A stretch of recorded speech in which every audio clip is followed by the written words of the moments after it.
Thank you. Merci beaucoup. Amen. Les portes. On ouvre les portes. The doors be open. Comme il est 11. It being 11:04, the House will now proceed to private members' business.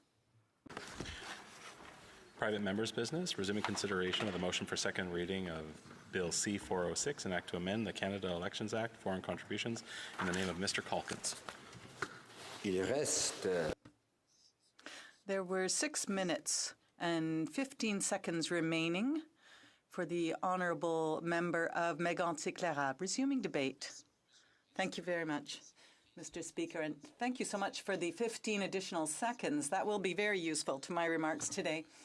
I just would like to begin by recalling that we are debating Bill C-406, moved by the member for Red Deer-Lacombe. And what it would do is prevent foreign entities participating in our electoral debate here in the country. This is a bill that actually completes Bill C-76 or supplements Bill C-76. This has been debated here and in the other place. It's a complementary bill, and it's an absolutely essential bill. Mr. Speaker, I think everyone would agree that elections in Canada have to be decided by Canadians. A vote is important. It is the way in which Canadians can express themselves, can choose their leaders over the coming years, and can express their vision for the country. Unfortunately, over the past few years, we've been realizing more and more that foreign entities do attempt to influence the process in Canada. It happened in 2015, and it will happen in 2019 if nothing is done. And that's why I salute the vision of my colleague from Red Deer-Lacombe. And Madam Speaker, welcome, by the way. Madam Speaker, his bill would allow us to counteract that foreign influence. The former Chief Electoral Officer of Canada from 1996 to 2007, Mr. Kingsley, was very clear in a statement he made. And I think it sums up very clearly why we must not allow foreign entities to influence our elections in Canada. He said that we can't allow money from a source other than Canadians to infiltrate the process in Canada. A general elections is a national event. It is not an international event. And foreign entities have no place in that process. They cannot attempt to go through the back door, and that is not acceptable for Canadians. Madam Speaker, the former clerk of the former security advisor, Mr. Fadden, confirmed that it was highly likely that foreign countries would attempt to influence the 2015 elections. And here are a few examples of what has happened. The Tides Foundation provided more than $1.5 million to many third parties in Canada. Lead Now, another third-party organization, was one of the most active organizations. And they provide 17% of they receive more than 17% of their funding from foreign entities. That is not acceptable. One should not be allowed to do indirectly what one cannot do directly, and that is exactly the loophole that C-406 would attempt to close. Recently, the Minister of Foreign Affairs also made a few comments in the media and said that there is a possible risk of foreign interference in the next elections. And she said that they are very concerned. She said, I think that there could be interference, and foreign entities have probably already attempted to disrupt our democracy. We've seen the examples such as the ones I raised. And she was referring to various attempts by foreign actors. The Prime Minister himself, Madam Speaker, said, over the past few years, we've noticed an increase in the attempts of interference on the part of foreign entities, whether it be on social media or elsewhere. And he also said that the elections in 6 months will be decided by Canadians. We will work very closely with our intelligence partners in order to ensure that voices can be expressed freely in our elections. So, Mr. Speaker, our Prime Minister has an opportunity not to work with security and intelligence agencies, but to work with the official opposition in order to make sure that a decision can be made to prevent completely the possibility for these foreign organizations to come and interfere in our process here. It's all very well to look at what's happening on social media and to prevent fake news, but here we have an actual possibility to act immediately thanks to Bill C-406 before the next elections in order to ensure that money that was collected outside the election period not be able to be used in the next election campaign. This is an urgent matter. We do not want the outcome of our elections in October to be decided by foreign interests. Madam Speaker, the Commissioner of Federal Elections investigated in foreign entities attempting to interfere, and this was at the request of the member for St. Albert Edmonton. And he pointed out the following, that under Section 349.4 of the Act, a third party does not have to indicate to Elections Canada what the source of funds collected were outside the election period. Well, this is a loophole. It's a serious loophole, and we have to close that loophole. That is why I extend a hand to the government, as that government extended their hand to intelligence agencies, in order to ensure that the elections on October 21st are not influenced in any manner whatsoever by foreign entities. Madam Speaker, that is why I call on the government to take up this bill in committee. And I would like to thank once again my colleague from Red Deer Lacombe for his excellent work in identifying this loophole on behalf of all those Canadians who believe in democracy. Questions et commentaires? Oh, c'est 10 minutes. Oh, sorry. Oui, ça aurait été beau d'avoir des questions. Well, it would have been nice to have questions, yes, but I apologize. That's my mistake. Debate, reprise de débat. The Honourable Member St. Catharines. Thank you very much, Madam Speaker. I'm pleased to rise today on the second reading of debate of Bill C-406, an act to amend the Canada Elections Act. This bill was introduced by the member for Red Deer Lacombe in June of 2018 and seeks to amend the Canada Elections Act to prohibit foreign contributions to third parties for election advertising purposes. Madam Speaker, this bill is no longer necessary as our government has taken important steps in solving that issue that Bill C-406 seeks to address. For context, in June of 2017, the Standing Committee on Legal and Constitutional Affairs in the Senate issued a report entitled Controlling Foreign Interference in Canadian Elections, which expressed concern that the Canada Elections Act, quote, did not sufficiently protect Canadians from improper foreign interference, and argued that the third-party election advertising regime needed to be modernized to ensure transparency and fairness. Additionally, the Communications Security Establishment, the new report entitled 2019 Update, Cyber Threats to Canada's Democratic Process, concluded that it is, quote, very likely that Canadian voters will encounter foreign cyber interference ahead of and during the 2019 general elections. Bill C-406 is part of a broader conversation regarding the role of money in Canadian politics and the potential for foreign actors to influence Canadian elections. Our government takes this issue very seriously. We understand the importance of ensuring a level playing field in our elections and protecting Canadians from foreign interference, and we are taking a whole-of-government approach to protect the integrity of Canada's democracy by implementing initiatives to defend the Canadian electoral process from hacking and malicious cyber activities. That's why our government announced on January 30th, 2019, the government's plan to safeguard Canada's 2019 election. This plan is built on 4 pillars: combating foreign interference, strengthening organizational readiness, encouraging social media platforms to act, and enhancing citizen preparedness. Furthermore, we have 3 world-leading frontline security agencies that constantly adapt to evolving threat environment. Canada has a robust political financing regime informed by decades of reform and regulation, but we recognize that we are not immune to these threats and have made it even stronger. Our government has taken further steps to protect our elections by passing Bill C-76, the Elections Modernization Act, which received royal assent late last year.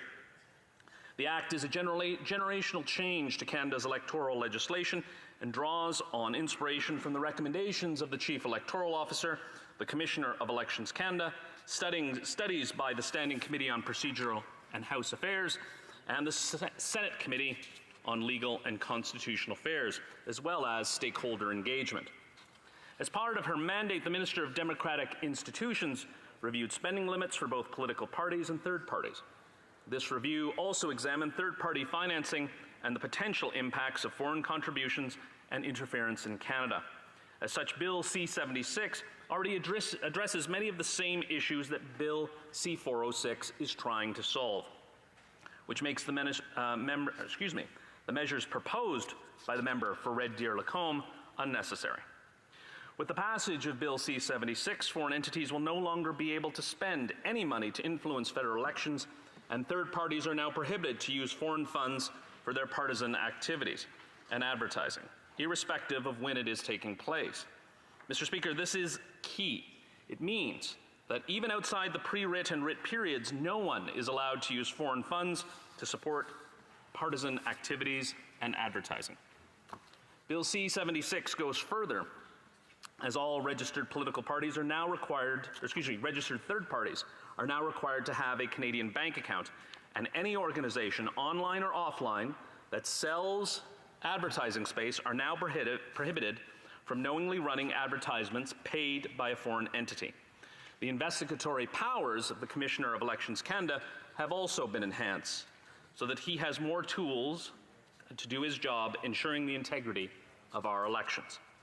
I'd like to thank, and this is a bit self-serving, Madam Speaker, I'd like to thank the members of the Standing Committee on Procedure and House Affairs, as I am one, for our study of the Chief Electoral Officer's recommendation and Bill C-76. Our electoral system, because of that work, is more secure, transparent, and protected from undue foreign influence.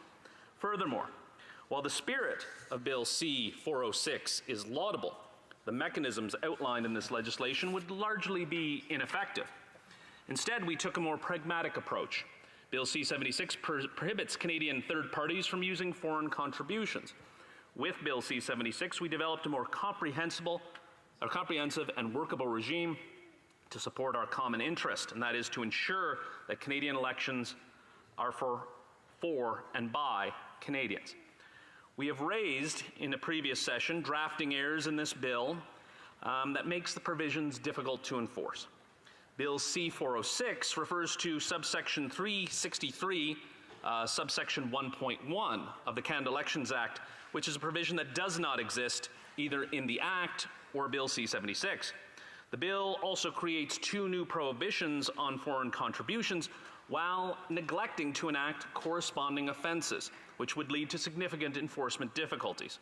The 2 must go hand in hand and are absent in this legislation.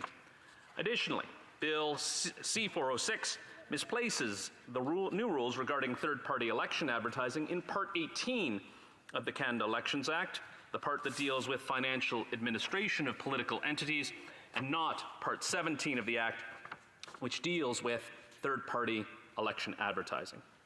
Bill C-76 better addresses the problems Bill C-406 is trying to resolve. I want to thank the member for Red Deer-Lacombe for his continued efforts in addressing the important discussion of foreign interference in our election.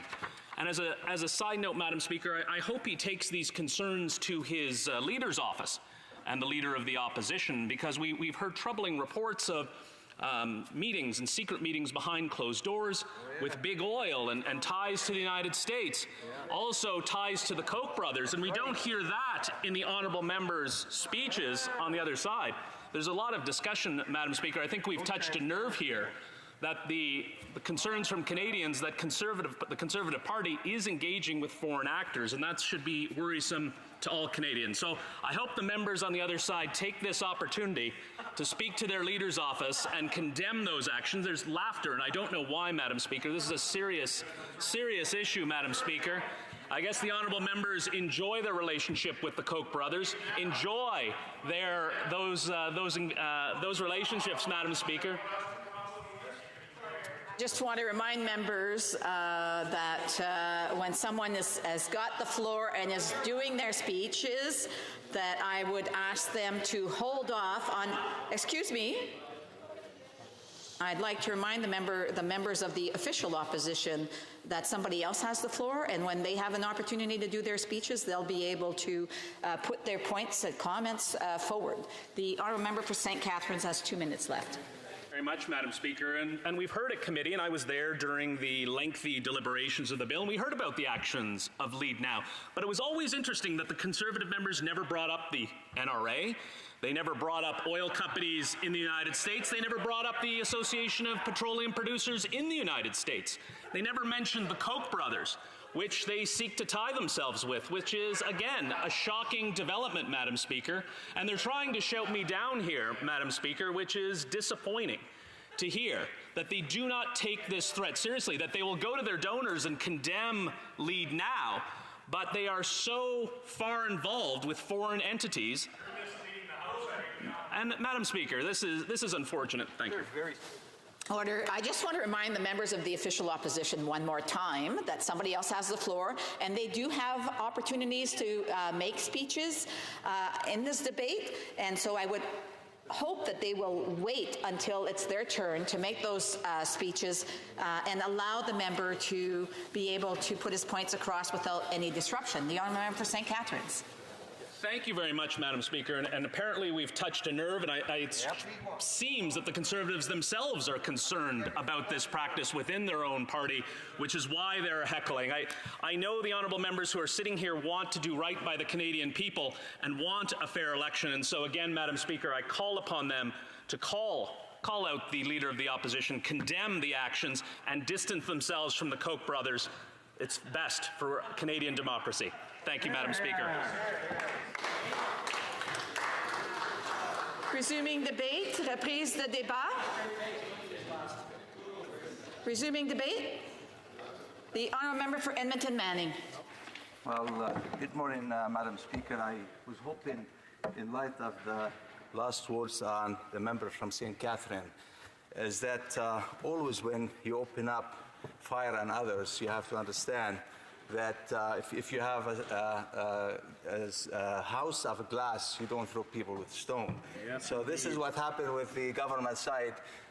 There's the Ties Foundation's touches is everywhere. Their fingerprints are everywhere from the last election, and they continue to be like this with Lead Now and so many. And this is not a point or a time to start pointing fingers at each other. I think this bill by itself, Bill C-406, is a great example that we need to strengthen our system and our democracy in order to be able to protect our system from any manipulation and any interference from the other side. So I was hoping that the member from St. Catherine from the government side would have taken this opportunity to appreciate the notion of the bill and what this bill is going to intend to do, coming from the official opposition, the Conservative Party, our party. Madam Speaker, I'm very pleased to be able to rise today and speak to my colleague, the member of Red Deer Lacombe legislation. C-406, an act to amend the Canada's Elections Act, which if passed, will prohibit foreign entities from contributing funds to Canadian third-party groups for election advertising. This legislation is not only vitally important, but also it's also very timely. With the next election just around the corner, this legislation is a way that we can take a tangible step to safeguard our democracy from foreign actors looking to insert themselves into our democratic process for malicious and self-serving reasons.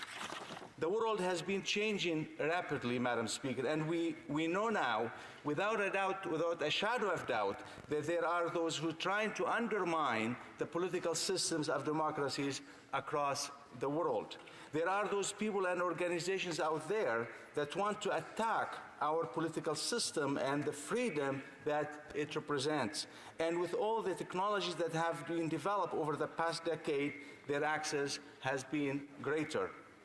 The time when only complicated state actors can interfere is over. Small organizations can have a significant impact. The Minister of Foreign Affairs and the Minister of Democratic Institutions have made it clear that they are expecting foreign actors to try and interfere.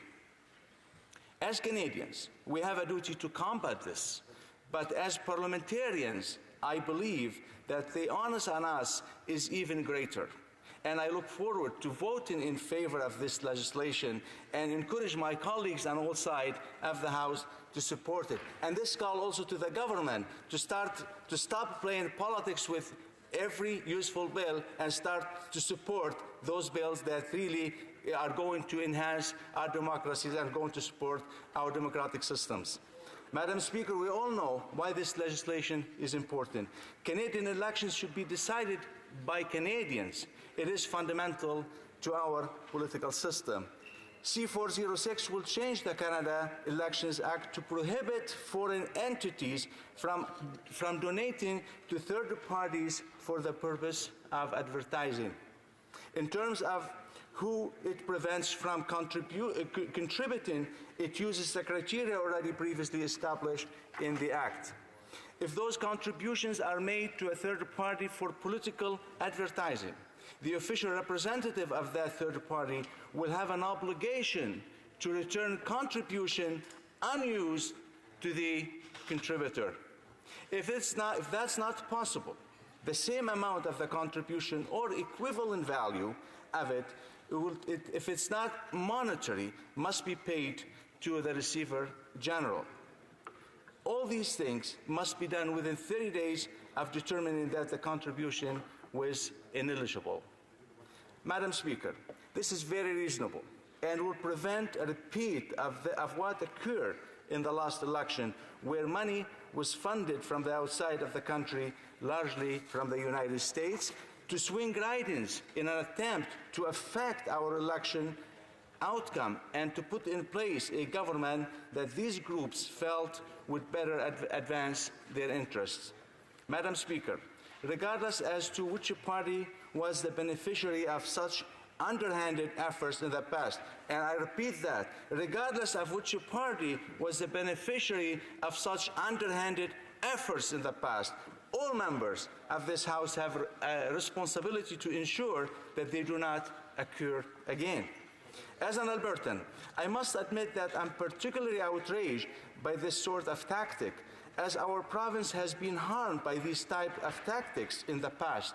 We know that the corporate actors in the state have been long-funded anti-resource development groups in Canada to try to prevent responsible resource extractions in Canada.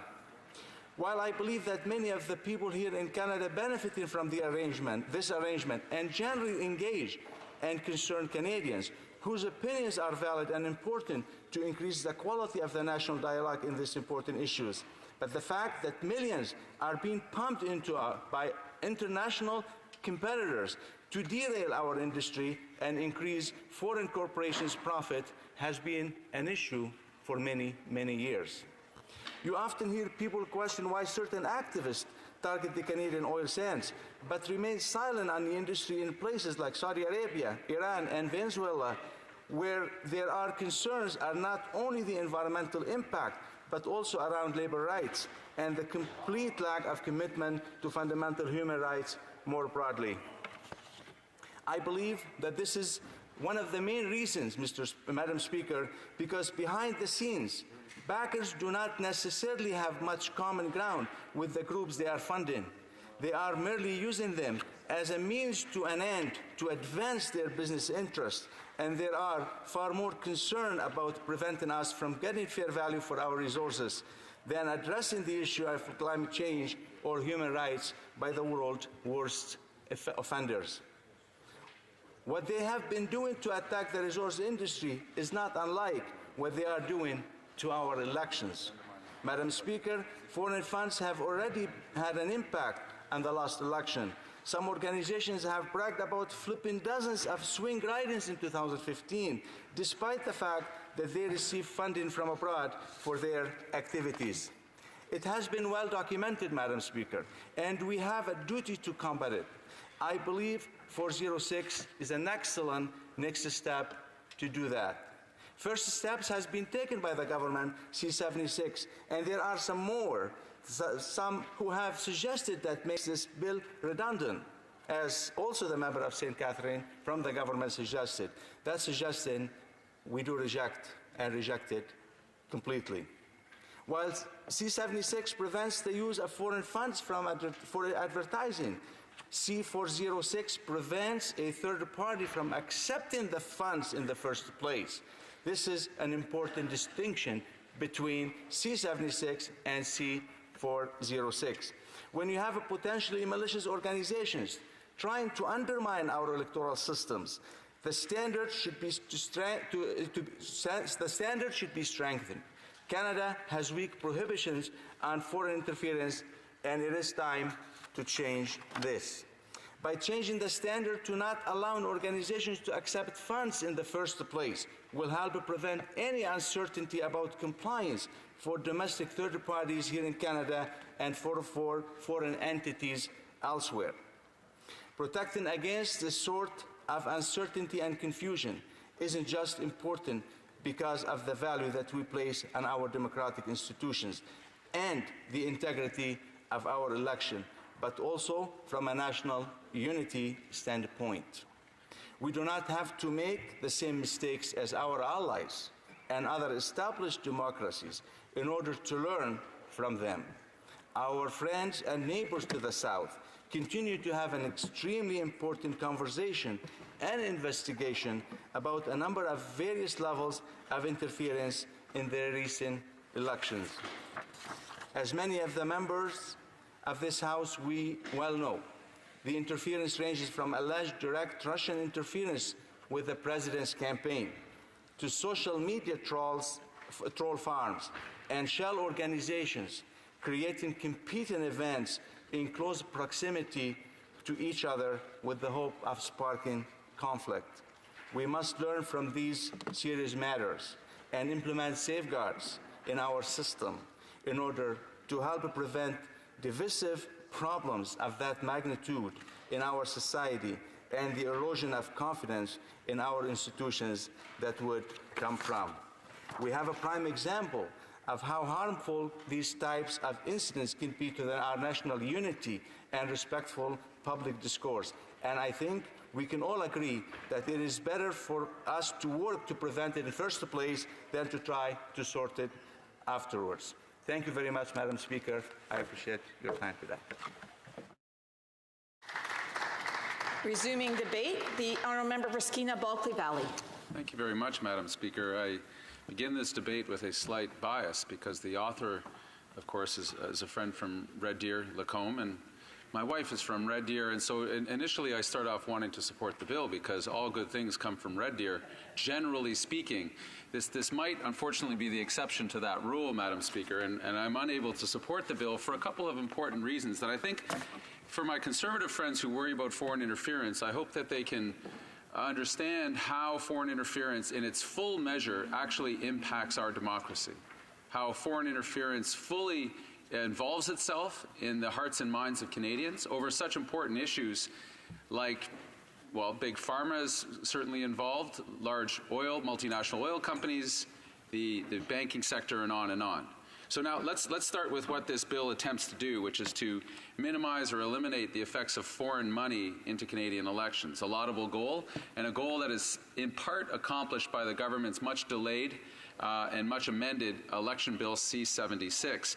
Yet there's a conspiracy under this bill that the bill is trying to address. The conspiracy is the following: that there are foreign-funded radicals, as the former Prime Minister of Canada, Stephen Harper, said, that these foreign-funded foundations, particularly in the United States, who all have environmental agendas being a neutral word, I suppose, to try to fight climate change. The conspiracy rolls out that These foreign foundations then seek to block oil pipelines to China in order to keep oil at a cheaper rate to American consumers.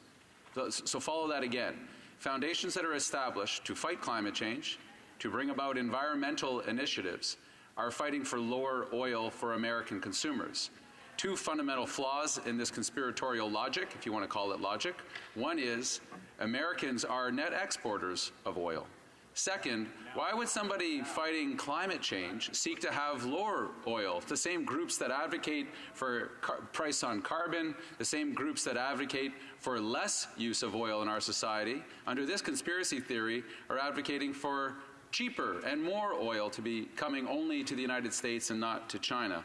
Now, the conspiracy falls apart almost immediately because those advocating, Ms. Krause and others, are also funded not by foreign foundations, but by oil companies, and then claim to be unbiased and neutral and just good Canadians, hard on sleeve, just talking about what's important to them and their families, taking money from oil companies all along the way. So let's look at what the bill attempts to do. And there's a flaw in the writing of the bill, I would argue, in that it only addresses political advertising. It's an important part of what happens in campaigns, but certainly we as elected people know that how a campaign manifests itself is in part through advertising on social media or newspapers and radio, but a large part of what happens in campaigning is door-to-door, community events, education material. All of that is excluded from this bill. Curiously, something that I've not fully understood as to why it would be absent.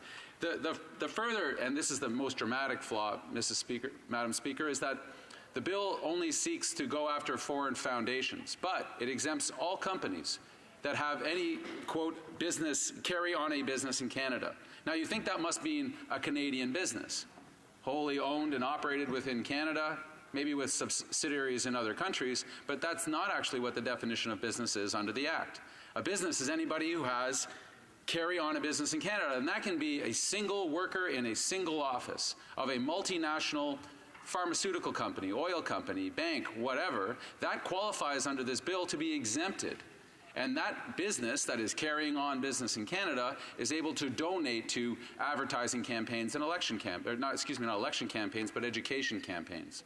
And you say, well, why are they going so much after the charities? And if we recall back to the previous government, and I must take umbrage with what the last colleague from the Conservatives said, where he criticized, I believe he was criticizing environmental groups for not being critical enough of foreign governments like Saudi Arabia and Iran and whatnot. This coming from the same government that sold Saudi Arabia tanks, light armored vehicles that were weaponized and used to suppress democratic rights in Yemen.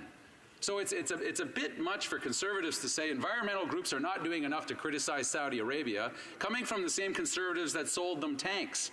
Like, criticism is sure, it's warranted and necessary, but enabling the Saudis to kill people seems to me a higher order of degree of severity, and certainly shows itself to be hypocrisy coming from the now opposition who were then government. Here's a fundamental problem that I have, and we've seen this on the ground in northern BC that I represent.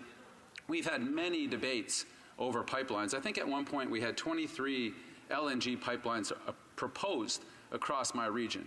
We had one significant diluted bitumen pipeline proposed to go from Alberta all the way through 2 coastlines, 1,100 streams and rivers, into Kitimat, down the Douglas Channel allegedly, and then off to China supposedly. So we've had our fair share of debate. We've had our share of environmental conversations, the jobs versus economy, jobs and economy debate. We've seen it on the ground, Madam Speaker, and where the example I will use is the one closest to us, which was this entire debate around Enbridge Northern Gateway. So this is a debate that occurred in my region of the world for about a dozen years, at least. And it started to heat up and had a focal point in the long campaign over a plebiscite, a vote that was being conducted in the district of Kitimat, the city of Kitimat itself, where the terminus was meant to be located. And this was the first time in Canadian history that I'm aware of where a community held a referendum, if you will, a vote on a major industrial project. Do we want this oil pipeline and then the terminus and the tankers that are associated to go ahead, yes or no? And for those that haven't been to Kitimat, British Columbia, this was a town, the district side, was built entirely for industrial purposes. It was initiated some 60 years ago as a planned community by Alcan, now Rio Tinto. And it was a planned community to support a smelter. The province of British Columbia essentially gave them a river to dam and then use as very, very cheap power to smelt aluminum and create an entire industrial complex. So if there's any town in British Columbia, if not Canada, that is pro-industry, you'd say it's Kitimat. They've had many large industrial type projects, and they're quite proud of them. So this was a vote being held. And on one side, you had a small group called the Douglas Channel Watch. Local volunteers, these would be in the conspiracy world of some of my colleagues, the foreign funded folks. Well, they had, I think their grand total that they spent on the referendum was $850, correct me? $875. On the other side, you had Enbridge Northern Gateway. Now, which was a subsidiary of Enbridge, but was the same company in itself, who had raised, follow the numbers, $100 million to support and lobby for their pipeline from 10 different upstream and downstream oil companies, many of them Chinese. $100 million to promote one pipeline, not to build it, no construction costs, no engineering, no science, no anthropological work, just for promotion. And leading up to this referendum, they were flying in employees from all over the place. They took out advertisements, every single newspaper along our highway, all the way through to Alberta, talking about how important this vote was, even though the vote was only taking place in one town. Full-page ads, color ads, radio advertisements, on and on it went. And so if anyone's talking about an unfair conversation about a Canadian democratic choice, this was it. Millions of dollars being spent on one side from foreign sources, which would remain legal under this bill that the Conservatives have proposed. And on the other side, a locally funded charity who were having bake sales in order to have flyers so they could go door to door and talk to people about the vote that was coming. And despite all of that, Madam Speaker, the referendum passed against this pipeline and the terminus and the tankers, because the people in Kitimat said, where we live, a diluted bitumen pipeline and the tankers, the super tankers associated to it, sailing down the Douglas Channel, performing 3 90-degree turns through some of the worst and most dangerous water in North America out to China, is not a good proposal for us. In the risk versus benefit, it is not worth it. And so they took their vote despite the lopsided campaign that had been initiated. So if the Conservatives actually wanted to get at the heart of this, and we think it's laudable to try to distance ourselves, remove ourselves, inoculate ourselves from foreign influence when we're having a democratic election, when we're having a referendum or a general election of any kind, we agree.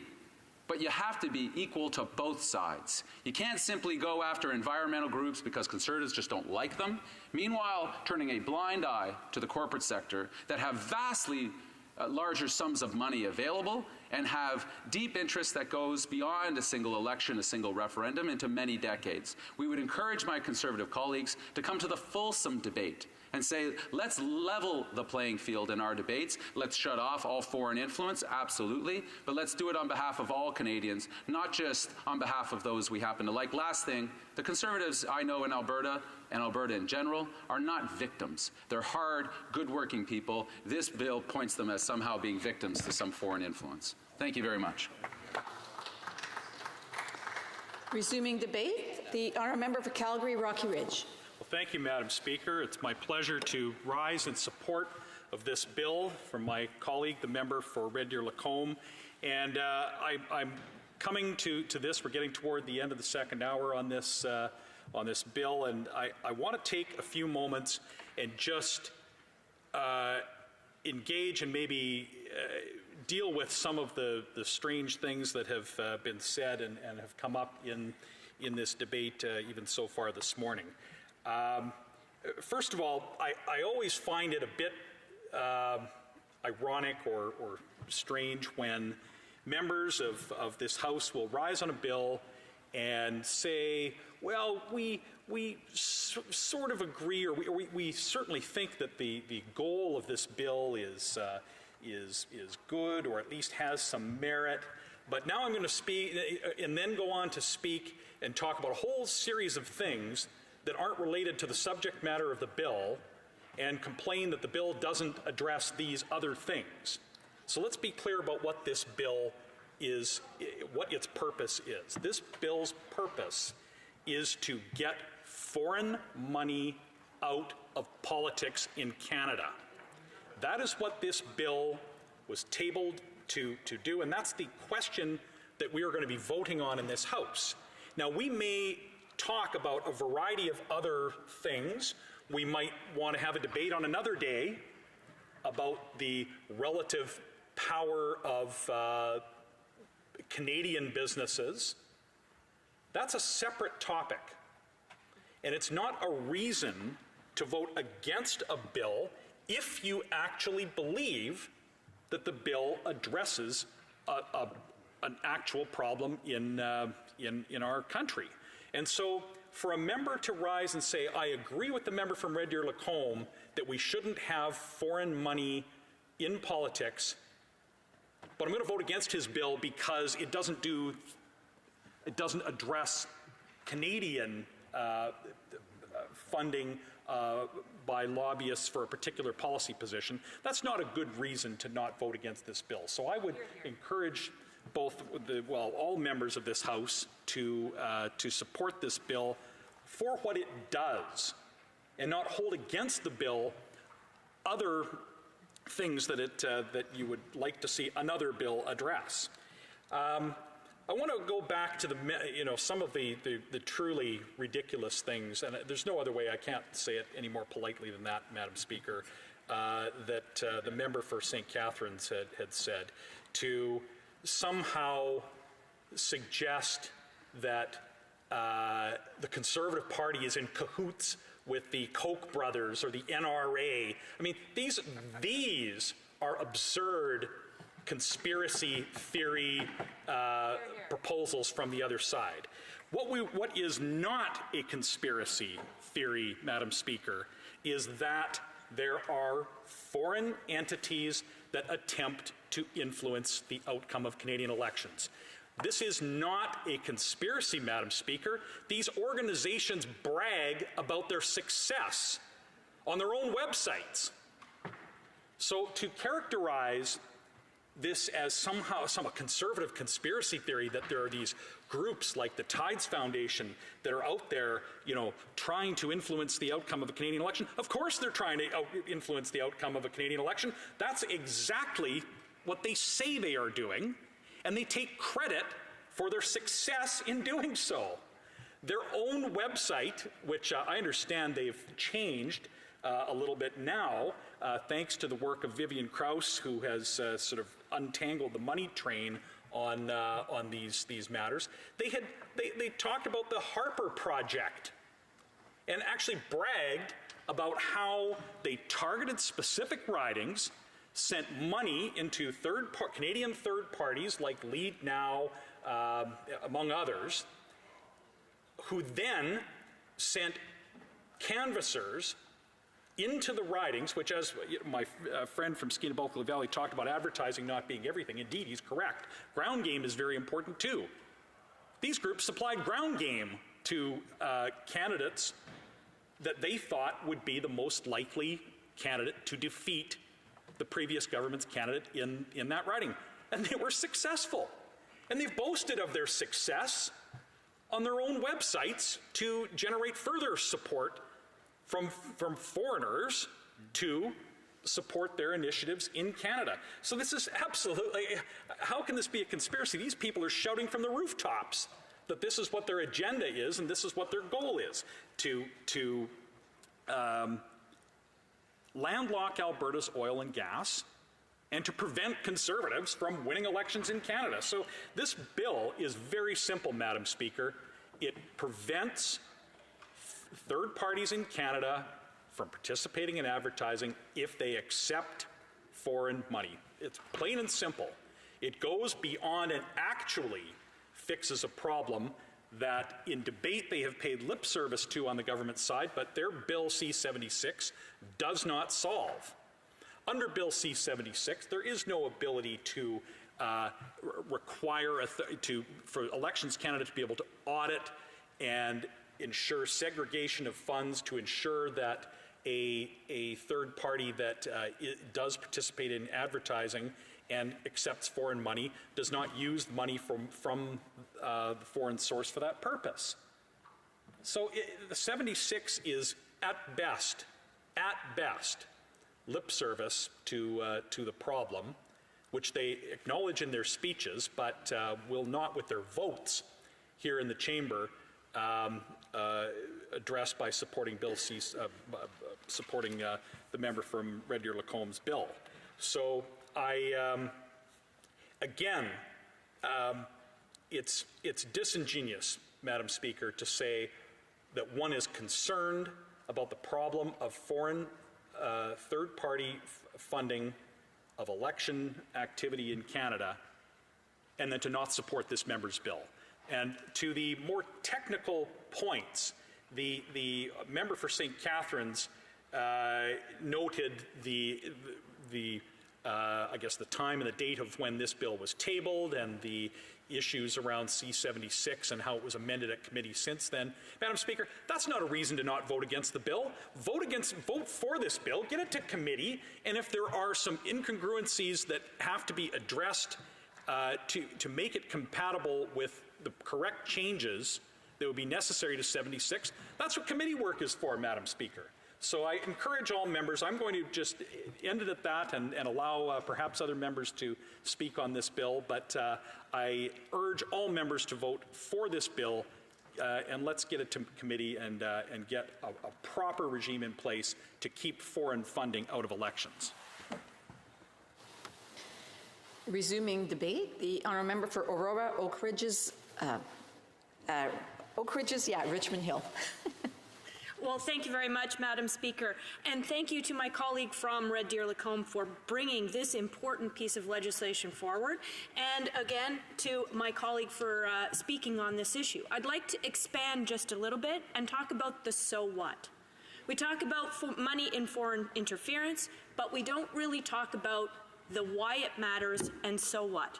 In order to really get to that, we have to go back to first principles. Why do we have a democracy? Why does democracy matter to Canadians? And what are the pillars that are the foundations of that democracy that we must uphold in order to have a structure and a sound system? The most important aspect of a democracy that it is the people who make the decisions around the future direction of the nation. Sovereignty means that we, the citizens of Canada, and we alone have the ability to choose the future of our nation and to shape that direction. In order to be able to make an informed choice as citizens in what we want to see the future direction of our nation, we have to have sound information. Information that provides both sides of a story, information that comes from Canadians and is not overwhelmed by foreign agendas that may or may not be in the business, in the best interests of the nation.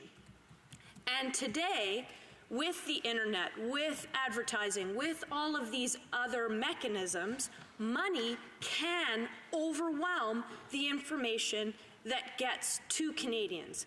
And as a result, it means that Canadians don't have access to all of the information in balance to be able to make an informed decision. And when Canadians don't have the information to make an informed decision, then the very nature of our democracy is compromised because the structure of the information that Canadians are getting to make those choices. So we, as legislators, as lawmakers, we as those who are entrusted with that sacred responsibility to enable Canadians to shape the future direction of the nation, must look at mechanisms to be able to ensure that balanced and informed information is given to Canadians to make decisions, not those that are completely overwhelmed by money and foreign agenda, without even Canadians recognizing that there are hidden agendas at play. As my honourable colleague so clearly and effectively pointed out, there are organizations outside of the nation whose websites clearly say that their purpose is to further their agenda, not the agenda of what's in the best interest of Canada. So while there are many things that this bill does not do, there are many things that it does do. And it's not valid to say we're not going to do anything because this one piece of legislation isn't perfect and doesn't have the full plethora of all the things we need to do to address this problem. What this does do, most importantly, is it takes that critical first step. One, it says there is a problem in Canada with foreign interference and money being able to disproportionately influence and inform in a bad way Canadians so that they're not in a position to make decisions that are in the best interest of Canada. If we define that we have a problem, then the second thing is that this bill takes a critical first step into addressing that problem. And then it also allows us to have a much broader conversation about all of the other pillars and solutions that we need to look at in order to be able to fully understand the complexity, how Canadians are getting the information, and the breadth of the problem so that we can ensure that Canadians can take back the decisions about their nation and that we can maintain our sovereignty, which is our ability and our ability as Canadians alone to make decisions in the best interest of the nation. So to say that it's not achieving all the things that we need it to achieve and therefore we can't support it going forward, I completely agree is fundamentally flawed and disingenuous, because we have to accept that A, we have a problem, B, that we need to take critical steps. This is a critical first step. And C, most importantly, to open up a very important conversation about understanding just how broad this problem is, just how we might be able to address it, because those who would further their agenda, they have big bucks, they have great incentive, and they have all kinds of means at their disposal. So at the moment, they are more in the driver's seat to be able to influence where Canada goes than Canadians are ourselves. This is something that all of us should be fundamentally concerned about. And that is why this is such an important piece that's being brought to the House today. So we must support it, and we must support cybersecurity, information security, elections monitoring, all those other things that we must do to ensure that the power of the future direction of the nation and the structure of the information that our citizens have to make clear, concise, and informed decisions about the future direction of the nation rest in the hands of Canadians and Canadians' best interest, not in the hands of foreign actors who benefit perhaps from things that are not in the best interest of Canada. That's a very drastic perspective to have. It's a very frightening prospect that we think that we're making decisions as Canadian citizens when we vote. We think that we have the right information to make those decisions. It's very disconcerting to think that perhaps we don't. All the more reason why we have to inform Canadians about how they may be being manipulated or influenced by information and actors who have different agendas than we in Canada. And so perhaps maybe that's the reason that the opposition doesn't want to support this motion, because no one really wants to have to come face to face with the prospect that we are not necessarily informed and able to shape the future direction of our nation.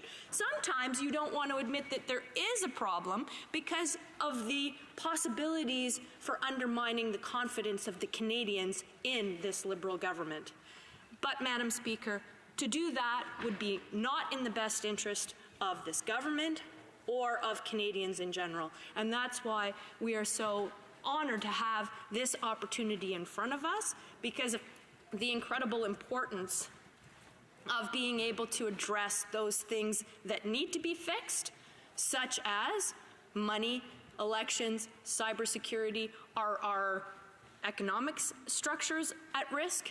Are our financial structures at risk? Are our resources and our ability to get our resources to market at risk? What other things are mining industry, because we're not making investments in our mining industry? What other aspects of Canadian society are at risk because of the manipulation of the information that we have from foreign money? Other countries who benefit from us not getting our goods and services to market, other countries who benefit by us not investing in defense, other countries who are benefiting perhaps from being dependent on their oil or their natural resources. All of those things are critical questions we must ask. That's what this debate has done today, and we must have the courage to take meaningful action, and that first step in the meaningful action is for everyone in this House to support this very important motion on foreign interference. And thank you to the member from Red Deer Lacombe for giving us the opportunity to have the debate, to bring it forward, and to make Canadians understand just how critically important this is and what's at risk if we do not address it. Thank you very much, Madam Speaker. Resuming debate, reprise de débat. The honourable member for Red Deer Lacombe has 5 minutes for right of reply. Thank you very much, Madam Speaker. First of all, I want to thank all of my colleagues in this House for taking the opportunity to speak on this bill. I don't agree with all of the information that I have heard, but I do appreciate the fact that we've had the debate.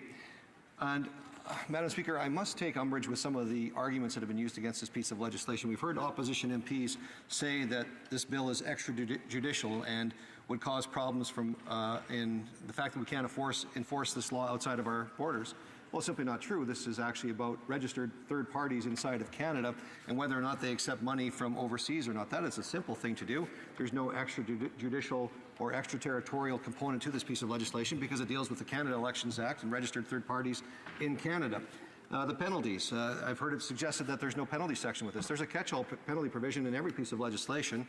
There doesn't need to be, it's just a red herring thrown in. There doesn't need to be any specific penalties laid out because the general catch-all provisions in the Elections Act for penalties are already there. They talk about whether Bill C-76 already addresses this problem. It clearly does not. Bill C-76 does not address this problem because it actually continues to allow third parties to receive foreign funding from foreign entities, be they state actors, be they individuals, be they corporations, or be they other third-party organizations registered as charitable organizations elsewhere in the world. And then what it would require is, if that money was actually used in an election purpose, that an investigation would have to be conducted by the elections officials.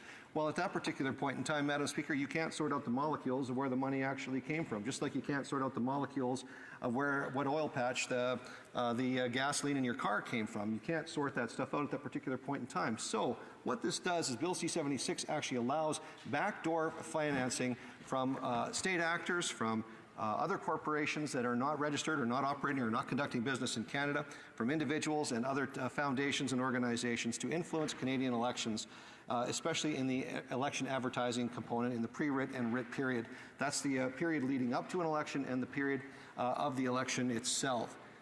Why on earth would we have laws that say that only Canadian individuals are allowed to donate to political parties for the purpose of an election, and then allow unions or corporate interests or other interests outside of our country to be able to fund third parties during an election in Canada to change the results? Results of which, by the way, organizations like Lead Now proudly display in their campaigns. Now, is Lead Now, as a Canadian organization, allowed to engage in the politics of Canada?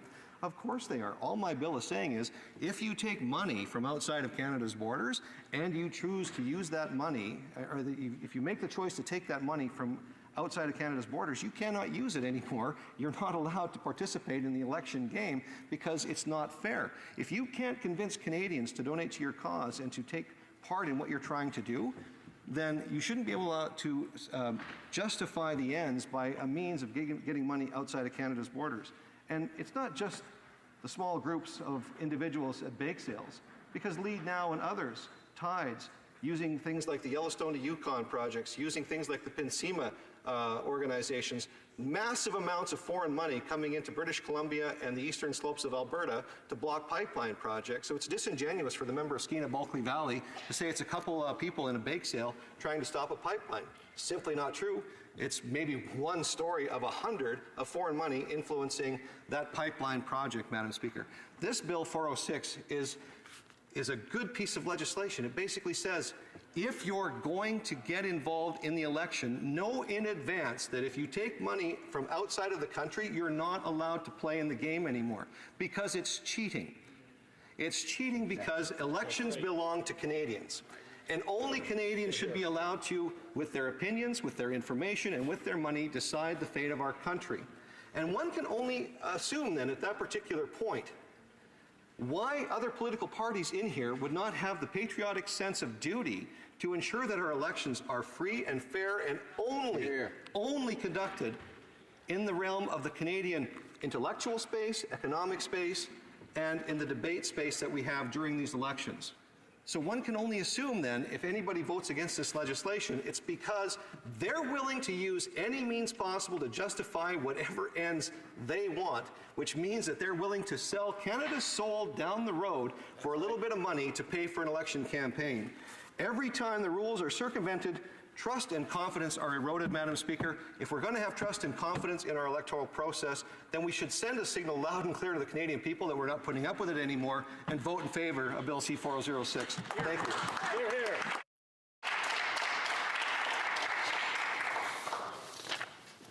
The question is as follows. Mr. Culkin, seconded by Mr. Barlow, move that Bill C-406, an act to amend the Canada Elections Act, foreign contributions, be now read a second time and referred to the Standing Committee on Procedure and House Affairs. So the pleasure of the House to adopt the motion. All those in favor of the motion will please say yea. All those opposed to the motion will please say nay. In my opinion, the nays have it. Pursuant to Standing Order 93, the recorded division stands deferred until Wednesday, May 8, 2019, immediately before the time provided for private members' business. The honourable member for Calgary Riverview has a point of order. Skyview has a point of order. Thank you, Madam Speaker. Madam Speaker, this is with respect to the complaint made against me by one of my office staff. I have consistently maintained that my intentions and conduct have been proper and honorable. These are the values which I live my life by. However, if any of my actions have unintentionally caused difficulty for any person, I'm sorry and I sincerely apologize. I strongly believe in the integrity of this House, and I respect the high standards which all members must abide by. With all due respect, I will continue to serve this chamber and my constituents to the best of my ability. Thank you, Madam Speaker.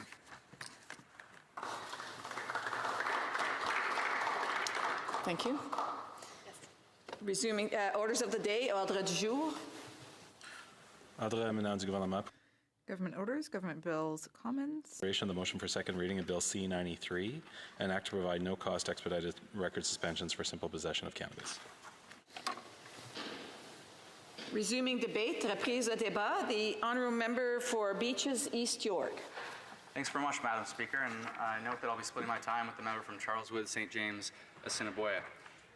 Colleagues, 50 years ago, the eminent astronomer Carl Sagan wrote an article under the pseudonym Mr. X, and he wrote it about cannabis, noting the illegality of cannabis is outrageous, and saying on legalization specifically, I hope that time isn't too distant. That was 50 years ago. So I'm going to start by commending and recognizing the progress that we have made. If you'd asked me 5-10 years ago whether I would see cannabis legalized in my lifetime, I would have been incredibly skeptical. And yet, in October of last year, that's exactly what this government did and followed through on a significant promise to treat it as a public health issue, but also really to treat Canadians as the responsible adults that we are. Now, Madam Speaker, I will support C-93. It waives the 5-year waiting period. It waives the $631 fee. The Minister of Border Security and Organized Crime Reduction has noted that as many as 400,000 Canadians have criminal records for the simple possession of cannabis, and that is something that we ought to correct as much as possible, because we know that the impact of a criminal record can impact one's ability to secure housing, employment, their ability to travel. So yes, I will be supporting C93, but that to me is obvious and straightforward. I also think, Madam Speaker, that this bill ought to go further, and I hope to see committee make amendments so that it does. Why do I say that? Well, first, I think Canadians and colleagues should understand the difference between a pardon and an expungement. According to the Parole Board of Canada, the purpose of a record suspension or a pardon is to remove barriers to reintegration that can be associated with a criminal record. So the idea is we say you're forgiven, move on with your life. According to the Parole Board with respect to expungement, the government recognizes that the conviction was for an act that should never have been a crime at all, and that these individuals should not be viewed as former offenders. Instead, we say we're sorry, we made a mistake, we should never have done this in the first place. And with respect to cannabis possession, we're not talking about trafficking, with respect to cannabis possession, Madam Speaker, I think it is straightforward that we never should have made this a crime in the first place, and that expungement is the proper answer. Now, the government has made technical arguments with respect to travel. I trust that the committee will address those. There is no difference at the American border with respect to a pardon or an expungement. In the hands of the American officers, they enforce their laws as they see fit. We, Madam Speaker, should be concerned with our domestic laws. And I'll say this, if we can help anyone move forward with their lives in a more significant way, an expungement will help Canadians do that who are impacted by criminal records more so than a pardon. If we can do that at all, we should seize this opportunity. And again, just a clarifying note on the difference between a pardon and an expungement, which really hits home when you see the great differences between governments, and we see this in Ontario right now, where the pendulum swings so incredibly hard in the opposite direction. A different government could actually restore records when they've been pardoned. They are simply set aside. A different government could never restore criminal records if they've been properly deleted through the expungement process. I also want to say, Madam Speaker, that I commend the member from Victoria for putting C415 forward, but I would also note that this is grassroots Liberal policy, and I'm going to read now from 2012 Liberal Biennial Convention put forward by the Young Liberals of Canada, supported by over 80% of grassroots Liberals at the time, back in 2012, noting that be it further resolved that a new Liberal government will extend amnesty to all Canadians previously convicted of simple and minimal marijuana possession and ensure the elimination of all criminal records related thereto. So if we want to be consistent with our legalization promise that tracks back to this resolution, Madam Speaker, amnesty is the answer. Now, most significantly, I'm not suggesting the most important argument is because it's supported by the Liberal grassroots. The most important argument is because we have to correct an injustice, Madam Speaker. The criminalization of cannabis was a racial injustice in original purpose and current effect. I want to quote, it's not a positive quote, it's an offensive quote, but this is a direct quote from Harry Anslinger, America's first drug czar, who warned that reefer makes darkies think they're as good as white men. Here in Canada, Emily Murphy, one of the famous five, Emily Murphy, an otherwise celebrated women's rights activist, led a temperance movement grounded in the belief that aliens of color use drugs to corrupt the white race. Now, if we look at the modern application of these laws, we see a Toronto Star investigation from 2017 that found black people with no criminal record were 3 times more likely to be arrested for cannabis than white people. That's 2017. Now, there was a Vice investigation subsequently, made access to information requests of police agencies across the country, and they found, for example, in Regina, Indigenous people represented 41% of cannabis arrests in 2015 and 2016, but only 9.3% of the total population. When we see the Federation of Black Canadians and the Black Lawyers Association stand up in support of going further for amnesty, they're doing so because it was a racial injustice. Now, the government argues that the injustice was in the application of the law, it wasn't inherent in the law. But for anyone who understands how we interpret our constitutional law and how we might find a law unconstitutional, yes, we consider the purpose of the law, but we also consider the effect of the law. And so, too, with respect to expungement, it's not only if it's inherently an injustice, but also if it's an applied injustice. And I would also note that it is arguable It is arguable whether the original purpose, as I've noted, ought not to be considered as well when we talk about the injustice. And I would argue that this was inherently an injustice. When I read the Ledane Commission in 1970, there can be no doubt that Canada's drug laws were for a long time primarily associated in the minds of its legislators and the public with general attitudes and policy towards persons of Asiatic origin. So the point is this, Madam Speaker. We fear different drugs today because we used to fear different people.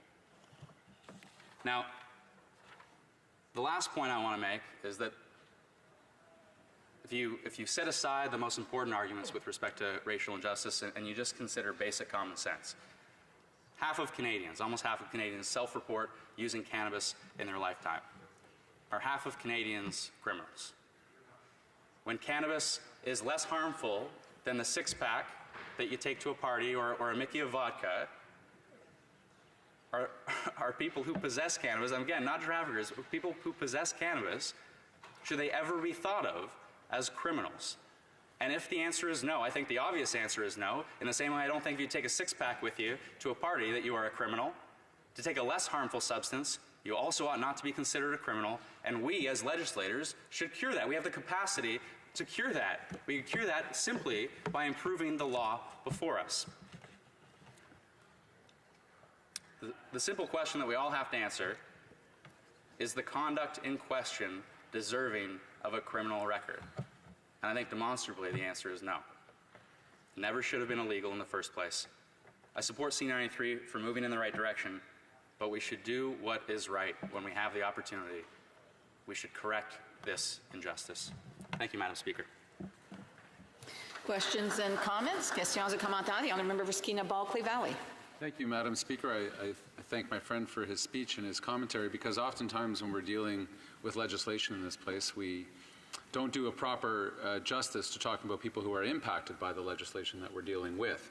This in this bill is an opportunity for the government to correct a wrong, not just a wrong that has existed for the past 3 years since this government formed office and clearly campaigned on and declared their intention to decriminalize marijuana possession, but also to look at past injustices where the evidence was before all parliamentarians as to the need to decriminalize marijuana and the hypocrisy that legislature after legislature had shown in dealing with this. And I'll ask for two comments. One is the racial component.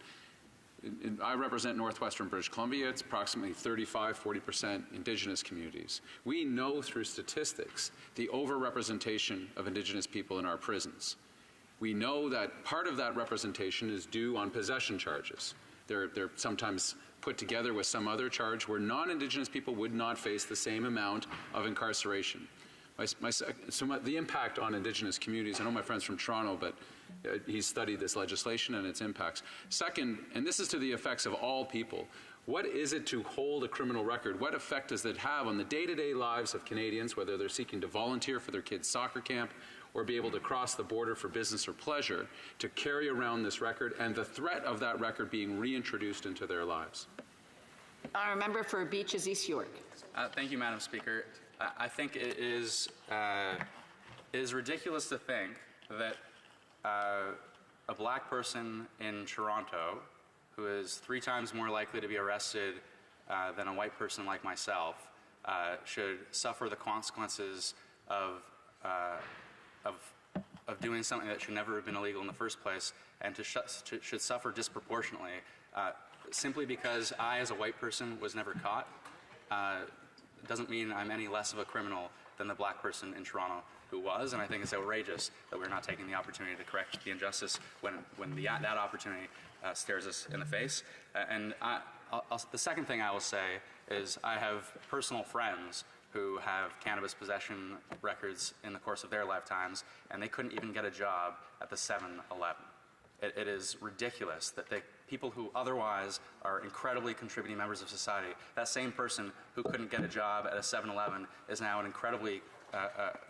is in public service and makes an incredible contribution to Canada, and he couldn't get a job after undergrad because of a cannabis possession record. I think, again, in any way, if we could cure that problem, we ought to do so. Questions and comments? The honourable member for St. Albert, Edmonton. Thank you, Madam Speaker, and I thank the member for Beaches, East York. You know, I opposed the legalization of marijuana, but it seems to me to be fundamentally unjust that individuals can be burdened with a criminal record for an activity that today is perfectly legal. This legislation fails to address that. It doesn't provide an amnesty. It doesn't provide an expungement. It merely suspends the record. And that suspension can be revoked in a number of circumstances. Additionally, the Minister of Public Safety has broad statutory discretion to disclose that record. I was wondering if the honourable member could address those concerns. Honourable member for Beaches, East York has just a little over a minute to respond. Thanks very much, Madam Speaker. I trust, after hearing all of the evidence, that the member is in fact now supportive of legalization of a substance so significantly less harmful than alcohol, or if not, he might argue and explain to me why we should treat the two substances so very differently. But now that it is legal, the only thing I will say is I agree in part. I would say I don't think that C93 is a failure to move forward in the right direction. I think it actually is a significant move forward in the right direction. It simply isn't going far enough. And I would end by simply saying, when we see other jurisdictions, California being one of them, when we see other jurisdictions move forward with expungement, and then we see our own government say, well, this is technically somewhat complicated, if another jurisdiction can get it done in the interest of justice, we should do the same. Resuming debate. Reprise de débat. The honourable member for Charleswood, St. James, Assiniboia, Headingley. Okay. Thank you, Madam Speaker. It is an honour to rise at the second reading of Bill C-93, an act to provide no-cost expedited record suspensions for simple possession of cannabis. During the last election, we committed to legalizing and regulating cannabis, and legislation doing exactly that took effect last fall. As a member of the Standing Committee on Health, I was proud to be part of the committee's review of the Cannabis Act, and we now have a regulated system that keeps cannabis out of the hands of youth and profits out of the hands of criminals. At that time, the government signaled that it would turn its attention to dealing with the criminal records created under the old regime. And we now have before us Bill C-93, legislation that will make it easier for individuals who have previously been convicted only of simple possession of cannabis to have their records cleared. C-93 proposes an expedited process for receiving a pardon, also known as a record suspension. The usual $631 application fee will be waived, as will the usual waiting period, which can be as long as 10 years. The bill will reduce barriers to full participation in society for these individuals. It would allow them greater access to job opportunities, educational programs, housing, and even the ability to simply volunteer in their communities. It makes things fairer. It enhances public safety by allowing people to integrate into society. And it fulfills an important commitment to Canadians in delivering on this new regime. Madam Speaker, this is the first time in history that both the application fee and the waiting period for a pardon would be waived. This unprecedented measure is a strong statement recognizing that convictions for simple possession of cannabis have resulted in hardship for many Canadians, and that certain populations, including members of the Black and Indigenous communities, have been disproportionately affected. For my part today, I'd like to delve a little deeper into the nuts and bolts of the legislation. To begin with, Bill C-93 amends the Criminal Records Act. It waives the fee, waiting period, and certain subjective criteria for people convicted only of simple possession of cannabis under one of three acts: the Controlled Drugs and Substances Act, the Narcotic Control Act, which existed until the 1990s, and the National Defense Act. The eligibility is not based on the amount possessed, but rather on the purpose. People will be eligible if possession was for personal use only.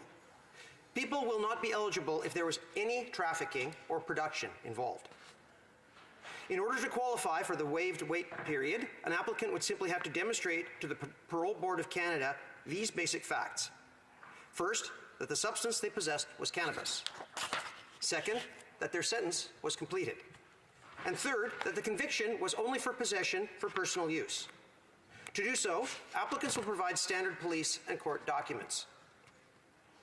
And the parole board will be available to help people through the process by email or by phone. As a way of further expediting the process, the decision to grant a pardon would not be discretionary. Usually, a parole board member assesses pardon applicants to decide whether an applicant has been of good conduct and whether a pardon would give them some measurable benefit. The discretion based on subjective criteria would not apply here. Instead, the parole board would be required to issue a pardon as long as you are eligible and have completed your sentence. There would be nothing else to consider. The application would therefore be processed much more quickly by parole board staff. Once a pardon is ordered, the parole board notifies the RCMP to have the records sequestered in the National Repository of Criminal Records. Once that's done, the RCMP notifies other federal agencies and the parole board alerts provincial, territorial, and municipal partners. That means a criminal record check, for instance, by a prospective employer or landlord, will come up empty. And the records can only be disclosed or reinstated in exceptional circumstances. In practice, for cannabis possession, the only likely scenario in which anyone would ever see your records again would be if you commit a new criminal offense. Mr. Speaker, Bill C-93 fulfills our commitment to create a simplified process for people with convictions for cannabis possession to shed their criminal records along with the associated burdens and stigma. Work is also continuing on broader pardons reform, informed by public consultations held by the Parole Board and the Department of Public Safety, as well as by a recent study by the Public Safety Committee.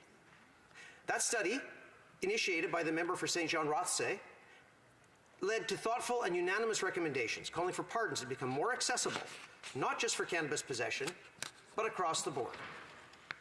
I'm glad that Parliament has been seized with that issue, and I look forward to progress on that front. For the moment, though, we have an opportunity to move forward right now with the targeted recourse in Bill C-93. As I've noted, this further enhances public safety by reducing the barriers to reintegration associated with a criminal record. Many Canadians are stuck with a criminal record for activity that is no longer considered a crime. It's about time we make things fairer for those Canadians who have been living crime-free. That is why I offer my full support to Bill C-93. I encourage all of my colleagues to do the right thing and join me in making sure this bill moves forward. Thank you, Madam Speaker. Questions and comments? Questions et commentaires? The honourable member for St. Albert Edmonton. Well, thank you, Madam Speaker, and I would submit that this legislation falls far short of what is required and what is just and fair in the circumstances. It is true that a fee is being waived, but why should someone have to apply in the first place? Why would we not simply remove those records relating to an offense that today is perfectly legal? And why should someone have to complete their sentence in relation to an activity that is perfectly legal today? Why would that provision be in the legislation?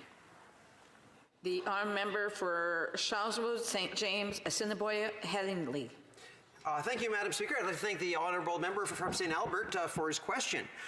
In regards to completing one sentence, the main point of that is administrative, to take an issue or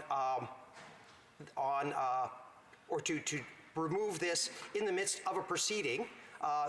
There are administrative challenges that this has never been done before. And the barrier that this could create is mostly theoretical because, as we know, the penalties for this the actual sentences have been short. It is very unlikely that there is anyone right now sitting in a jail cell for simple possession for cannabis. So the practical downside of this, again, is likely insignificant. And comments? The honourable member for Barrie Innisfil. Thank you, Madam Speaker. And we are certainly interested in seeing this piece of legislation go to committee. There's been quite a bit of concern that's been brought up from those in the legal community. But there's also some financial concerns about this as well, because it's estimated that if just 10,000 people uptake what's proposed in the legislation, it could cost roughly about $2.5 million. But in fact, there could be up to 250,000 people who are eligible to take advantage of what this piece of legislation calls for, which could, in fact, cost about $600 million. So I'm just wondering if the honourable member and the government have a plan to deal with the costs associated with this. The honourable member for Charleswood, St. James, Assiniboia, Headingley. Thank you. I'd like to thank the honourable member for his question. Right now, the costs of our current regime are astronomical. When people are unable to get proper employment, they often will be living in poverty. They will get involved in the justice system. All of these things that in themselves have tremendous costs to society that will no longer be borne by our society.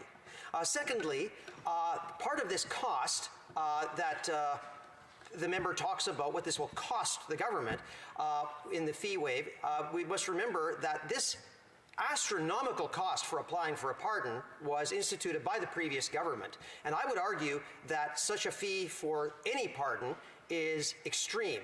And I would like to see that cost severely reduced in the future. If not, at some time in the future, canceled altogether. Questions and comments? The honourable member for Cypress Hills Grasslands. A brief question. Thank you, Madam Speaker. I'm interested in the member's perspective on the cost of this, because I have a question for him.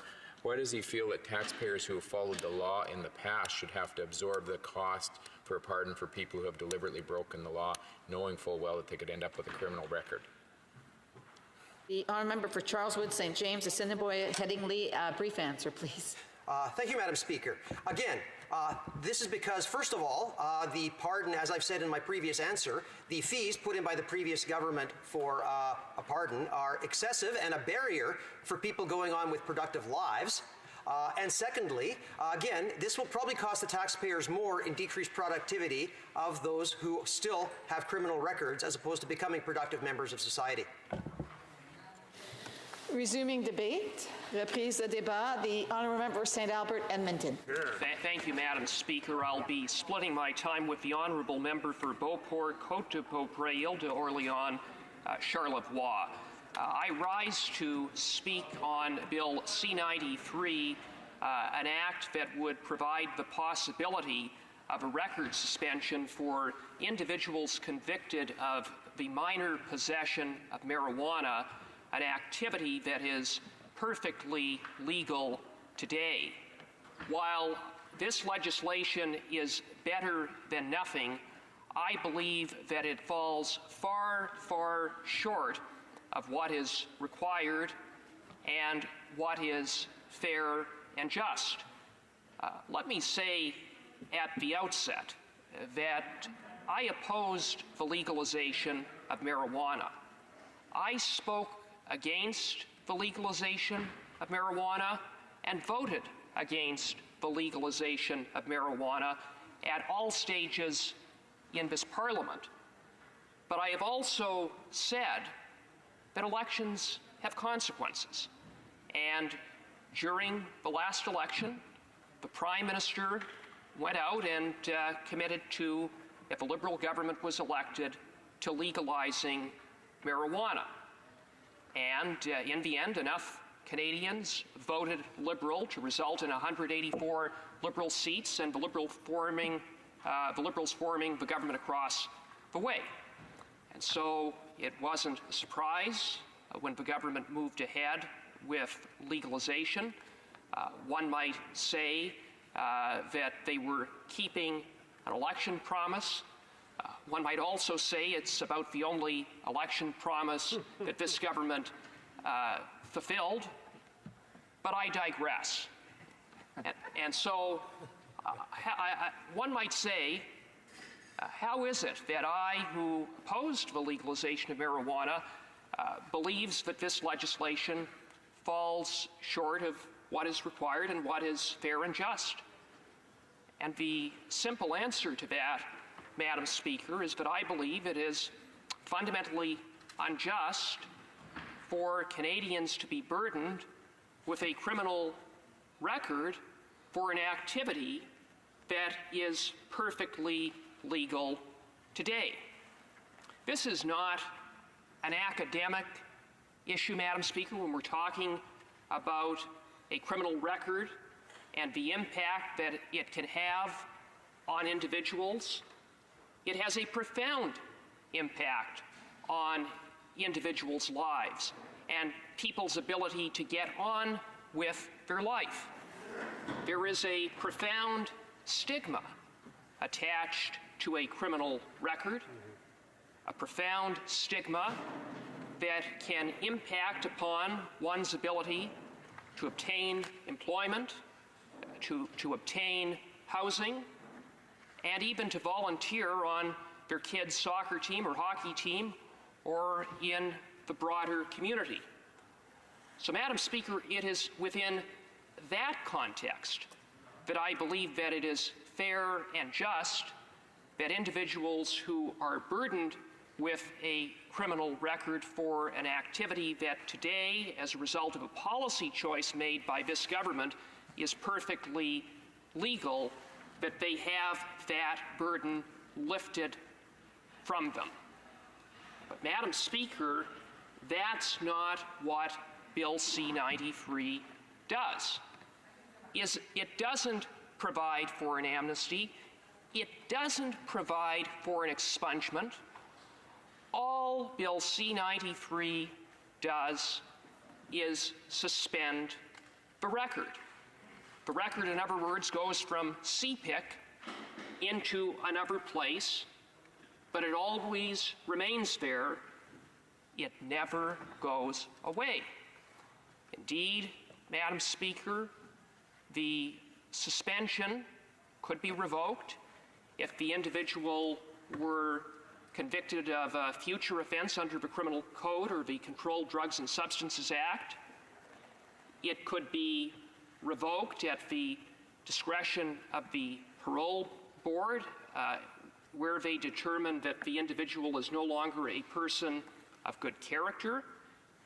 And, Madam Speaker, the Minister of Public Safety has broad statutory authority to disclose that record where the minister deems it to be in the interests of the administration of justice, or where the minister deems it to be in the public safety of Canada or a country allied with Canada. Madam Speaker, Bill C-93 imposes a burden on the applicant to obtain a suspension. Why?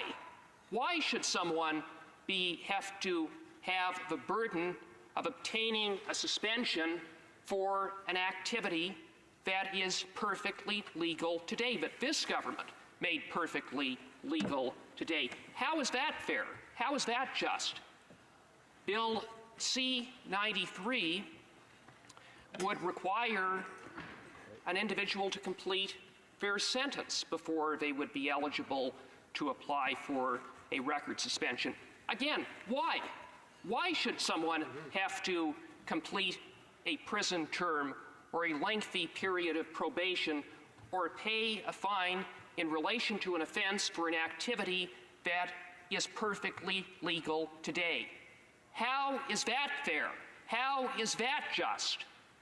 Madam Speaker, Bill C-93 would render ineligible any individual who has been convicted of a minor possession offense plus any other offense. That would appear to include administration of justice offenses that arise from the initial laying of the minor possession offense. Now, don't get me wrong, Madam Speaker, I'm not suggesting that individuals who are convicted of other offenses should be pardoned or should have those records expunged. My only point is that I don't see a connection between being convicted of other offenses and an offense that, again, is in relation to an activity that is perfectly legal. I can tell you, Madam Speaker, from a practical standpoint, what this is going to mean, that provision, in terms of the ability of Canadians to get a record suspension. There are approximately 500,000 Canadians who have a criminal record for minor possession. According to figures from the Department of Public Safety, it would remove literally half of Canadians from being eligible to apply, down to 250,000 people.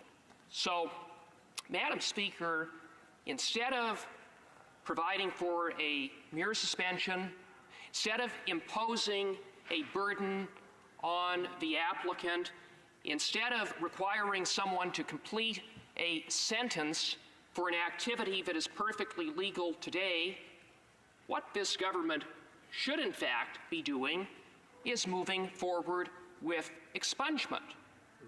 Those records relating to minor possession should be removed from CPIC. They should be removed from all government databases. They should be deleted. They should be made history. And don't tell me, Madam Speaker, that this can't be done. It has been done in other jurisdictions. Indeed, of the 23 U.S. states that have either legalized or decriminalized minor possession, 7 states provide for some sort of pardon or amnesty. 6 of those 7 provide for expungement. Instead, Madam Speaker, what we're left with a half measure, I would submit a poorly thought out half measure that in the end will leave the vast majority of Canadians who have records for minor possession with those criminal records. It falls far short of what is required. Thank you, Madam Speaker.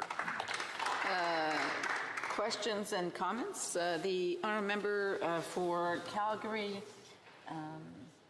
Rocky Ridge. Well, thank you, Madam Speaker. I'd like to thank the member for Edmonton St. Albert for his speech, and find it interesting that we've already had both the member from Edmonton and St. Albert and the member for Beaches East York, members from across the party divide here, that both have argued that this bill doesn't go far enough. There will be other opinions expressed on this matter before the day is out. I'd like the member for Edmonton St. Albert to comment, if he will, on the original bill itself and its shortcomings that have led us to be having these unanswered questions. That and this bill will have much work to be done at committee if it's the will of the House to send it there. Is this not part of the general sloppiness and poorly thought out bill in the first place? The honourable member for St. Albert Edmonton. Thank you, Madam Speaker, and I wholeheartedly agree with the comment made by the honourable member for Calgary Rocky Ridge. Wherever you stand on the issue of legalization, it is very clear that from the start that this government completely bungled the implementation and enforcement of legalization legislation. So on that basis alone, I was certainly against Bill C-45 and C-46, which contains a number of provisions. Quite frankly, this issue should have been part of the legalization bill. It should have been part and parcel with the legalization bill. Instead, we're left in a situation where we have a flawed half measure that very likely may not make it through this Parliament. It's another example of the failure of the leadership on the part of this government. Questions and comments? Honorable député de Montarville. Merci, Madame the Honourable Member for Montarville. Well, thank you, Madam Speaker, and it's always good to have at the committee member from Public Safety on at the speaking and in his remarks. He heard from departmental officials explaining certain aspects of the bill with respect to the elimination of a criminal record. It wasn't just a simple click to remove it. It was far more complex than that. There were processes involved. I'd like to hear him comment on that. For St. Albert, Edmonton. Thank you, Madam Speaker, and I thank the member for Monterville for his good question. It is true that we don't have a uniform database. There is CPIC, there are digital provincial databases, and then there are paper records stored in courthouse basements. But in terms of the effect that records have on individuals in terms of getting a job, in terms of getting housing, in terms of volunteering, it is largely those digital records, CPIC records, that are the source of where an employer, for example, will go. And when they go to the RCMP gets that record from CPIC. So what I would submit at the very least this government should be doing is going through CPIC and deleting all of those records relating to minor possession. It would be a cost-efficient measure that would relieve the vast majority of the stigma and issues arising from a criminal record. And in an age of artificial intelligence, I see very little argument as to why it couldn't be done. Time for a brief question. The honourable member for Barrie-Innisfil. Thank you, Madam Speaker, and I want to thank my honourable colleague for raising some important concerns and issues with respect to this piece of legislation. But he also spoke specifically about the suspension of the records, that it doesn't deal with expungement or pardons. And I'm curious as to his opinion why he thinks the government didn't go far enough, because he already talked about this being a flawed piece of legislation, why they didn't go far enough with respect to expungement or pardons. Brief answer from the member for St. Albert, Edmonton. Well, thank you, Madam Speaker, and I thank the member for Barrie-Innisfil. And I have to say, I don't know why the government hasn't moved forward with expungement, with the deletion of records at the very least from CPIC.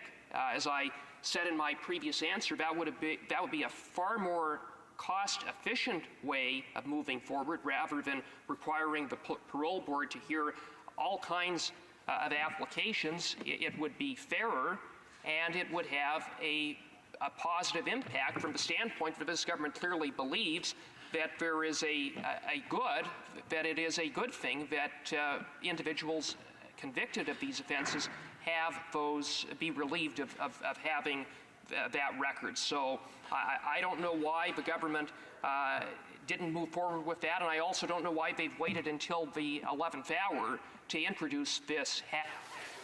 I'm sorry, the time is up. The reprise de débat, l'honorable. Resuming debate, the honourable member for Beauport, Côte-de-Beaupré, Île d'Orléans, Charlevoix. Thank you, Madam Speaker. I'm very pleased to have this opportunity to rise today to speak to Bill C-93, an act to provide no-cost, expedited record suspensions for simple possession of cannabis. As you undoubtedly know, this bill follows on the heels of Bill C-45, an act respecting cannabis, and to amend the Controlled Substances Act, the Criminal Code, and other acts, which came into force on October 17, 2018. Bill C-93 aims to make changes to the rehabilitation process and to eliminate fees for Canadians convicted of simple possession of cannabis in the past. It would help Canadians convicted of having used a drug that is now legal without having to wait the normal time frame or pay fees associated with their record suspension. Normally, for this type of application, an offender would have no other choice but to wait for 5 to 10 years based on the type of conviction and have completed serving his sentence. The cost of such an application is set at $631. The legislative measure put forth in Bill C-93 would amend the Criminal Records Act and references the Controlled Drugs and Substances Act, the Narcotics Act, and the National Defense Act.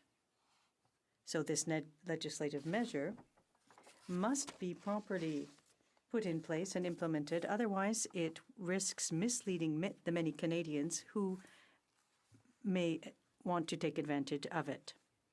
For example, if this legislative measure is adopted as it is currently spelled out in the bill, the administrative cost would be much higher than estimated.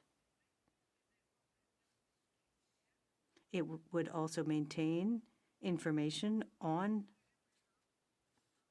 offenders.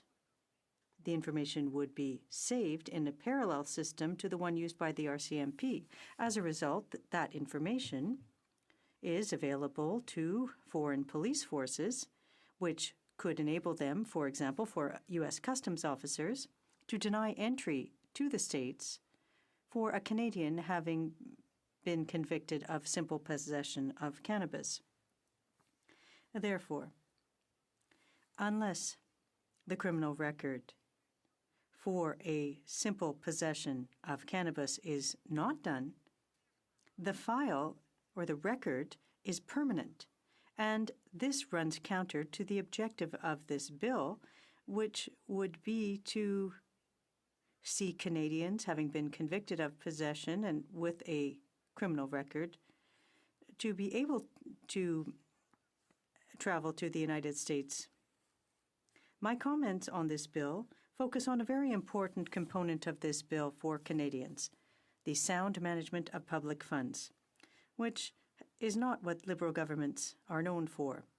In passing, Liberal governments have always championed debt.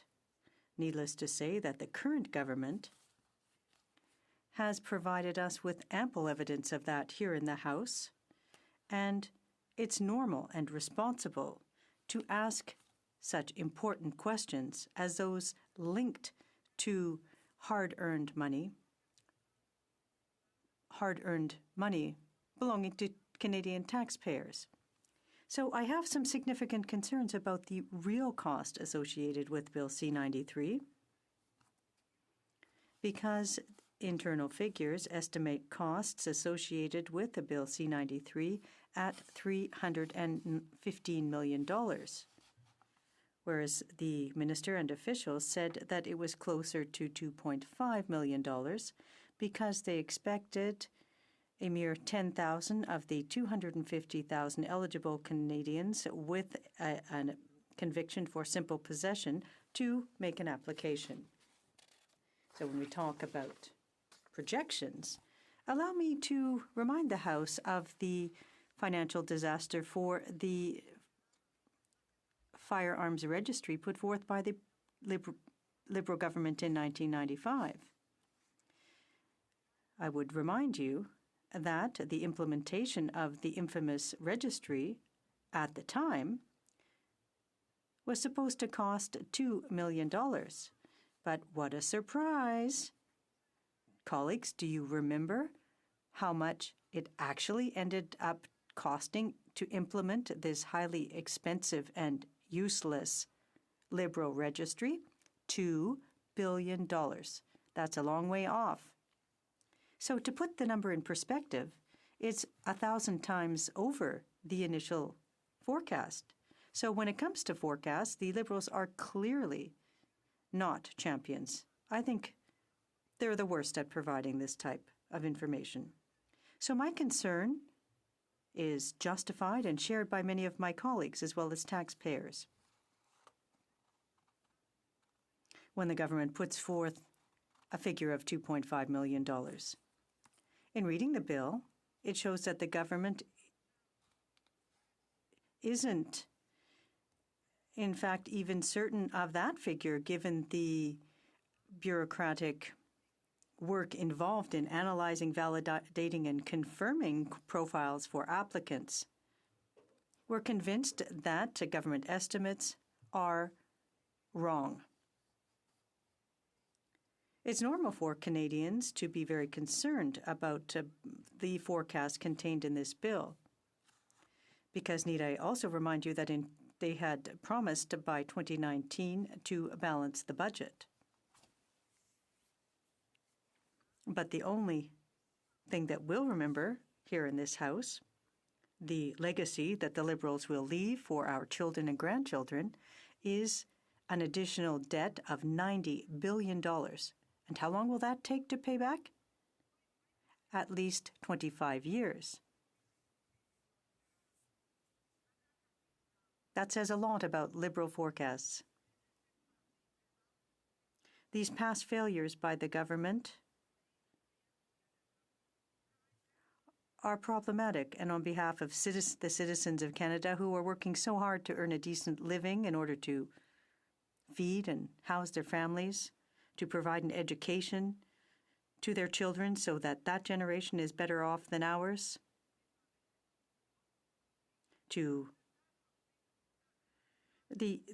fact of putting this fiscal burden on taxpayers again when you've significantly underestimated the costs is an unfair way of affecting honest citizens. As a result, if this bill is not amended to ensure that justice is provided for all honest taxpayers, and it will be very difficult for me to support the bill in its current form. I agree with the idea of an expedited record suspension process for simple possession, but not at any cost. Canadian taxpayers deserve to know the truth when it comes to their money, and I will always defend their right to demand from their government transparency and responsible management of public funds, which does not seem to be the case, once again, with this bill. This bill, Madam Speaker, is full of shortcomings. It needs to be overhauled. We need to sit down together so that Canadian taxpayers are not picking up the tab, that it is not unfair because other people have paid for pardons. In this case, it would be free. We can't cause an unfair situation to occur, but we also must ensure that the figures being put forth by the government are accurate, so that we do not see a cost explosion as we saw with the firearms registry. Thank you very much, Madam Speaker. Comments? The Honourable Parliamentary Secretary, the Government House Leader. Yes, thank you, Madam Speaker. On many different ways, I would say that I disagree with the member opposite. And one of the things that I'd like to highlight is there is a difference in terms of the conservative approach to the issue versus this government's or the Liberal Party's approach to the issue. You see, the Conservatives, and we've heard this from a number of them, and that is that they're against the legalization of cannabis. Yet they are in favor of having it allow for to be fines and allow it to continue on. So, in other words, you can decriminalize it, but just don't legalize it. That seems to be the consensus on the Conservative benches. And let me make a suggestion to the member. The only individuals that would benefit by that, I would suggest to you, would be the criminal element. Because you have to recognize that one of the advantages of moving forward with this is making our communities safer. Tangible example.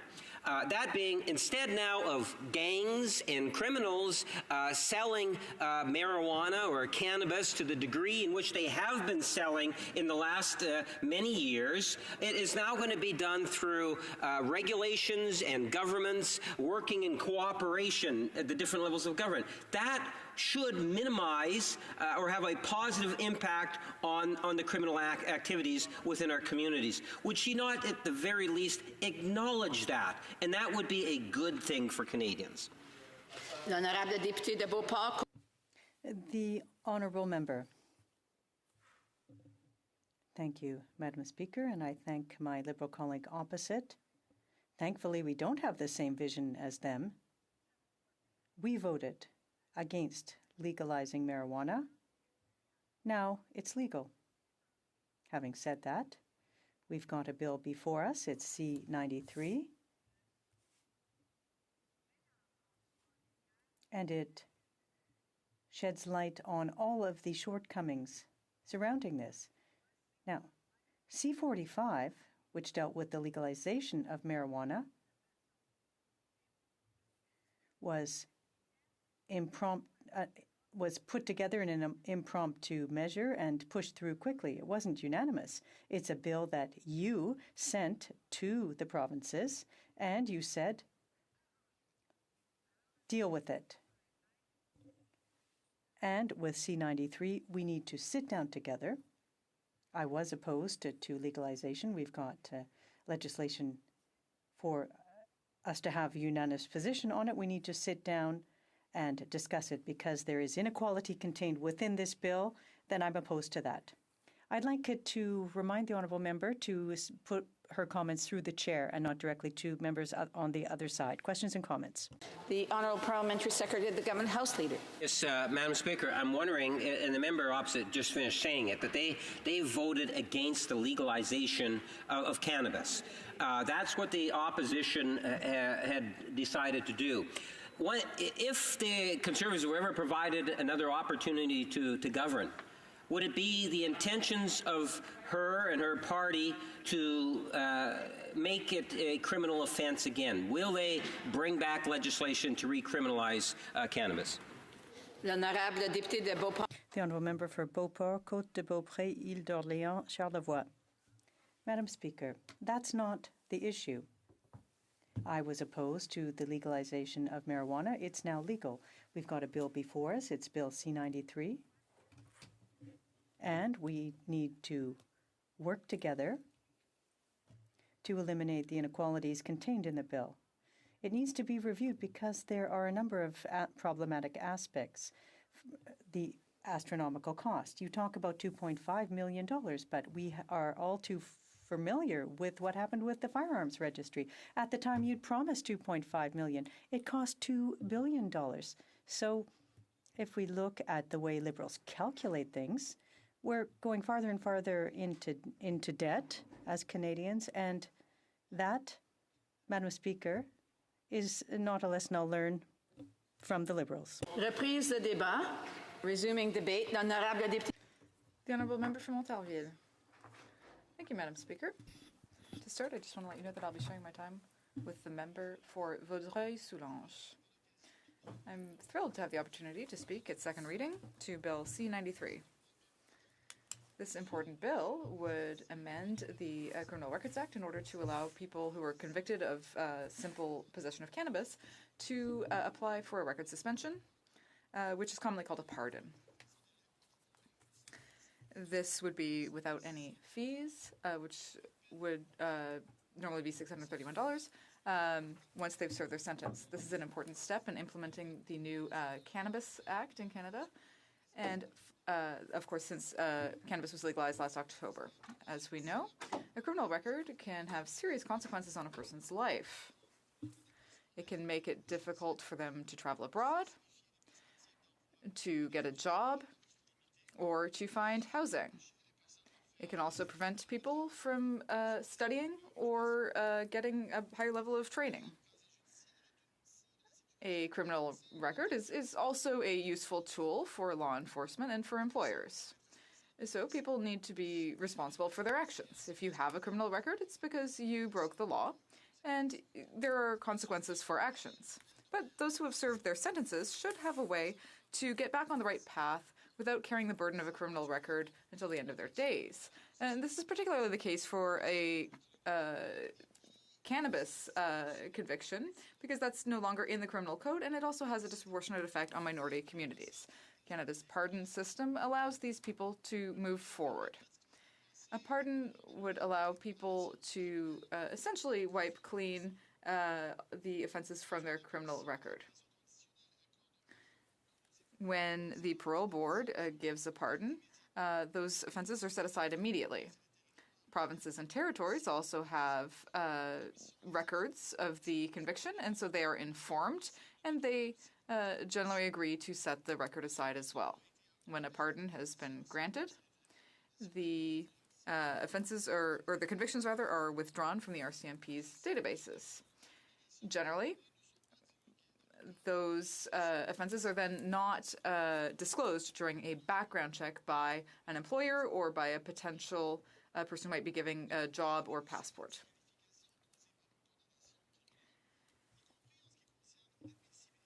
Now, when it comes to eligibility for Canadian citizenship, that would also not be disclosed. Only the Minister of Public Safety can disclose convictions that were subject to a pardon under exceptional circumstances only. For example, if someone was found guilty of a sexual offense and wants to work in a volunteer position with the vulnerable people. These pardons are almost always permanent unless the person breaks the law again. Furthermore, pardons are protected by human rights laws.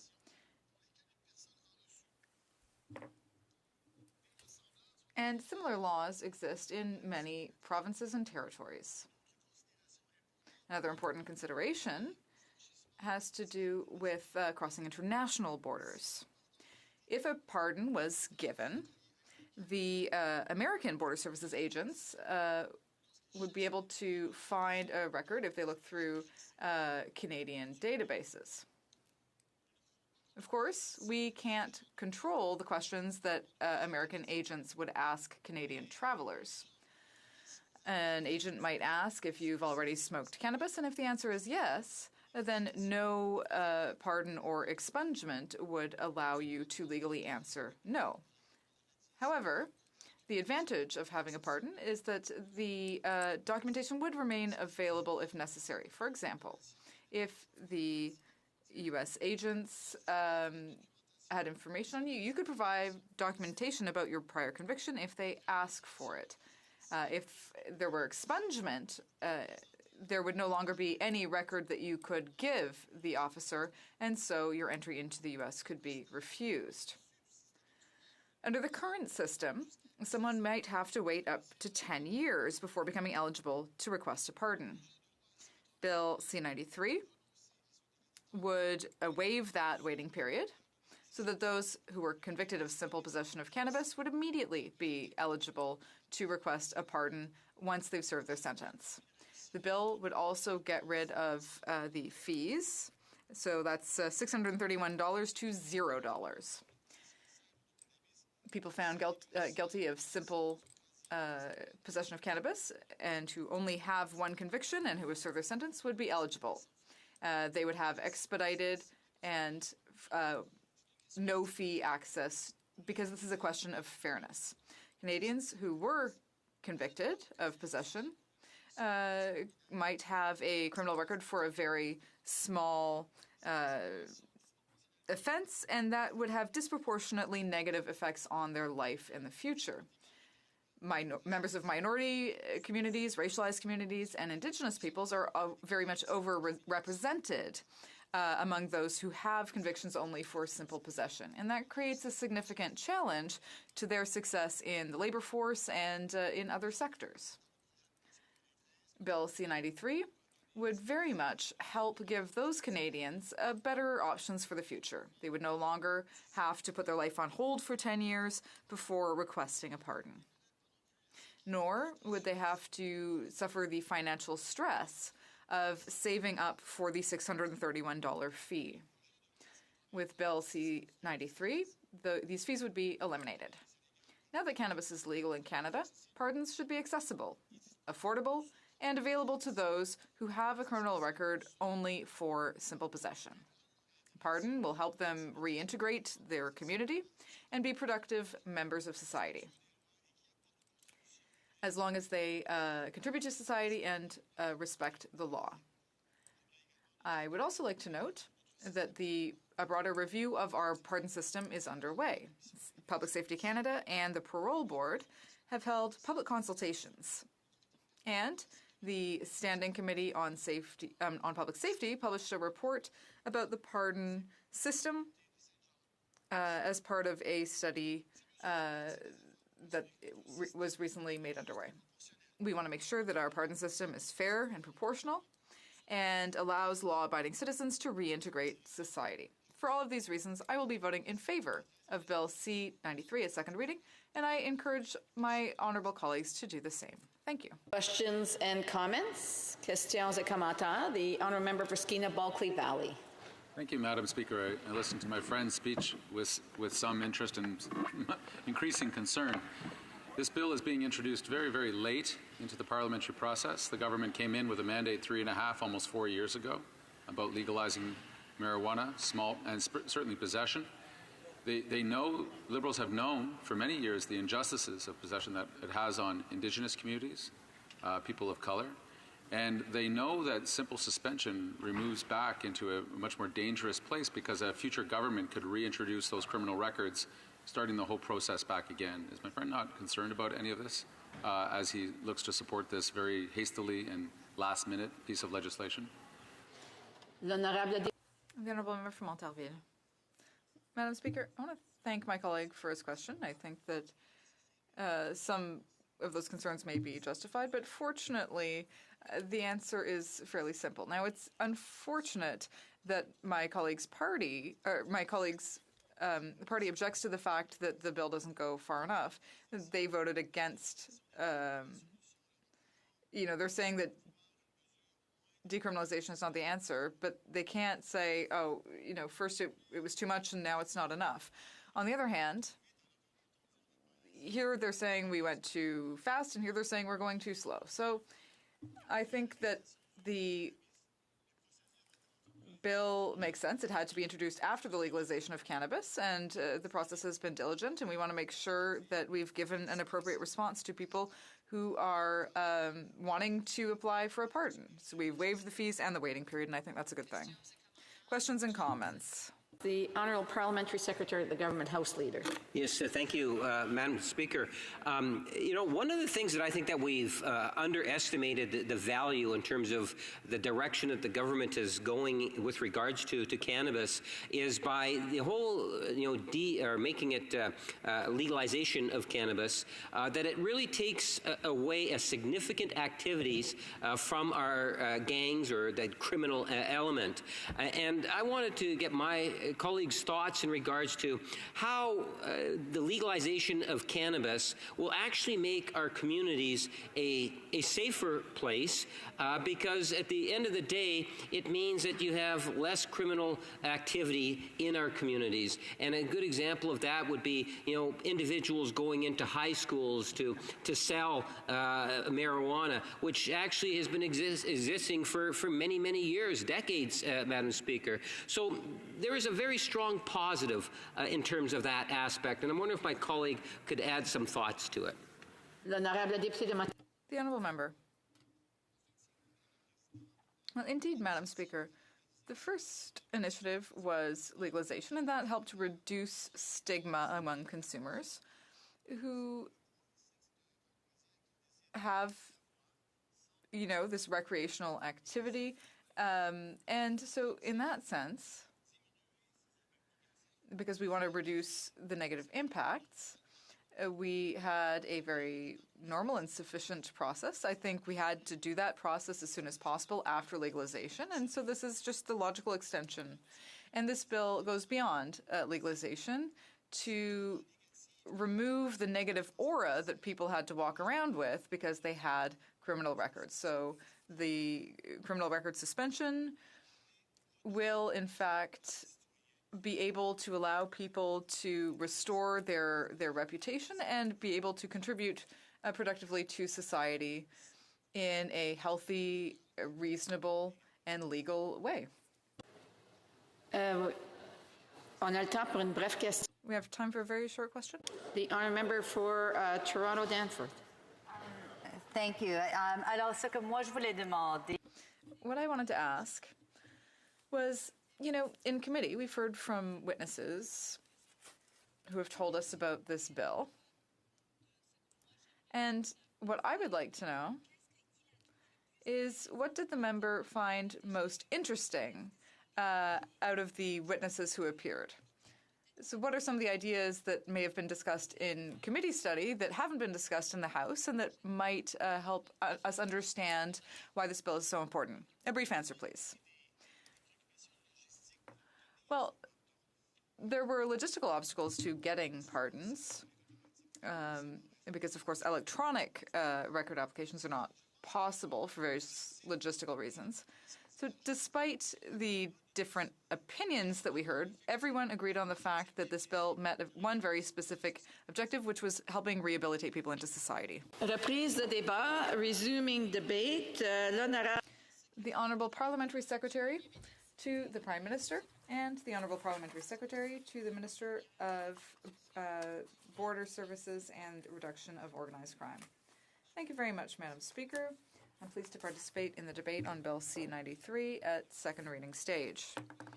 This bill aims to make things fairer for Canadians and their families. For too long, ineffective prohibition of cannabis meant that many Canadians ended up with a criminal record following a conviction for the simple possession of cannabis. The existence of a criminal record can make it much more difficult to get a job, to find housing, or even to volunteer in one's community. And the stigma that goes along with it can make you feel like a criminal, can make you feel like you have nothing to offer Canadian society. Clearly, Madam Speaker, criminal records have a purpose in the context of public safety. But sometimes they can prevent people who actually are not a danger to society from participating in society. That's particularly the case when the activity that led to the conviction is no longer illegal, and when members of certain communities have disproportionately suffered the consequences of those convictions. That's why, Madam Speaker, the government brought forward Bill C-93, which will simplify the process of getting a pardon by eliminating the waiting period and the fees. Speaker, our government has introduced Bill C-93, which will streamline the process for getting a pardon, also known as a record suspension, by waiving the waiting period and the application fee. The waiting period for people convicted of cannabis possession is generally 5 years, although it can be as high as 10. With C-93, applicants will be immediately eligible. And there will be no application fee, which has been $631 since 2012, Madam Speaker. And on top of that, the usual criteria, like determining whether the person has been of good conduct and whether a pardon will bring them a measurable benefit, will also be waived, Madam Speaker. And on top of that, the parole board is taking additional steps, like the simplifying application forms and doing community outreach, all with the goal of allowing people with past convictions for cannabis possession to clear their records and move on with their lives as quickly and as easily as possible. This is one of the final chapters in the unfortunate story of cannabis prohibition in Canada that goes back almost a century, Madam Speaker. It has involved billions of dollars wasting and enforcing an ineffective legal regime and many more billions lining the pockets of organized crime. In spite of prohibition, Canadian youth became some of the heavier users of cannabis in the world, Madam Speaker. And some of them, especially members of marginalized communities, got saddled with criminal records that severely limited their educational and economic possibilities and opportunities. And because of the many different courts and police services in cities and towns and rural communities all across our country, each with its own archives of convictions that go back decades, Madam Speaker, we don't know the exact number of Canadians with simple possession charges on their record. But we do know that a simplified pardons process with no waiting period or application fee will make it easier for people to get the pardons they need and finally turn the page. During the last election, Madam Speaker, we committed to ending the ineffective and counterproductive prohibition of cannabis. The NDP, on the other hand, wanted to maintain the prohibition of cannabis with a decriminalization system that would have seen police issuing fines to people in marginalized and low-income communities. As for the Conservatives, they still think that people who possess a small amount of cannabis for personal use should be thrown in jail. Well, Canadians gave us the opportunity to enact our proposal last October, Madam Speaker, and we did exactly that. With the coming into force of Bill C-45, we put in place a system of legal, strictly regulated cannabis production and distribution, designed to keep cannabis out of the hands of Canadian youth and to keep profits out of the hands of criminals. Avec l'entrée en vigueur du When C-45 came into place, we set up a production and distribution system for legal cannabis, which was very strictly regulated. The goal was to keep cannabis out of the hands of young people and to keep the profits out of the hands of organized crime. At that point, the government said that it intended to allow a mechanism for people who were convicted of simple cannabis possession only to apply for pardons. Now, once again, Madam Speaker, we kept our promise. A pardon without any waiting period or fee is a very effective measure, Madam Speaker. A criminal record would then be sealed and set aside. So if a possible employer or landlord were looking at a candidate, they wouldn't know that this person had ever been convicted. The effect of pardons is protected under the Canada Human Rights Act, which bans discrimination on the basis of a criminal record if someone has been rehabilitated. There is a comparable system that already exists in many provinces and territories. Waiving the waiting period and application fees are unprecedented measures. By doing so, we will be removing the major obstacles in the path of Canadians seeking to lift the stigma and burden of a criminal record for possession of cannabis, allowing them to participate fully in society. We can't go back in time and give them back the opportunities that they've lost, Madam Speaker, but we can give them a way of moving forward. When people fully reintegrate into Canadian society, going to school, getting jobs, and generally participating in community life, we are all better off.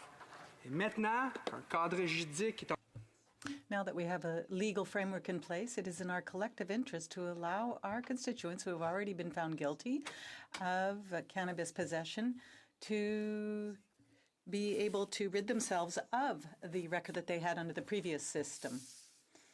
And Bill C-93 does this. I firmly support this bill, and I invite all my colleagues here in the House to support Bill C-93. And thank you, as usual, Madam Speaker. Then comments, the honourable member for Skeena-Balclay Valley. Thank you.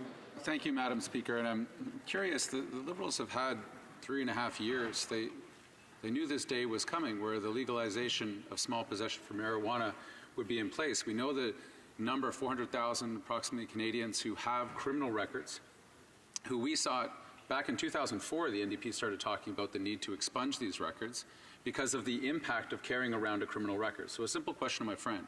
Under the Liberal plan, this very late introduced bill, C-93, the very last 5 weeks left in a parliamentary sitting in which they've had 3.5 years, introducing this bill for suspension rather than expungement, could a future government, simply by introducing another piece of legislation, reattach those criminal records to those Canadians, which Liberals right now say they shouldn't have? Because under expungement, the record is removed. No future government can reimpose those criminal acts upon the person. It has been abolished by the government.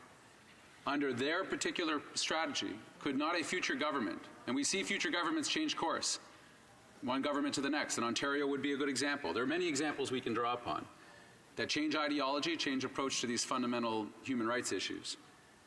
Overrepresentation of Indigenous people, people of color under marijuana convictions. Could convictions be reintroduced back to people because of the Liberals' suspension process rather than expungement? The Honourable Parliamentary Secretary. I'd like to thank my honourable colleague for his question. There were a couple of components to his question. First, with regards to the introduction of this law in our last year of our mandate, I think that Canadians expect us to continue to work up until the end of our mandate, Madam Speaker, and some of the projet de loi, some of the laws, the bills that we put in place came in the first several months, and some are going to come in the last several months, and we're going to keep working until the minute prior to elections are called in this country, because that's what Canadians expect from us. I'd also like to add that expungement brings with it several challenges, Madam Speaker, one of which is that if a Canadian who had this record were to travel to another country, particularly the United States, and they still had in their databases that that person had been convicted of simple possession, they could refuse them entry. And if they said, but my record was expunged, they would say, well, give us proof of that. And unfortunately, with the expungement process, there is no way that they could get access to those documents showing that that criminal record no longer exists. We chose to go with the pardon process, with the record suspension process, to ensure that they would have, if they needed it, access to those documents to allow them to travel as they see fit. It's something that actually came up significantly in the consultations we had with Canadians. We listened, we put in place this law, and we're very proud that we delivered on that promise, Madam Speaker. Questions and comments? Questions et commentaires. The honourable member for Sherwood Park, Fort Saskatchewan. Well, thank you, Madam Speaker. I think many people are asking about the cost of this bill and the information the government relies on for assessing the cost. As you know, Conservatives will support this bill to go to committee, but we'd like the government to be able to provide us with good information, be accountable to the House in that way. Now, indications are from the minister that they expect only 10,000 applicants, but there are 250,000 eligible Canadians. So the government seems to expect that the vast majority of people who have simple possession convictions would not apply, and that's baked into their cost estimates. So why is the government assuming that such a small number of Canadians will apply for this? And is he concerned that many of those Canadians who are disadvantaged, who he talks about, may be less likely to access the resources to make these applications? The Honourable Parliamentary Secretary. Madam Speaker, I'd like to thank my honourable colleague for his question. Obviously, with anything that we do, we have estimates.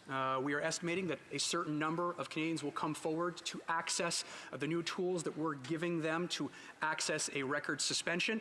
If we see that those numbers are higher than expected or lower than expected, Madam Speaker, we will adjust. We will make the changes necessary. That's what any good government does, Madam Speaker. At the end of the day, what we have done is, over the last 4 years, we have looked at a failed system, one that the previous Conservative government refused to even look at. They were okay with the fact that we were spending billions of dollars every year on a failed system. We had some of the highest rates of cannabis use in the entire world for our youth. Billions of dollars was flowing into the pockets of organized crime. That was okay. We looked at that, we consulted with Canadians, we consulted with law enforcement, we consulted with experts, and we put in place several laws, several bills that would bring us through a process that would deliver lower youth rates of cannabis amongst youth, less money flowing into the pockets of organized crime, and a safer Canada for our kids and future generations of Canadians. Resuming debate. Reprise de débat. The honourable member for Sherwood Park, Fort Saskatchewan. Well, thank you, Madam Speaker. It's a pleasure for me to rise and speak to Bill C-93 and also to share my time with our excellent Shadow Minister for Health, the member for Sarnia-Lambton, who I know has done a lot of work on issues related to marijuana, and I'm sure we'll have thoughtful comments on them. My comments will hopefully be somewhat thoughtful as well. I'd like to talk about some of the questions that we have with respect to this bill, and as I mentioned during my previous question, Conservatives will support this bill to go to committee, and we will see what the direction of the committee study and the amendments and what kind of clarifications are offered by the government in the context of that discussion. Just to note at the outset, the content of this bill is to make some changes with respect to the pardon process to facilitate the expedited application for pardons of those that have a conviction for simple possession of marijuana. The changes would involve the expedited opportunity to apply as well as the waiving of the pardon fee. Now, I guess some of the context as well for this discussion is that we had a bill proposed by the member for Victoria, I believe, a member of the NDP, that proposes expungement of these offences. Expungement would be to automatically, immediately remove the convictions, effectively to say that they didn't happen, whereas the government process is more complex, more arduous. It requires the adjudication of individual applications for pardon, and it doesn't eliminate the cost of the pardon process. It simply moves the cost from the individual who is receiving the pardon to the taxpayer. So although I have some concerns about the direction of expungement as well, it's interesting that the government has chosen a process that you know, if you believe in the process, the best that you can say about it is it gets to the same place that the expungement process does, but the expungement process doesn't involve the significant cost to the taxpayer.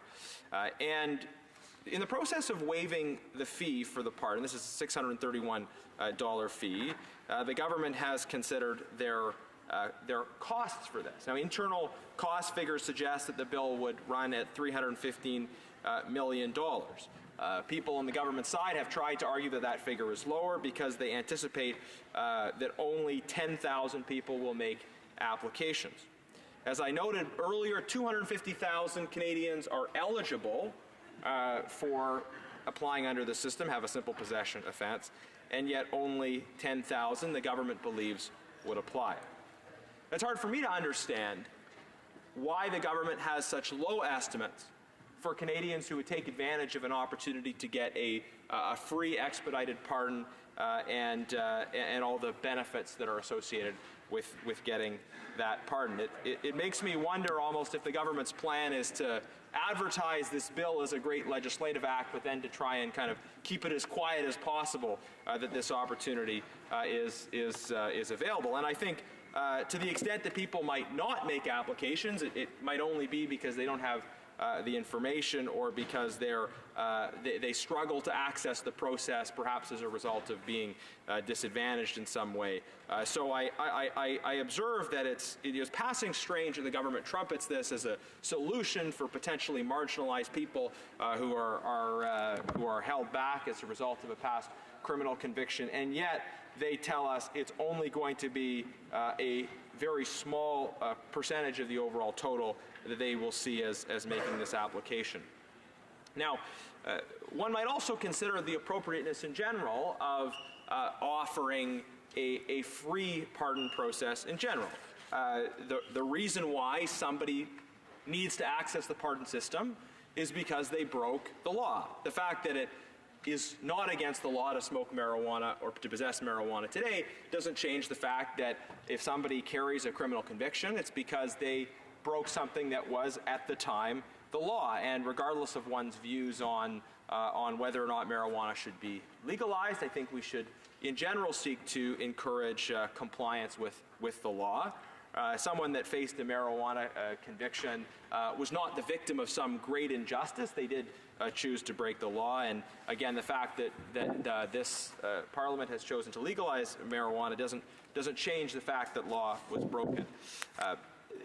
Now, of course, the counter-argument might be to point out that the pardon fee, although in some sense just and fair to those who have broken the law, does present a particular barrier to people who are struggling financially. And we would want to encourage a situation in which people who maybe have committed criminal behavior in the past but want to turn their life around, want to be able to access legal employment.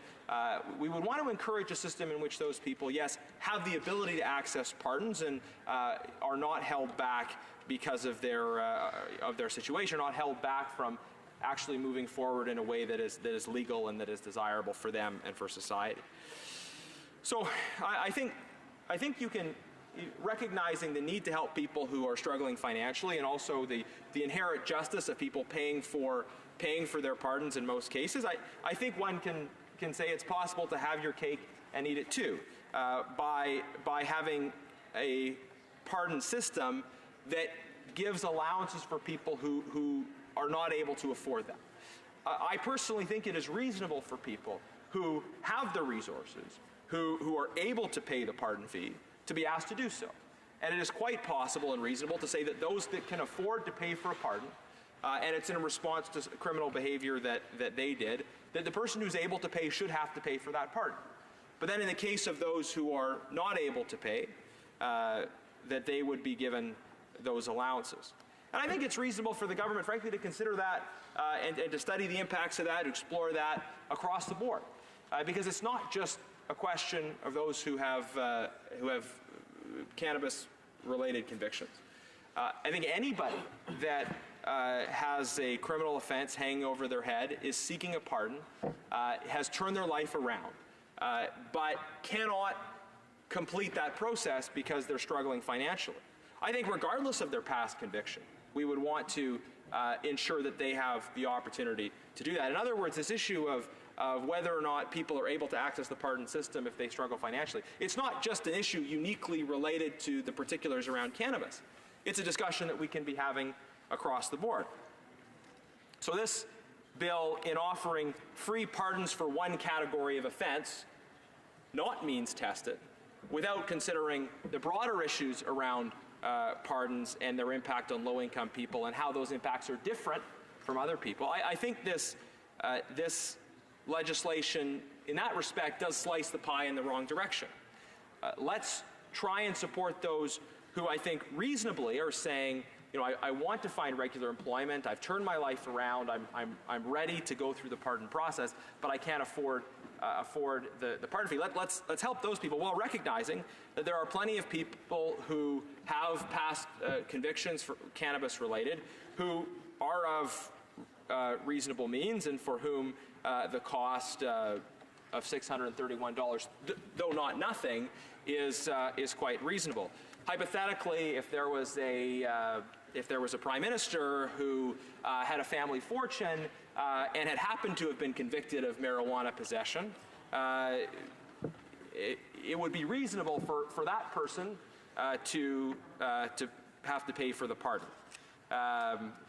So, Madam Speaker, I think that speaks to the fairness issues and the broader discussions around the pardon system, and I would welcome a debate here about broader questions around reforming how we approach pardons, but that is not what we have with us in Bill C-93. Now, I spoke earlier about the costs here, and of course, in general, we're concerned about the costs that this government's agenda is imposing. They seem to really be off so often when they estimate what the costs of things are going to be. They said that we would have a balanced budget by this year, and yet we're still running very large deficits. And so anytime we see more spending bills with estimates that seem very suspicious, well, again, that raises some further questions for us from a perspective of the obligations we have to taxpayers. Finally, if I have time, the Parliament Secretary made a very strange comment, which was that under an expungement regime, he said it would be harder for people to access the United States than under a pardons regime. I don't at all follow the logic of his arguments because, if the Americans have a record, it's up to them what kind of questions they want to ask and what kind of documents they want to seek at the border.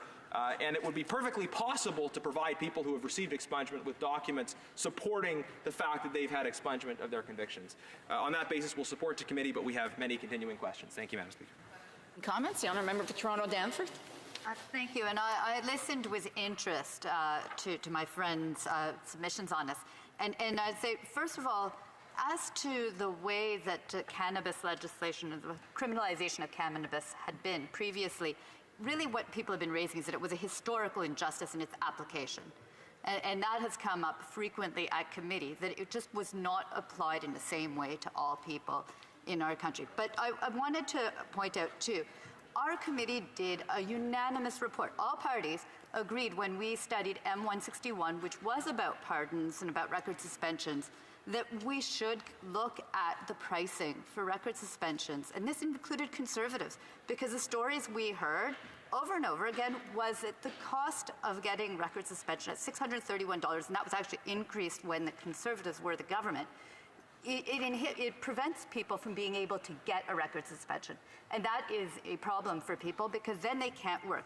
Now, the thrust of most of the argument that I heard is about this is taxpayer dollars, and it would be a waste of taxpayer dollars. My question for my friend from across the way is this, which is, in fact, is there not a value, something that actually pays back on that investment when we allow people to enter the workforce, be able to have accommodations, and be able to actually be a part of our society actively? The Honourable Member for Sherwood Park, Fort Saskatchewan. Thank you, Madam Speaker. With due respect to my colleague, I think she misstated the thrust of my argument. I recognized explicitly in what I said that there is a legitimate concern about the prohibitive cost of record suspensions for some Canadians, which is why I said that we should be looking at addressing that prohibitive cost not uniquely for one type of conviction, but for all convictions. At the same time, there are Canadians who can't afford to pay the record suspension fee, whether we're talking about cannabis-related convictions or other convictions.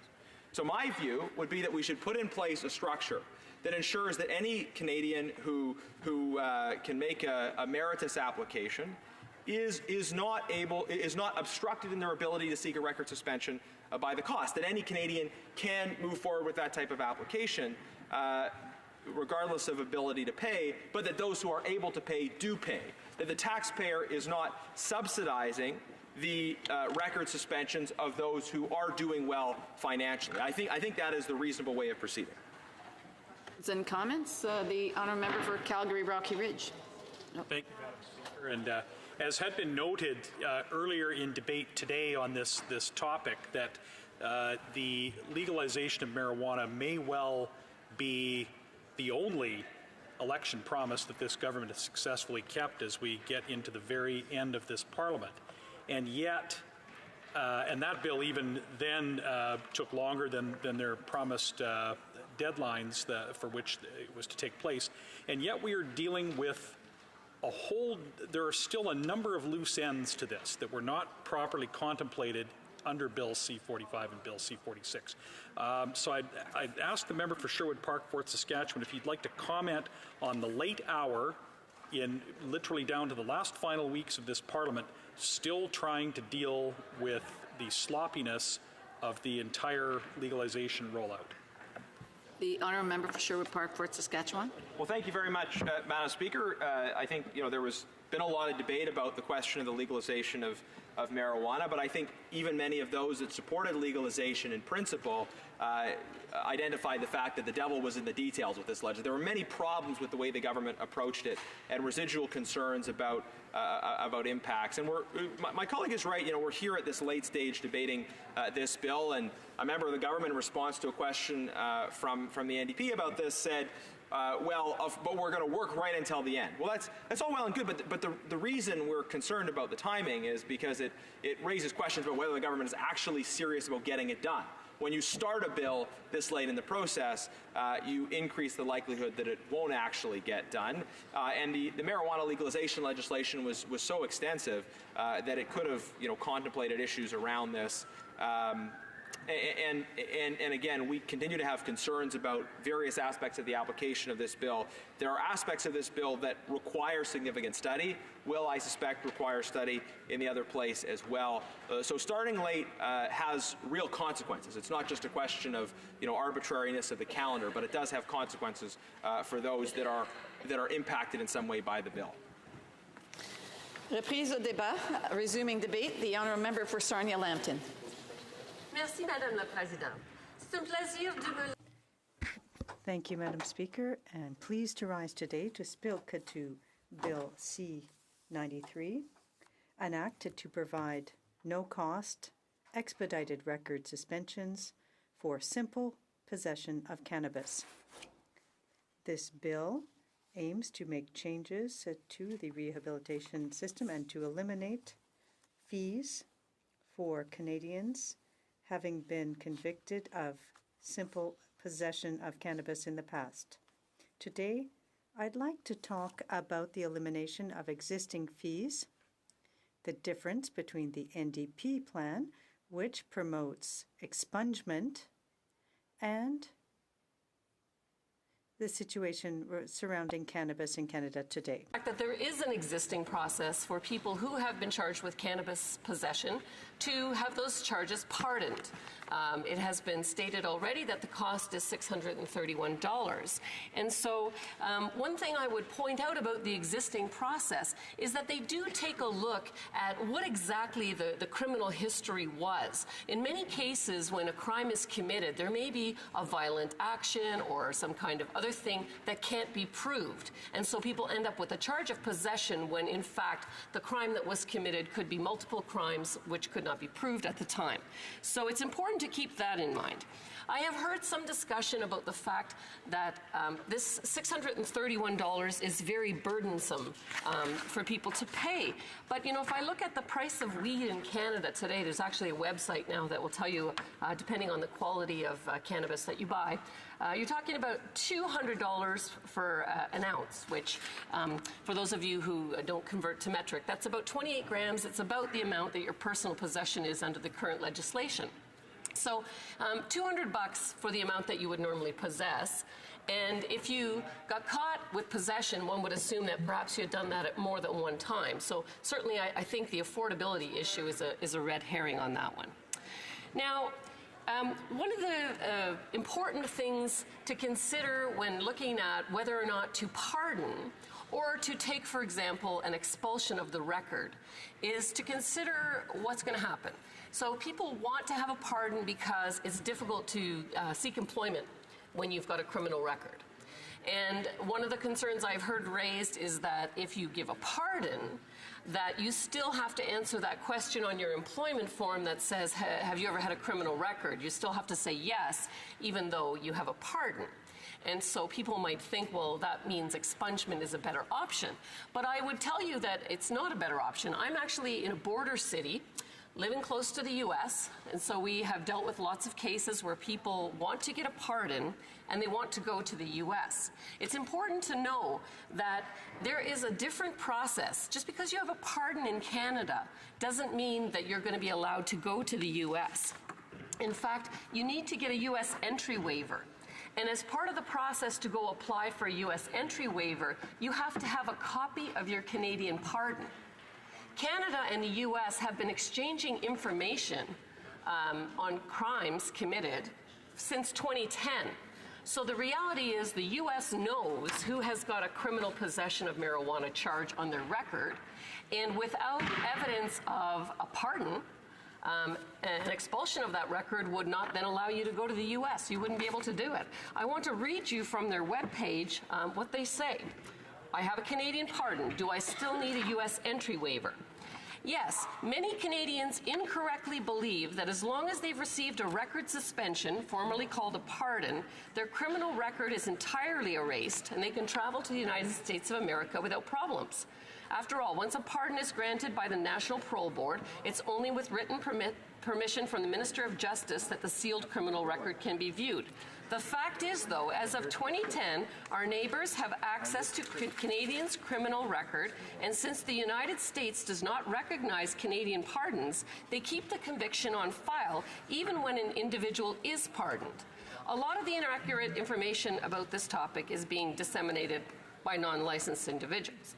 Canadian pardons do not help with entry into the U.S. American border officials use the United States National Crime Information Center database, which is maintained by CJS and the FBI and interlinked with federal, tribal, state, and local agencies, as well as with the RCMP and their CPIC database.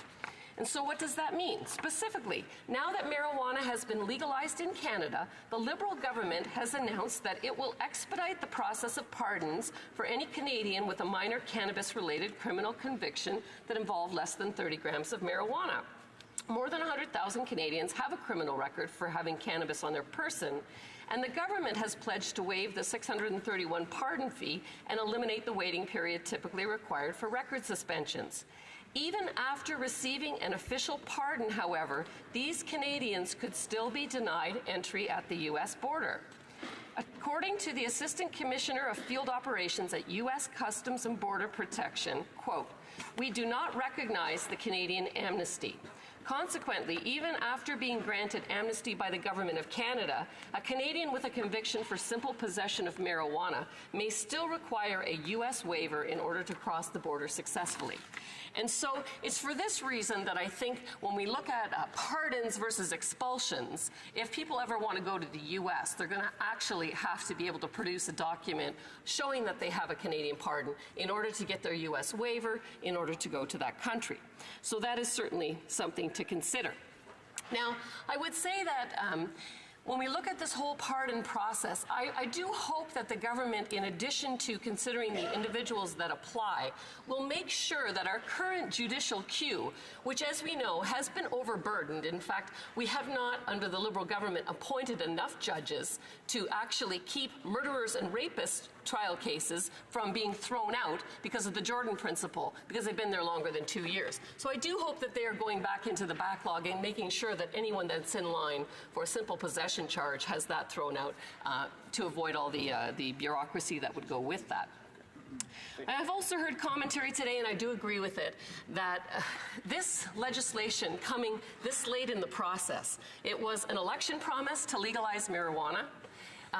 There was lots of consultation and a fulsome report that was done. I was at Health Committee when the bill was considered. Many things were pointed out. This certainly was one of them that was talked about years in advance. So to see that this has been left to the last minute and likely will not have time to duly pass just means that the government is not as sincere in their efforts in getting this passed. The whole legalization of marijuana was a similar exercise where it was pointed out to the government that they needed to have in place public education a year before legalization, and again, that didn't happen. It was clear what was needed to support police officers and municipalities, and again, the timeline there was rushed and too short. And so what do we see then today happening? We still see that although marijuana is legal, edibles are not yet legal, and there is still much confusion about what's to come on that, and we've seen no clarification. We also know that we've seen many of the things that were predicted. We have seen an increase in the number of people that are consuming cannabis, about 32%, same kind of increase that was seen in Colorado. And what's really problematic about that is the statistics of impaired driving. You know, Canada already had a substantial problem. I'm going to quote some statistics from MAD from 2014, where already in 2014 we'd seen an increase over time to where 42% of fatally injured drivers tested positive for the presence of cannabis. So we already had a big problem, and certainly under this government, it doesn't seem to be getting any better.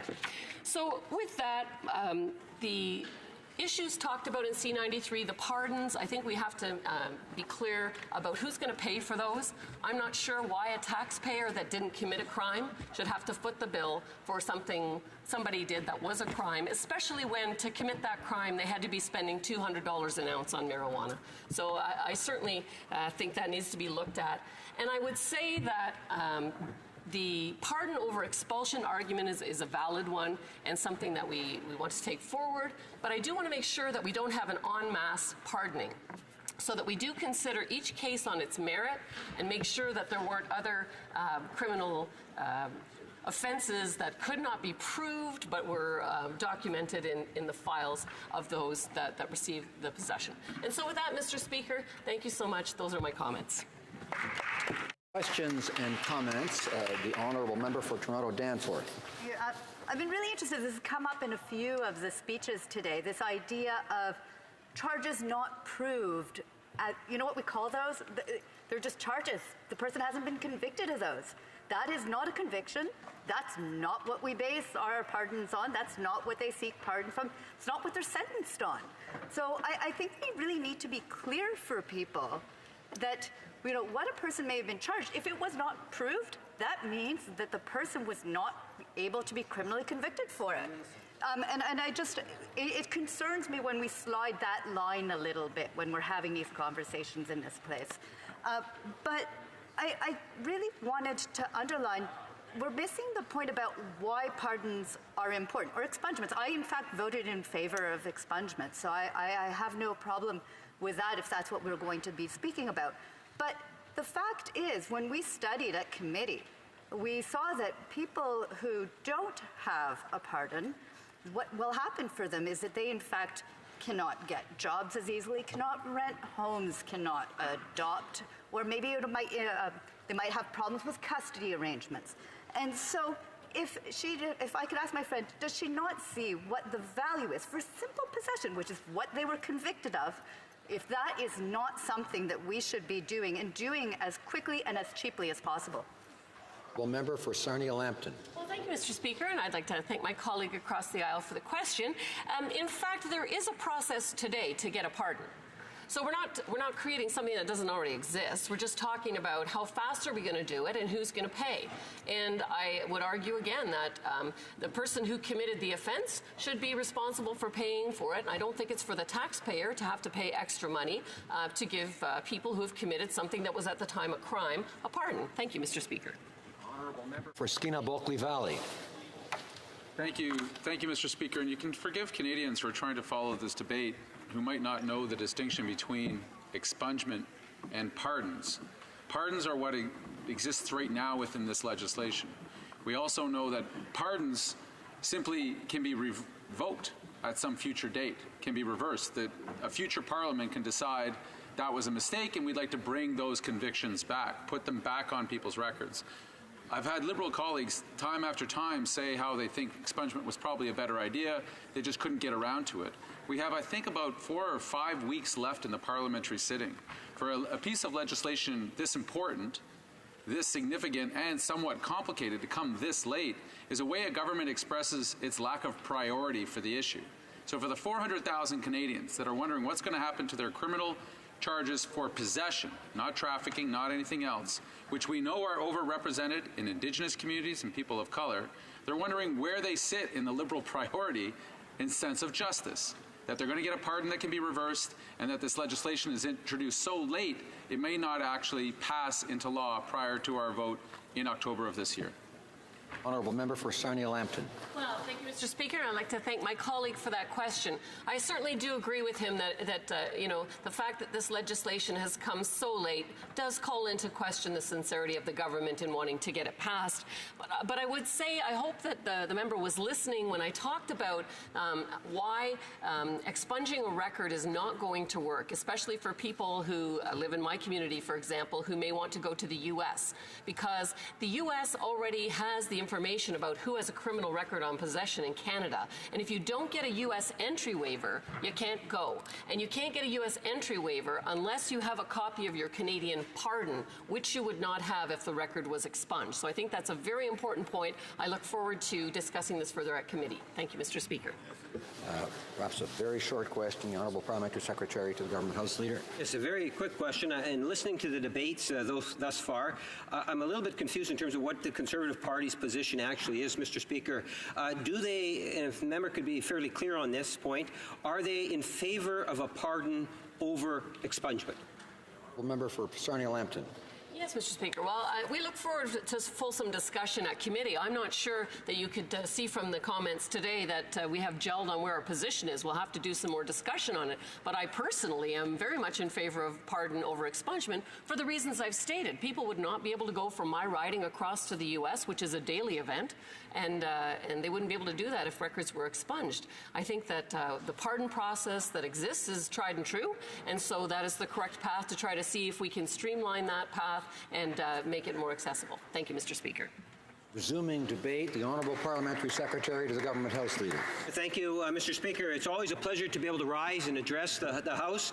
And yet, once again today, we have in Bill C-93 another progressive piece of legislation that is going to have a very positive outcome at the end of the day from coast to coast to coast. And I've heard a number of members across the way ask the question, well, why is it that we are bringing this legislation forward at this time?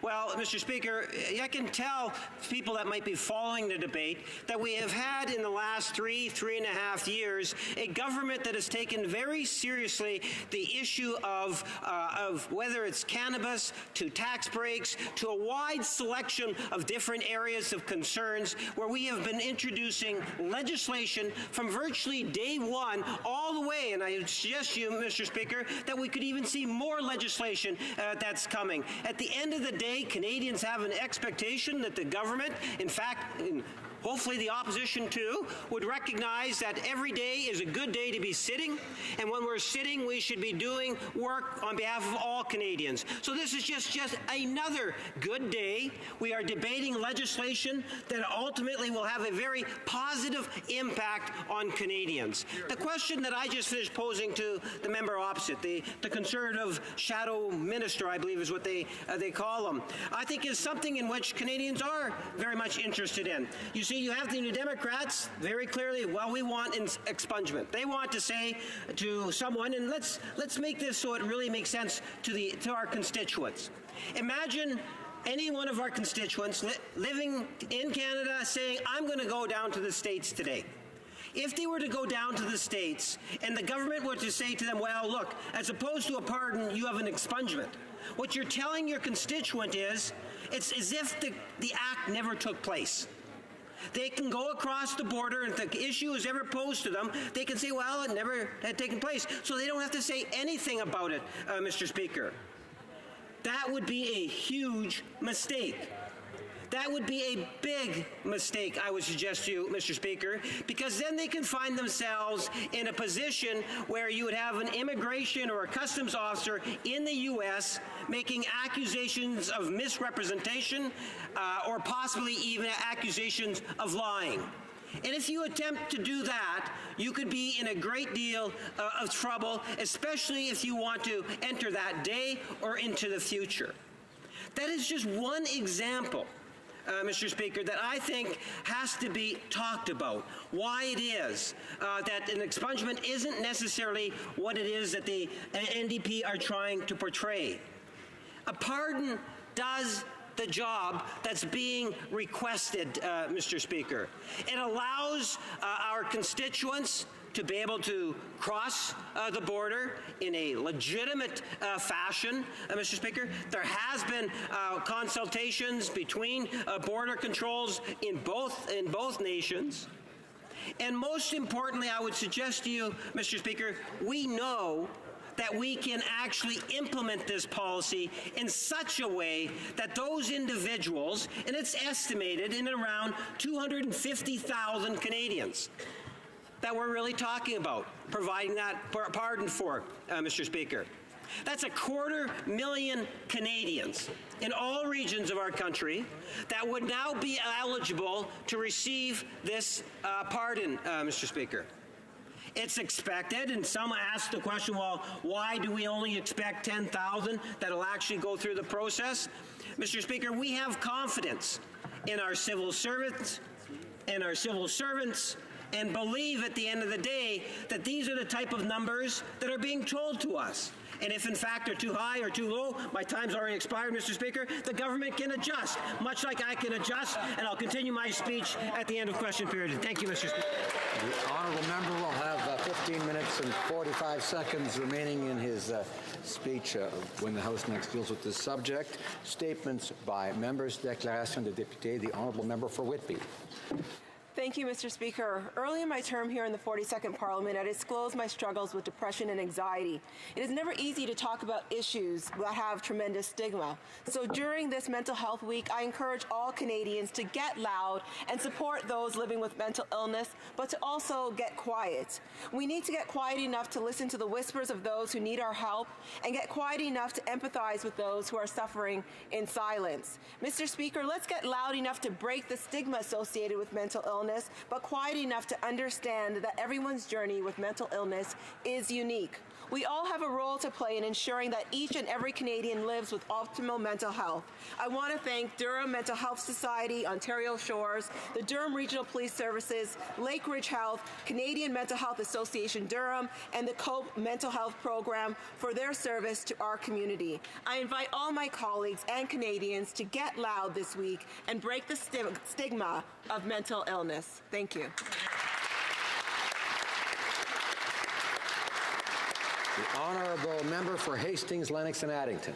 Mr. Speaker, hard work and persistence have paid off to the tune of an All-Ontario Hockey Championship.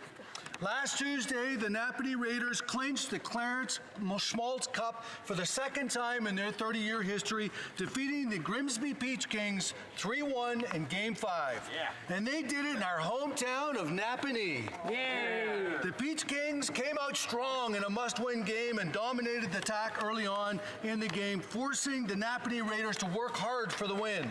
The Peach Kings came close to tying it late in the third, but Napanee's goalie, Nicholas Nabbers, reacted quickly and was able to catch a bouncing puck. Here, here. As forward Ryan Castleman said, our dressing room is the reason we won. Every practice, every meeting, every game, we were there for each other. We loved being together, and that really makes for a good hockey team. Capturing the Smulch is something we'll never forget. Mr. Speaker, we'll never forget either. Congratulations, Raiders. Honourable Member for Battleford, Lloydminster. Thank you, Mr. Speaker. My province of Saskatchewan is innovative, resilient, and committed to safeguarding the environment. It is truly disappointing that the Prime Minister is so focused on his ineffective and costly carbon tax that he can't see past it. What is even more disappointing, Mr. Speaker, is that he is not being upfront with Canadians. If his carbon tax was really a plan to lower emissions, he would not have given a pass to major emitters. Instead, his carbon tax scheme dives deeper into the pockets of hardworking Canadians who are already overtaxed. Saskatchewan is forced to continue their fight in court, but now they are being joined by Canadians across this country, and more provinces are picking up the fight in court. The good news is, Mr. Speaker, this fall Canadians can choose a leader who will scrap the carbon tax and lower global emissions without making Canadians pay more. Absolutely. The Honourable Member for Humber River, Black Creek. Thank you very much, Mr. Speaker. I'd like to take this opportunity to rise in the House today to recognize a remarkable woman in my riding of Humber River, Black Creek, Amaris Christoffoli, a senior. She leads a group of over 75 seniors through an extensive community-based exercise program. Ms. Christoffoli has been volunteering for a remarkable 18 years and leads the program with participants ranging from the young age of 70 to 90 years of age, 3 times a week. Mr. Speaker, we all know as we grow older, it is important to increase your exercise and to ensure a longer life. It is individuals like Amaris that are helping to keep our Canadian seniors healthy and strong, like this great country that we call home. Thank you very much, Mr. Speaker. The Honourable Member for North Island, Powell River. In my riding of North Island Powell River, youth are telling us climate change is a priority. My first town hall on climate change, held in Port McNeill at North Island Secondary School, had 3 presenters who spoke to issues relevant in the region. Adrian Van Gorkum, a student, was first to present. He spoke of his survey of fellow students on their concerns about the environment and climate change. The results were powerful, as we heard that this issue is seen as incredibly urgent. He, along with 2 other presenters, Megan Hanachek and the Marine detective, Jackie Hilderine, focused on battling fear, creating solutions, and youth engagement. Whether it is the students of Campbell River who have protested multiple times at City Hall asking leadership and community members to act now, or the Comox Valley students who met with several elected representatives to discuss issues of climate action in their region, or the students of Powell River who left their classrooms and walked out to protest the lack of climate action change, young people are stepping up to the plate. I hope that this government will be willing to act with them. The Honourable Member for Marc-Aurèle-Fortin. Mr. Speaker, I recently visited a company called Nordresa, which is in my riding of Marc-Aurèle-Fortin. It's a gem in the local economy. It manufactures electric propulsion systems for commercial trucks. If I had to choose just one company that symbolizes the union of economics and ecology, it would be Nordresa. With a highly trained Quebec workforce, first-rate skills, and great potential to develop economically on the international stage, the company is a leader in Canada's green transition that we should all be proud of. I want to thank the President of Nordresa, Sylvain Castonguay, and the Deputy Director General, Caroline Lachance. I want to thank them for their welcome and all their hard work. By supporting companies like this, we can build a sustainable economy fueled by innovation and growth. For Sarnia Lambton. Mr. Speaker, as we approach the election, I've been reflecting back on all the broken promises over the past 4 years. The Prime Minister said he would run small deficits of less than $10 million that would go to build roads and bridges here in Canada. Instead, we've got huge deficits, and our taxpayer dollars are going to build infrastructure in China. No. He said it was going to be the last election under first past the post. The budget was going to be balanced. This government was going to be open, honest, and ethical. Well, we saw how that went with the SNC scandal, the Aga Khan fiasco, the clam scam, the cash for access fundraisers, and the many ethical violations of the Prime Minister and his cabinet. The Prime Minister said he would not do omnibus bills. He said he would restore home mail delivery. In fact, the Prime Minister has not fulfilled 3/4 of his promises. So basically, you can't believe anything he says. The Prime Minister is definitely not as advertised. The Honourable Member for Saint-Boniface-Saint-Vital. Mr. Speaker.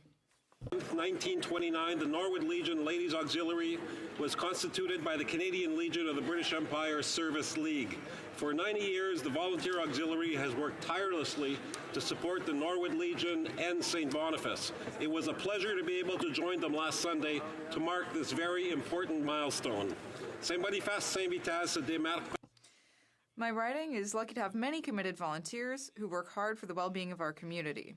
Today, I want to thank the Norwood Legion Ladies Auxiliary for their work in our community. Auxiliary President Marilyn Kennedy and all members of your valued service to our community. Happy anniversary. And here's to another 90 years. The Honourable Member for Guelph. Mr. Speaker, Canadian Children's Book Week is an annual event that celebrates Canadian children's literature.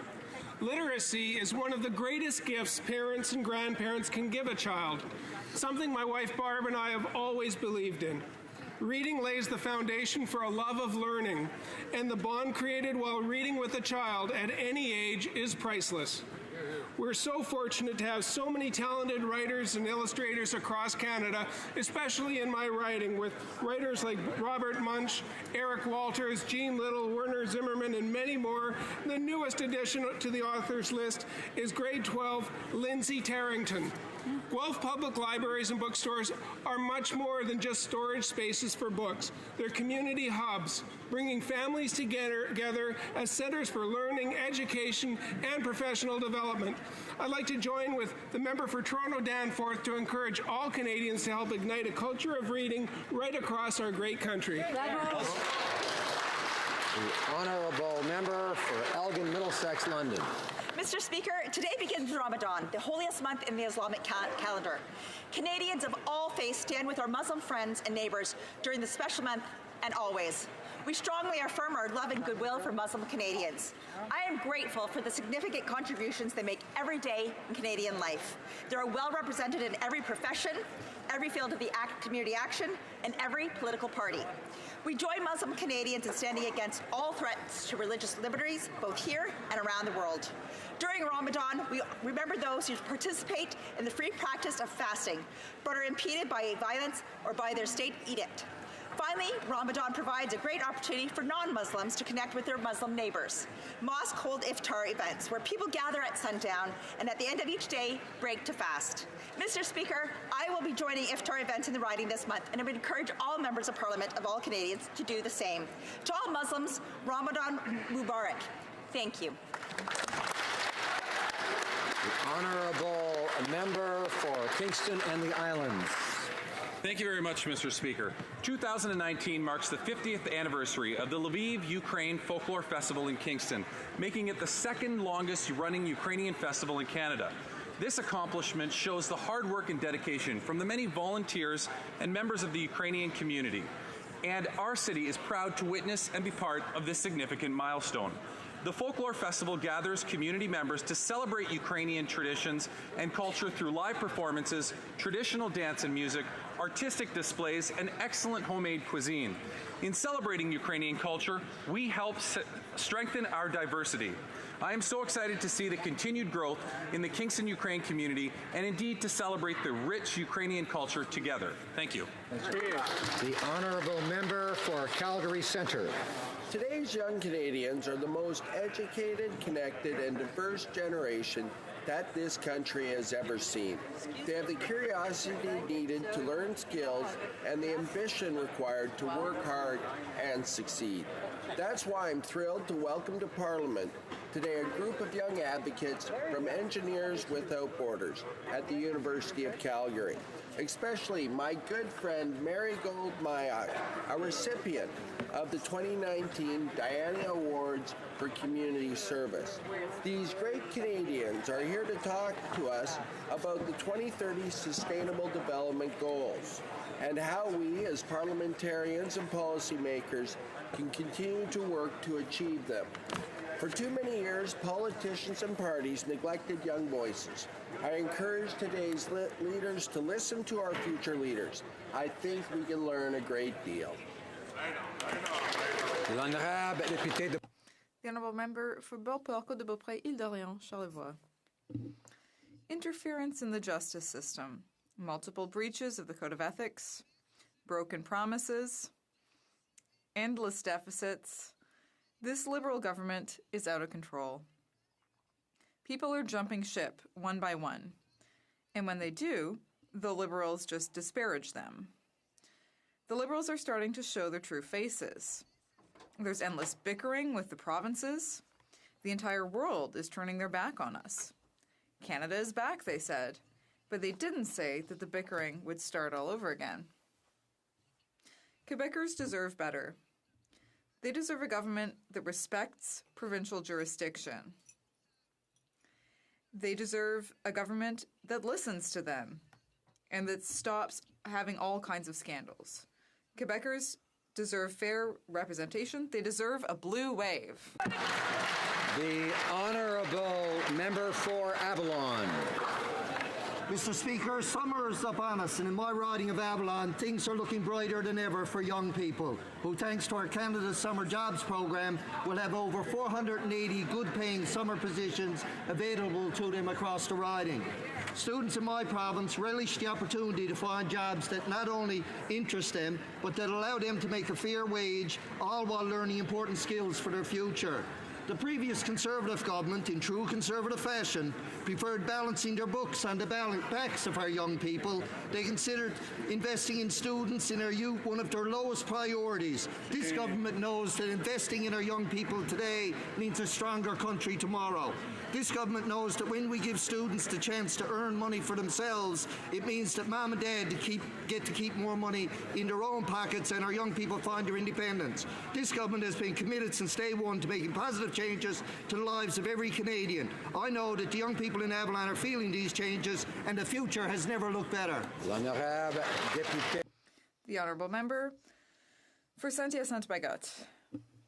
Mr. Speaker, in my riding, we're lucky to have a number of organizations doing extraordinary work, like the Citizens Committee for Environmental Protection, the OBV Yamaska, and the Boisé des Douze. They all work in the field of environmental protection. The environment is a priority for my constituents. Last month, hundreds of young people from our riding participated in the Climate March to issue a wake-up call to this government about the urgency of climate action. Young people have understood that we need to act now. My youth council has made this a key priority. That's why we'll be holding a discussion session on protecting the environment and on single-use plastics on June 8th. I invite all of my constituents to come out, because protecting the environment is our shared responsibility. Thank you very much. Honourable Member for Lethbridge. The Prime Minister misled Canadians by promising that he would run 3 small deficits and then he would balance the budget, or rather, it would balance itself. Instead, the Prime Minister has borrowed massively, he's spent out of control, and he won't return the budget to balance until 2040. He also promised that he would look after the well-being of the middle class, that he would advocate for their best interest. But nearly half of all Canadians are reporting that they live paycheck to paycheck, and they're finding it difficult to cover basic necessities like food and shelter. Life is more expensive than ever, is what we're hearing. Millennials, they'd like to buy a home, but they can't. The Prime Minister put new mortgage rules in place in order to keep young people out of the market. Canadians are paying over and over again for the Prime Minister's mistakes. But the Prime Minister doesn't care. He has a family fortune, so why should he? He tried to convince Canadians that he was one of them, but time has revealed the truth. He's not as advertised. That's right. The honourable member for Kitchener South Hespeler. Mr. Speaker, it is an honor for me to rise in the House today to recognize the vital contribution that nurses make in the health and well-being of all Canadians. With more than 425 regulated nurses across Canada, they are by far our largest group of healthcare providers. This week is National Nursing Week 2019. It is a week in which we recognize their commitment to delivering safe, effective, and quality health care. This week draws attention to nurses, increases the awareness of the many contributions of nursing to the well-being of Canadians. I am pleased to celebrate this special week with the Canadian Nurses Association, the national and global professional voice of Canadian nursing, representing over 140,000 nurses in all 13 jurisdictions across Canada. Thank you to Canada's nurses for their leadership in delivering better health care for our nation, and a special thanks to the nurses of Cambridge, Kitchener, and Waterloo.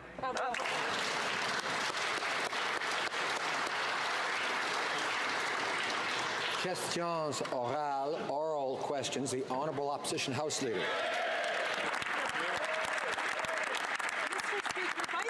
Mark Norman is a man of integrity who has served our country with distinction in the Royal Canadian Navy. Yes. But the Liberals seem to have a personal vendetta against the Vice Admiral and are going out of their way to block evidence and deny him a fair trial.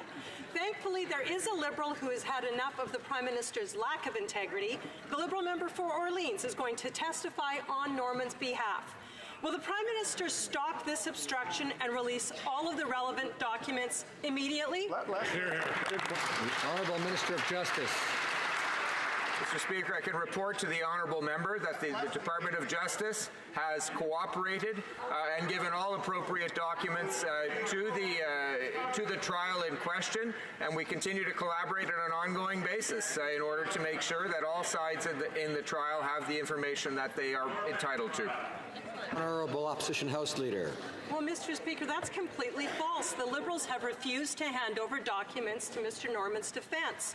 Interestingly enough, though, when Jerry Butts needed access to emails and documents when he was trying to discredit the former Attorney General on the SNC-Lavalin affair, he had no problem at all getting those documents. It's clear yet again that there are one set of rules for friends of the Liberals and a different set for those who are in the Prime Minister's crosshairs. Why is the Prime Minister refusing to hand over critical documents and evidence to Mr. Norman's defence team? The Honourable Minister of Justice. Mr. Speaker, the case in question, the prosecution in question is being undertaken by the Public Prosecution Service of Canada. Counsel to the Attorney General is fulfilling all of its obligations in that instance before the court with respect to third-party records applications. Mr. Speaker, it's improper for me to say anything more than that, but we are...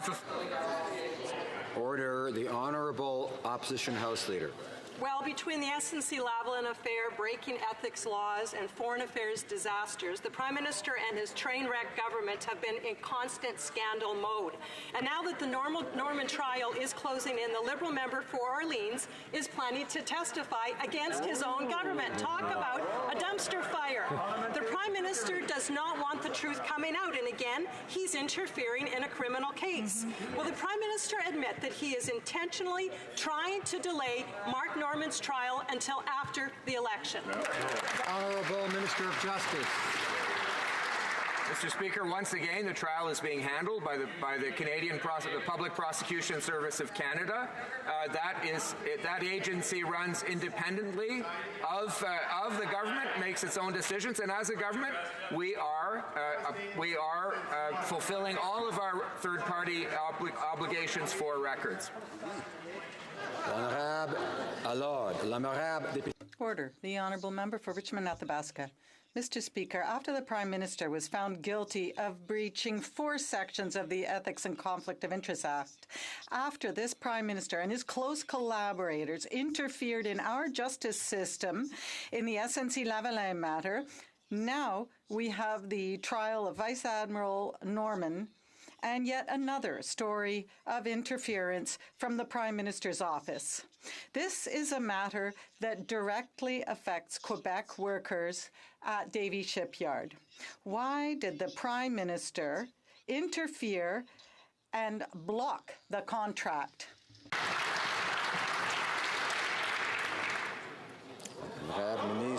The Honourable Minister of Public Procurement. Thank you very much, Mr. Speaker. I can assure you that we have full confidence in the Davie Shipyard workers. We have been involved in many contracts, including a $7 billion contract for frigates and a $70 million contract for icebreakers. And we fully have confidence in the Davie workers. The Honourable Member for Richmond, Arthabaska. Mr. Speaker, after the resignation of Scott Bryson, the President of the Treasury Board, now it's this government's former Parliamentary Secretary for Foreign Affairs who is going to testify against his own Liberal government on Vice Admiral Norman's behalf. This man with an impeccable track record, one of the most decorated men in the Canadian Navy. So I'm going to repeat my question. Why is the Prime Minister interfering and attempting to block this trial and block a contract to Davie? The Honourable Minister of Justice. Mr. Speaker, the trial in question is handled by the Public Prosecution Service of Canada that works independently from the Department of Justice and my office and government. The Public Prosecution Service and the Department of Justice are fulfilling all their third-party obligation for records. Member for Burnaby South. Mr. Speaker, 10 years ago, Canada joined G20 countries and promised to fight climate change by eliminating fossil fuel subsidies. Conservatives signed on, but predictably failed to act. The Prime Minister promised Canadians that he would do better. But instead, Liberals have dithered over semantics, delayed action, and continued to give billions in dollars in subsidies to fossil fuel corporations. When will Liberals finally stop handing out billions in fossil fuel subsidies and instead invest that money into helping Canadians build a new, clean economy? The Honourable Minister of Fisheries and Oceans. Thank you, Mr. Speaker. By taking action to fight climate change, we certainly will protect the health of our economy and create good jobs for the future. We stand by our commitment with our international partners to phase out inefficient, non-tax fossil fuel subsidies by 2025. We've done a bunch of the work in that regard. We continue to do that going forward. We've opened up a consultation with Canadians to move that forward, and we intend to meet our international obligations. The Honourable Member for Burnaby South. Mr. Speaker, climate change is the greatest crisis that we are facing. Yet the Liberals continue to give billions of dollars in subsidies to the fossil fuel industry. We can reduce our emissions and support our workers and communities. All that is needed is the courage to make the right choices. When will the government stand up for people and put an end to the oil industry subsidies? The Honourable Minister. Thank you, Mr. Speaker. We have been taking steps to tackle climate change and thus protect our health and create good jobs in a clean economy. We are moving forward with our commitment, along with our international partners, to phase out non-efficient subsidies by 2025. We have conducted a preliminary analysis to help us respect that commitment, and that is why we have also begun consultations to hear Canadians on this matter. The Honourable Member for Burnaby South. Mr. Speaker, action is needed now. People are trying to reduce their environmental footprint, but governments in Ottawa continue to make bad choices. We are proposing a plan to reduce emissions, help families save, and create good jobs in our communities. rather than give $12 million to a big rich company? Why doesn't the government bring forward a real plan to help people create a green economy? The Honourable Minister of Fisheries. Mr. Speaker, we have a plan to tackle climate change and make our economy green and affordable with more than 50 measures and investments in renewable energy to increase our use of green electricity, to help schools and companies and people save money and eliminate the use of carbon. Mr. Speaker, we continue to build a clean and more prosperous economy for our children and grandchildren. Mr. Speaker, while Liberals cozy up to powerful lobbyists and with rich corporations, they're leaving behind Canadians struggling to make ends meet. Nowhere is this felt more by people than those who are looking for an affordable place to live and families who are looking for their first home. New Democrats have listened and proposed bold solutions to help. As a practical first step, will Liberals encourage the building of more affordable homes through targeted GST breaks for construction and help young families enter the housing market by re-establishing 30-year mortgages? The Honourable Minister of Science and Sport. Mr. Speaker, our government introduced and implemented Canada's first ever national housing strategy because we know that everyone deserves a safe, affordable place to call home. That's why we've invested more than $7 billion, and to date we've helped more than 1 million Canadians find a home. We recognize there's still more work to do, but we are investing in Canada's first ever national housing strategy, which will invest over $55 billion in the housing sector. Honourable member for Aurora, Oak Ridges, Richmond Hill. Mr. Speaker, it's another day and another resignation for this Liberal government. A former three-star Army general and parliamentary secretary to the Minister of Foreign Affairs has lost confidence in this Prime Minister and won't run again. And to help right a wrong, he plans to testify in Admiral Norman's defense against the government. What will the former parliamentary secretary to Foreign Affairs say that is so damaging to the Liberals that he had to resign to say it? The Honourable Government House Leader. Mr. Speaker, first of all, that's absolutely ridiculous because that's not what's taking place. And when it comes to a process, we know that the process is unfolding. Mr. Speaker, this government is going to continue focusing on Canadians, as the Conservatives will continue to mislead Canadians, and that's really unfortunate because that's not what we're here to do. This is the government, we are the government that lower taxes on middle-class Canadians by increasing them on the wealthiest 1% of Canadians. We are the government that introduced the tax-free Can-Child benefit, and today there's 300,000 children lifted out of poverty, over 800,000 Canadians, and the Conservatives want to take that measure away. Thank you, Mr. Speaker. Order. Order. The Honourable Member for Aurora, Oak Ridges, Richmond Hill. Well, Mr. Speaker, the former parliamentary secretary to the Minister of Foreign Affairs is going to testify against the government in the case of Vice Admiral Mark Norman. This is the latest blow to a prime minister who continues to hide documents in the Norman case because he's afraid of what will come to light.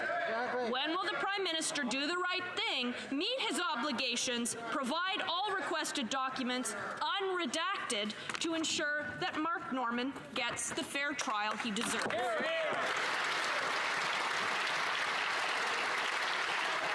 The Honourable Minister of Justice. Speaker, once again, I can assure the Honourable Member and I can assure this House and all Canadians that the Public Prosecution Service is an independent service in Canada. It is managing the prosecution of this case. Mr. Speaker, we don't interfere with such prosecutions as a government. And Mr. Speaker, the Ministry of the Attorney General is in fact fulfilling all of its obligations with respect to documents made under third-party applications. The Honourable Member for Chicoutimi-Le Mr. Speaker, Friday we learned that a Liberal MP, the member for Orleans, a former Lieutenant General in the Canadian Armed Forces, was going to testify against the government in the Vice Admiral Mark Norman trial. The Vice Admiral was defending the Davie shipyard from political interference on the part of the Liberal government, including Scott Bryson's interference. Why is the Liberal government trying to deny a contract to Davie? The Honourable Minister of Justice. Mr. Speaker, as I answered several times, the trial in question is handled by the Public Prosecution Service in Canada. This is independent from my ministry and from our government. And counsel to the Attorney General of Canada are fulfilling all their obligations in terms of a third-party request for records. The Honourable Member for Chicoutimi-Le-Fjord. Mr. Speaker, once again, we're seeing Liberal interference and deception. After having politicized the fighter jet procurement file, they politicized the marine procurement file. If the Liberals have nothing to hide, why not provide Vice Admiral Norman with the documents he needs for his defense? The Honourable Minister of Justice. Mr. Speaker, the government is fulfilling its obligations to the court and for the trial by providing the required documents throughout the process. We are fulfilling all our obligations. Member for Selkirk, Interlake, Eastman. Mr. Speaker, the Prime Minister's former parliamentary secretary has had enough. He's going to testify against these Liberals in defense of Vice Admiral Mark Norman. Now, Canadians know the Prime Minister has abused his office to reward his friends and attack his enemies. The Prime Minister has no problem at all covering the cost of his own staff's legal fees during the whole SNC-Lavalin scandal, but refuses to do the same for the Vice Admiral. So why is there always one set of rules for Liberals and punishment for anyone who gets in the Prime Minister's way? The Honourable Minister of Justice.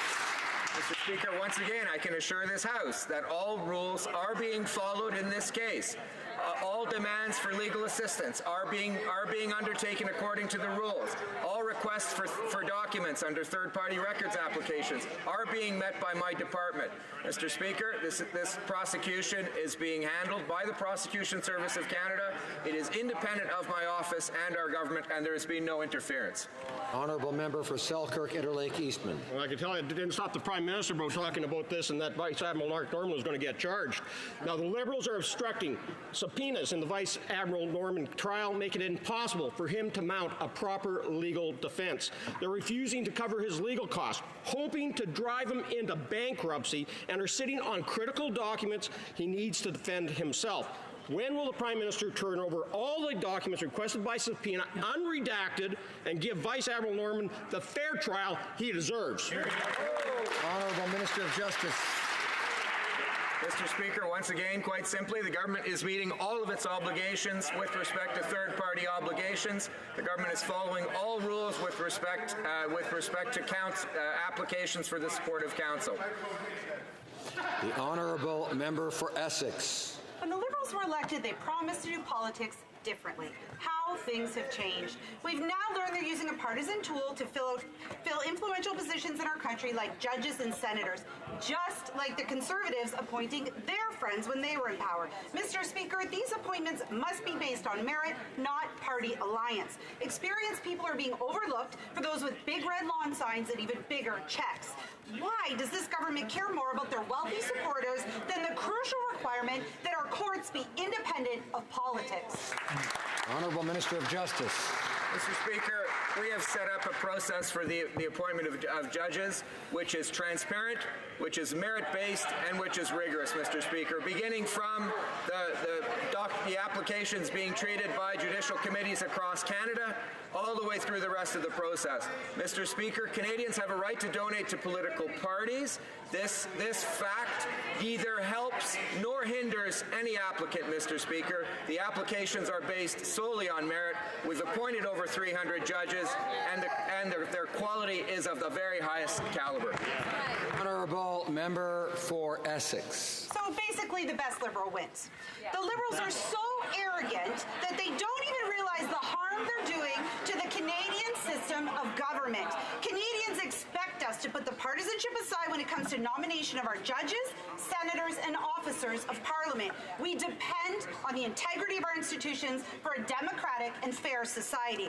This Prime Minister promised to do politics differently. So will the Liberals commit right now to Canadians not to use their partisan database for future appointments? The Minister of Justice. Speaker, as I've stated, we have put together a transparent, merit-based process that is highly rigorous. Mr. Speaker, these appointments, made both by my predecessor and myself, have resulted in over 300 appointments of the very highest caliber. 55% of those appointments, Mr. Speaker, are women. They are better representing the diversity of Canada. We know we still have a ways to go, but this is an outstanding crop of appointees who have been appointed only based on merit. The Honourable Member for Durham. Mr. Speaker, the Prime Minister is so weak on foreign affairs that he's now allowing Chinese-run Huawei to have unprecedented control of a government-funded university research chair. The Prime Minister's weakness is now undermining academic independence and free speech. Anyone who has concerns about Huawei is being told they can't be part of this university program. No. Why is the Prime Minister allowing a state-controlled enterprise from China to dictate policies at Canadian universities? Honourable Minister of Science and Sport. Mr. Speaker, universities across Canada work with many partners on joint research projects across all disciplines. The freedom to pursue ideas across borders and disciplines has aroused real scientific insight and innovation. Our national security agencies work diligently to monitor security threats and have measures in place to protect Canada's systems. We will follow the advice of our public security officials and would only work with partners that have their approval. Yes.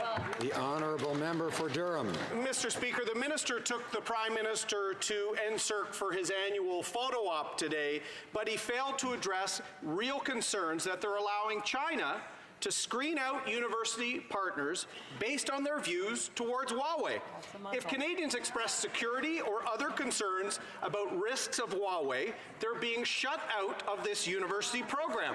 Why is the Prime Minister using taxpayer dollars to fund Chinese state interests at a time when China is locking up Canadians? Honourable Minister of Science and Sport. Mr. Speaker, as I said, we will follow the advice of our public security officials and would only work with partners that had their approval. Science and research are inherently open by nature. Our researchers work with partners across all disciplines. When universities partner with an organization, NSERC organizes a peer review process that avoid individuals who have conflicts or relationships with the applicant or partner organizations, ensuring proposals are solely on the basis of... The Honourable Member for Charlebourg-Saint-Charles. Thank you, Mr. Speaker. The University of Stanford and Berkeley in California, as well as the University of Massachusetts and Oxford, suspended their ties and partnerships with Huawei. These universities have seen the danger in these ties, given the current Chinese policy of integrating civil and military technology development is personally overseen by the Chinese president. This means that Canadian researchers could be indirectly contributing to China's military development. The Prime Minister is trying to broaden partnerships with Huawei. Why? The Honourable Minister of Science. Mr. Speaker, as I said earlier, Canadian universities work with various partnerships on research projects in all kinds of disciplines. When universities collaborate with many partners on joint research across all disciplines. We will listen to our public security officials. We will only work with partners that they approve. The Honourable Member for Charlebourg-Saint-Charles. Mr. Speaker, currently Beijing is detaining 2 Canadians and 2 more are awaiting their execution. Many of our allies have banned Huawei and have warned Canada to do the same. While our Prime Minister hesitates, China is attacking our agricultural sector. Will the Prime Minister finally stand up for Canada's interests and come to a decision on Huawei? The Honourable Parliamentary Secretary to the Minister of Foreign Affairs. The Minister of Foreign Affairs is in close contact with the families of both Michael Kovrig and Michael Spavor, our brave Canadians. This is not grandstanding or scoring points. It's not about politics. It's about working persistently, carefully, resolutely to get them home. And we've rallied an unprecedented number of partners around the world in support of Canada's position on this and many other issues. Canada has won international support in an unprecedented way. We continue to work. We will continue to work until every Canadian is home safely.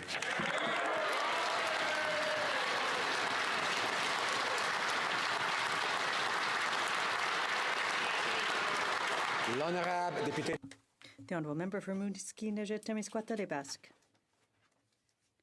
Owners of PMEs, SMEs rather, and family farms who want to sell to their children pay more taxes than if they sell it to a foreigner. That's ridiculous. My bill in 2017 would have corrected the situation, but the Minister of Finance convinced the Liberals to vote against it by promising to take action in the next budget.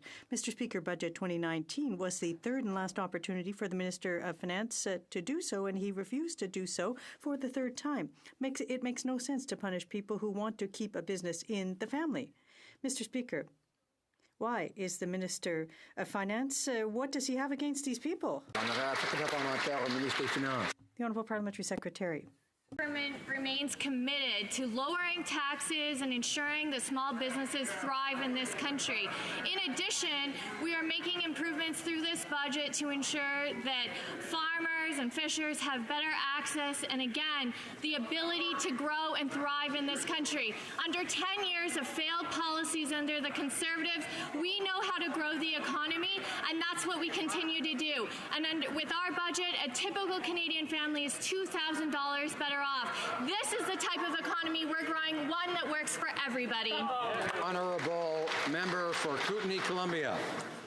Mr. Speaker, a landmark UN report released this morning shows that nature is in crisis. Globally, around 1 million plant and animal species are threatened with extinction, and in my riding of Kootenai, Columbia, the future of caribou is uncertain. Biodiversity loss threatens our economy, food security, health, and quality of life. The causes of species decline include habitat destruction, climate change, pollution, and invasive species. It's past time to sound the alarm. So when will this government begin the transformative change experts say we need to secure a sustainable future? The Honourable Parliamentary Secretary to the Minister of Environment. Mr. Speaker, the UN report to which the Honourable Member refers provides a sobering assessment of the challenge facing us today. We know that since the 1970s, the world has lost about 60% of its wildlife, and that Canada is one of 5 countries representing 3/4 of the world's remaining wilderness. The fact is we have an opportunity and an obligation to do something about this emergency. Mr. Speaker, we move forward in Budget 2018 with an investment of $1.3 billion, the largest investment in nature conservation in its history. I've been to the member's province to work on the Southern Mountain Caribou file. This is one of many challenges, and it's time to sound the alarms. The Honourable Member for Montarville. Mr. Speaker, summer is fast approaching, and people are starting to celebrate. There are a number of activities and exhibitions. Count on public participation. Budget 29 increased funding for local festivals and various events, local events. Can the Minister of Canadian Heritage tell this House how the government will be supporting festivals like the ones in my riding? The Honourable Minister. I'd like to thank my colleague. It's good to hear a good question. For the first time in more than 10 years, we're making a $40 million investment for festivals and celebrations of all sizes, for local festivals, and for 10 years, the Conservatives cut culture. And they're dreaming each and every night of doing the same. But we are going to be there to support our creators for our festivals in our regions. The Honourable Member for Niagara West. Mr. Speaker, China has illegally blocked Canadian canola imports. Then they suspended permits of 2 major pork producers for no reason. And how does the Prime Minister handle it? He says it's not the right time to go to the WTO. That is a weak and shameful response. When will the Prime Minister show some leadership and launch a trade action against China's illegal attacks? The Honourable Minister of International Trade Diversification. We continue to engage with China at the scientific level. We announced last week a generous support package for producers, which, by the way, has the support of the Premier of Saskatchewan, of the Canola Council of Canada, of producers, of trade ministers across the West, and we continue to look for other markets for canola.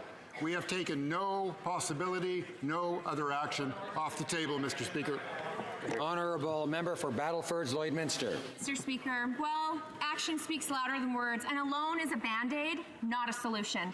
The Prime Minister's slow and inadequate response is costing our canola producers greatly. Our farmers are no closer to regaining market access than they were 2 months ago. To date, there is still no Canadian ambassador appointed to China, and no formal trade complaint has been launched. Instead of continuing to shell out Canadian taxpayer money to the China-controlled Asian Infrastructure Investment Bank, will the Prime Minister finally stand up to China and fight for farmers? The Honourable Minister of Agriculture. Mr. Speaker, once again I can tell you that we are very engaged and working as a team to solve this issue with China, because we stand by our farmers, our canola producers and our exporters. Mr. Speaker, this is a very important issue, and we shouldn't confuse supporting our farmers and our robust inspection system with supporting the poorest and the most vulnerable of this world. Thank you. The Honourable Member for Mégantic-L'Érable. Mr. Speaker, canola, pork, genetics. What's next, Mr. Speaker? More and more are calling for stronger action by the Prime Minister. And the Agriculture Committee sent to the Minister have talked about all asking for political action. Now, the Minister has said we can't get too worked up. Mr. Speaker, why is the Prime Minister refusing to take a stand for pork and canola producers in Canada?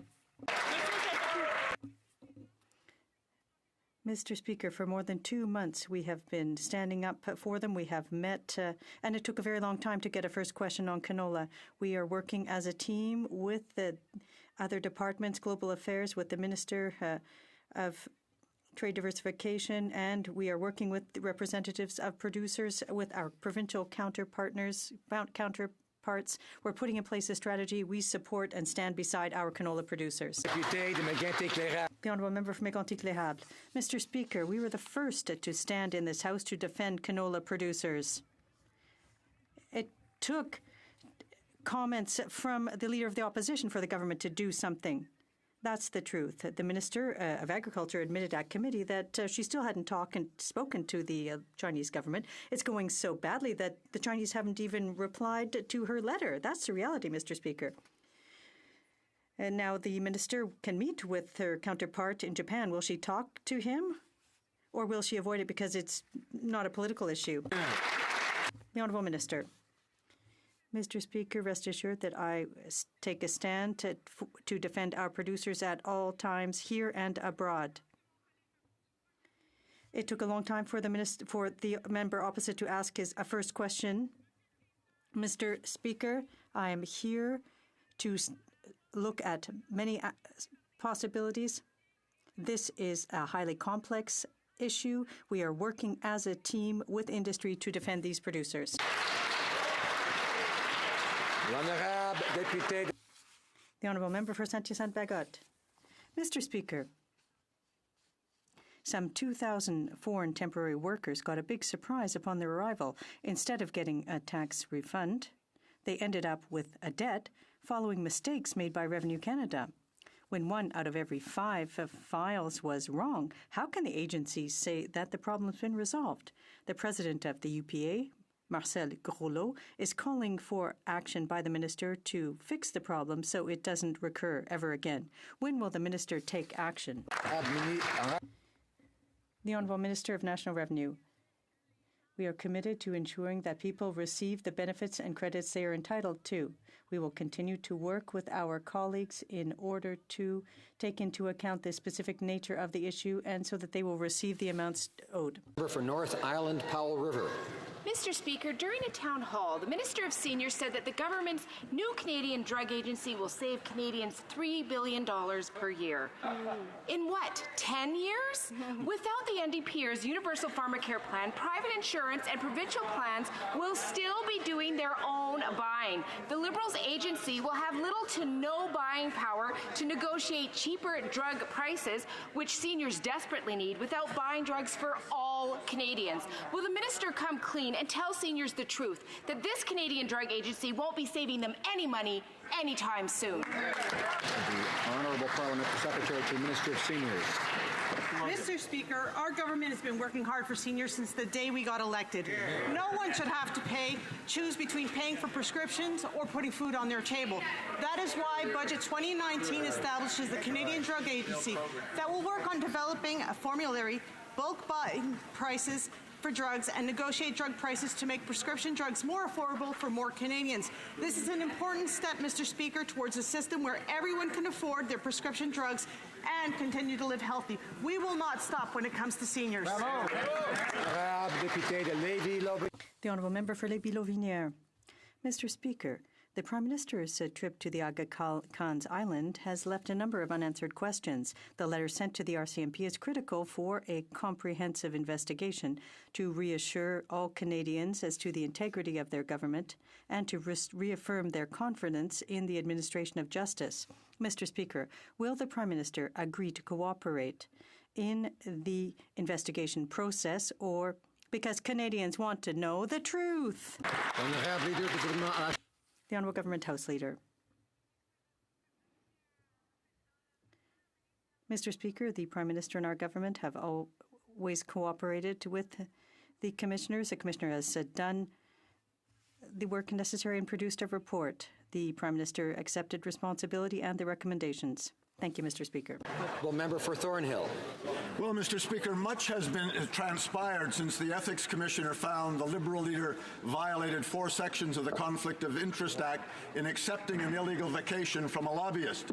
A federal court has now ordered the Lobbying Commissioner to reopen investigation of that lavish and illegal gift. And I've asked the RCMP Commissioner that, on the basis of original and new evidence, she consider a criminal investigation. Mr. Speaker, has the Prime Minister been contacted by either the Lobbying Commissioner or the RCMP in regards to that illegal gift? Honourable Government House Leader. Speaker, that member knows very well, because he spent much time actually asking questions on this file, that this matter has been thoroughly looked at by the Conflict of Interest and Ethics Commissioner. We know that a report was tabled and the Prime Minister accepted responsibility as well as the recommendations, Mr. Speaker. What's clear is that the Conservatives will continue to talk about something that's already been looked at by our officers of Parliament, because they've never had regard or respect for the work that they do. But we on this side, we recognize that our institutions are intact. We know that officers of Parliament do important work, and we believe that they should be able to do that independently of this place. Thank you, Mr. Speaker. Honourable Member for Thornhill. Well, Mr. Speaker, no one is surprised the Liberals continue to attempt to minimize and trivialize the seriousness of the Liberal leader's guilt, chronic ethical lapses, and disrespect for the law. But from the illegal vacation to his actions and reactions in the SNC-Lavalin corruption scandal and half a dozen lesser scandals in between, he's shaken Canadians' confidence in the integrity of government and the administration of justice. So again, Mr. Speaker, will the Prime Minister cooperate with a criminal investigation by the RCMP or the Ontario Provincial Police? Honourable Government House Leader. State once again that we will always respect the work of officers of Parliament and the independence of the police forces. We on this side will always cooperate with the work they do, because we recognize that Canadians deserve to have confidence in their institutions just like we do. We know that when it comes to our agents of Parliament, they do very important work, Mr. Speaker, and we will let them do that important work. But while the Conservatives will continue to rehash items that have already been addressed, we will continue to focus on Canadians and the things that matter to them in their every single day lives. And that's why we have a program and plan that's working, unlike the Conservatives that continue to mislead Canadians. The Honourable Member for West Nova. Abandoned vessels such as the ones grounded on the beach in Sandy Cove, Nova Scotia, pose environmental, economic, and safety hazards. Similar situations are a cause for concern in coastal and inland water communities across Canada. Can the minister explain to my constituents and all Canadians the progress made by this Liberal government to address the issue of abandoned vessels? Good question. Honourable Minister of Transport. The member from West Nova for his question, as well as the Minister of Rural Economic Development and other Liberals who have advocated on this file.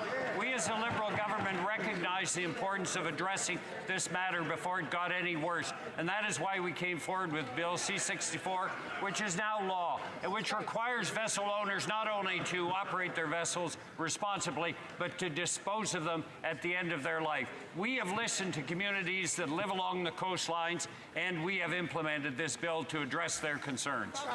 Honourable member for Lakeland. Mr. Speaker, the Prime Minister continues to defend helping China build pipelines in Asia with Canadian tax dollars while delaying building the Trans Mountain expansion in Canada. Delaying the cabinet decision will cost taxpayers billions more, and cancelling TMX would destroy confidence in Canada's ability to build major projects overall. Why is this Prime Minister more interested in helping China build infrastructure and create oil and gas jobs in Asia than in Canada for Canadians? Minister of Natural Resources. Mr. Speaker, the honourable member is absolutely wrong. We are building pipelines here. The Enbridge Line 3 that we gave approval to is almost complete on the Canadian side. We're the government that gave approval to Nova Gas Line that is already completed. If the members opposite were really sincere about figuring out the process on fixing the Trans Mountain Pipeline expansion, they would not have voted to defund and kill the process that we have put place with a meaningful consultation with Indigenous communities to ensure that we get this project right in the right way. Thank you, Mr. Speaker. The Honourable Member for Longueuil-Saint-Hubert. Mr. Speaker, the crisis at Telefilm and the egregious layoffs of Michel Pradier, Roxane Girard, and Denis Pilon have raised concern among film producers. With all of the worries generated by the Liberals' lack of leadership with respect to web giants, we certainly don't need dangerous improvisations that are going to further weaken our industry. We're even more vulnerable than ever before. Will the Minister commit to providing emergency financial measures to stop this crisis that is affecting so many projects? The Honourable Minister. Mr. Speaker, I didn't hear the question before he asked it. I spoke to a number of producers in Quebec, and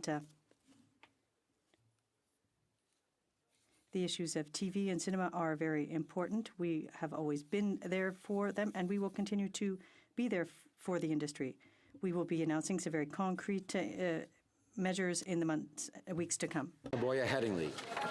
Mr. Speaker, we are all indebted to the amazing individuals who put their lives on the line every day to keep our communities safe, in my constituency and across the country. Can the minister responsible for Western economic diversification update this House on our government's work to celebrate emergency service workers and stimulate new business growth and economic opportunities for Winnipeg? Yes, excellent. The Honourable Parliamentary Secretary. Thank you, Mr. Speaker, and I'd like to thank my colleague for his question. World Police and Fire Games are coming to Winnipeg in the summer of 2023. Our government will provide $2 million to support the Games and bring together world-leading emergency service experts. I want to thank all my colleagues from Winnipeg for their passion and advocacy for the Games. We all look forward to seeing Winnipeg host the events in 2023 and to welcoming firefighters and police officers from around the world. The Honourable Member for Sherwood Park, Fort Saskatchewan. Mr. Speaker, a year ago, Liberals voted in favour of our motion to hold Iran accountable for their domestic and international crimes by immediately listing the IRGC as a terrorist entity. But Liberals have failed to act. The last time I raised this issue, the Public Safety Minister claimed that a decision would be published in due course. That was 7 months ago. Does the government still intend to list the IRGC, or have they changed their position on Iran yet again? The Honourable Parliamentary Secretary, Minister of Public Safety. Mr. Speaker, the criminal code listing regime is an important tool for countering terrorism and is part of the government's commitment to keep Canadians safe. The update to the listings is an important step to fight terrorism globally and ensure Canada remains a safe and peaceful country. The assessments for new terrorist entity listings are an ongoing process. New entities are listed once it has been determined that they meet the legal threshold. We will continue to take appropriate action to counter terrorist threats to Canada, our citizens, and our interests around the world. The Honourable Member for Rivière-du-Nord. Mr. Speaker, last week I asked the Minister of Justice why he was vetting judicial candidates through the Liberal database. He answered, and I quote, "We have put in place a system where judges are selected using a transparent, merit-based process." Yes, transparent because the media reported it. As for the merit, well, it's the merit of being Liberal, Mr. Speaker. Can the Minister of Justice explain how being a good Liberal is a guarantee that someone has good judgment? La justice. The Honourable Minister of Justice. Mr. Speaker, the answer remains the same. We put in place, since we were elected, a system to select judges that is transparent and merit-based. We have made some 300 appointments since the election. These are good quality, high-quality appointments. Over 50% are women, and they represent diversity across the country. Thank you, Mr. Speaker. The Honourable Member. Mr. Speaker, before appointing judges, the government checks to see if they donated to the Liberal Party. Favoring friends, it's their go-to formula. I said last week, and I reiterate, they collected some $300,000 doing that just by appointing judges. But what counts for us in the Bloc Québécois is value, not color. How can the minister seriously justify, using a Liberalist database to select judges? The Honourable Minister of Justice. Mr. Speaker, Canadians, including lawyers, are entitled to make donations under the Canadian system. It is transparent, and they need to fulfill their obligations in the system. It's a transparent process available to all Canadians. As regards the appointments, Mr. Speaker, there are no those donations provide no benefits or adverse situations. Is creating more and more division in our country. The premiers of Alberta and Saskatchewan said they might call a referendum on that topic. The premier of New Brunswick agrees that the program is not helping his province to prosper. Will the government admit that it made a mistake by renewing the equalization formula without change last year, and that this unfair and inefficient program needs to be downsized and reformed? Honourable Parliamentary Secretary to the Minister of Finance. Thank you, Mr. Speaker. Mr. Speaker, it's interesting coming from the member opposite, because he was in fact part of the government when the equalization payment formula was created. And I don't recall him speaking out then in opposition to it. However, with that being said, Mr. Speaker, we will always work with provinces and territories to find the best way to work with our counterparts. And Mr. Speaker, this is an equalization that was renewed again for 4 years, and provinces and territories will continue to be consulted as we move forward. I would like to draw to the attention... Order.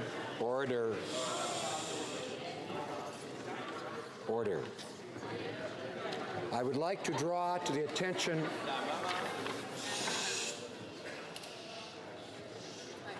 I would like to draw to the attention of honourable members the presence in the gallery of the 2019 Gerhard Herzberg Canada Gold Medal for Science and Engineering Prize winner, Dr. Barbara Sherwood Lawler.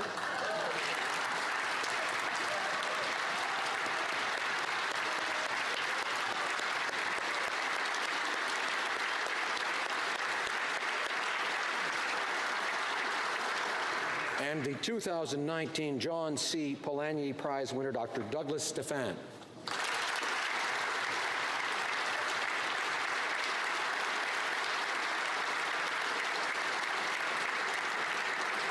Also with us are the winners of the Natural Sciences and Engineering Research Council Brockhouse Canada Prize for Interdisciplinary Research in Science and Engineering, Synergy Awards for Innovation, EWR Stacy Memorial Fellowships, and Jules Brassard Doctoral Prize for Interdisciplinary Research.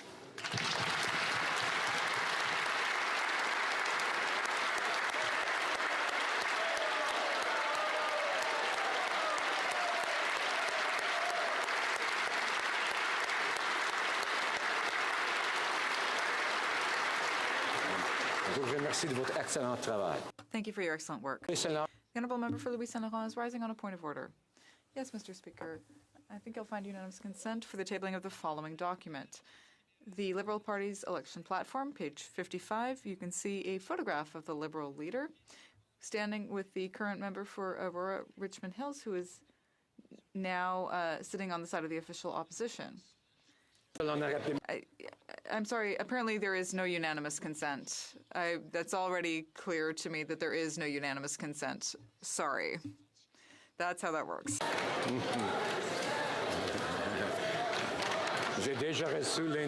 I've already heard the no's. Tabling of documents. The Honourable Parliamentary Secretary to the Government House Leader. Thank you, Mr. Speaker. Pursuant to Standing Order 36, Bracket 8, I have the honour to table in both official languages the government's responses to 3 petitions. Good table. Introduction of government bills. Statements by ministers. Reports from interparliamentary delegations. Presenting reports from committees. Introduction of private members' bills. Presentation, presenting reports from committees. The Honourable Member for Cloverdale Langley City. Thank you, Mr. Speaker. Mr. Speaker, I have the honour to present in both official languages the 20th report of the Standing Committee on Environment and Sustainable Development entitled Main Estimates for the Fiscal Year ending March 31st, 2020. Thank you, Mr. Speaker. Reports from committees. Introduction of private members' bills. First reading of Senate public bills. Motions. Presenting petitions. The Honourable Member for Sarnia-Lambton. Thank you, Mr. Speaker. It's with a very heavy heart that I rise today to present a number of petitions on behalf of the member for Langley-Aldergrove. As you may know, he has been struggling with some health issues, and I would ask all members and those listening to pray for him. But these are some of the petitions. There's thousands of signatures from across the country. The first series is on palliative care, of which he was a great advocate, calling on the government to ensure that everyone across the country has access to palliative care. I'm also presenting petitions that have to do with sex selection of unborn children, calling on the government, recognizing that 92% of Canadians believe sex-selective pregnancy termination should be illegal, calling on the government to address that issue.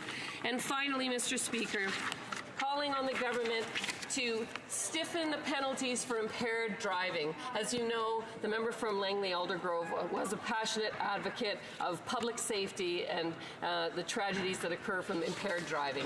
And so I present these petitions on his behalf. Thank you, Mr. Speaker.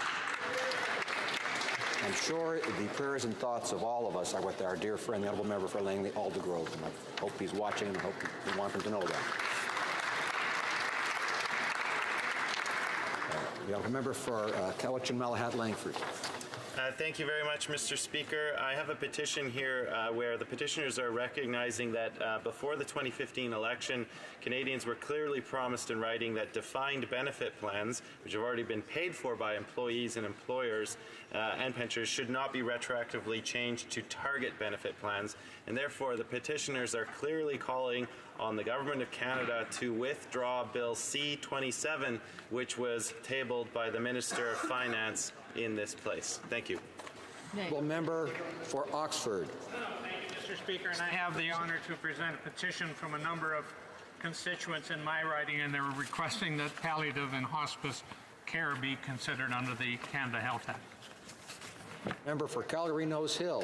Thank you, Mr. Speaker. I'm pleased to present a petition today on behalf of members of my community who are very frustrated with the government's punitive policies towards the energy sector, Bill C-69, the tanker ban, the carbon tax, the political vetoing of major energy infrastructure projects, and the delay on Trans Mountain Pipeline. They feel that these policies have changed the social contract for equalization in Canada and are calling upon the government to immediately cancel Bill C-69 and launch a study into the economic impact of equalization, including the examination of the formula, examination of how renewable and non-renewable resources, including energy resources, are both developed and underdeveloped, are treated in the formula, and issue a report to Canadians on the fairness, effectiveness, and outcomes of the equalization program. Thank you.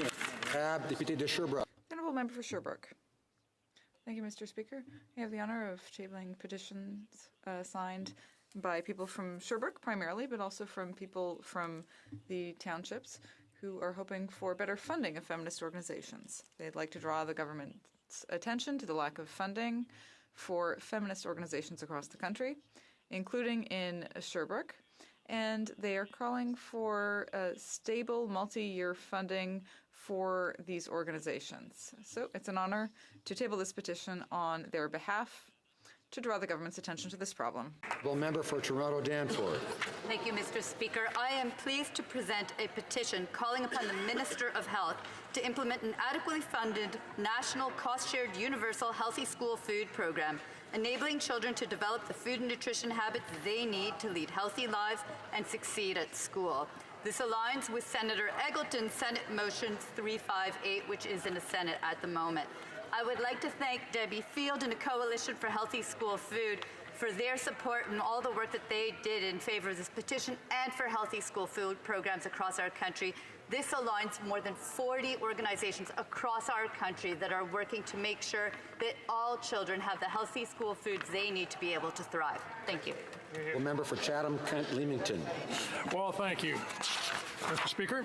And I, too, have a number of petitions are calling on the Parliament of Canada to enshrine the Criminal Code for the protection of conscience for physicians and healthcare institutions from coercion or intimidation to provide or refer for assisted suicide or euthanasia. Thank you, Mr. Speaker. Member for Cypress Hills Grasslands. Thank you, Mr. Speaker. A petition before the House here mentions the increasing concerns about international trafficking of human organs and talks about the fact we have two bills before the House of Commons, before the Parliament, Bill C-350 and Bill S-240, and it calls on the Parliament of Canada to move quickly to pass the legislation. Member for Winnipeg Centre.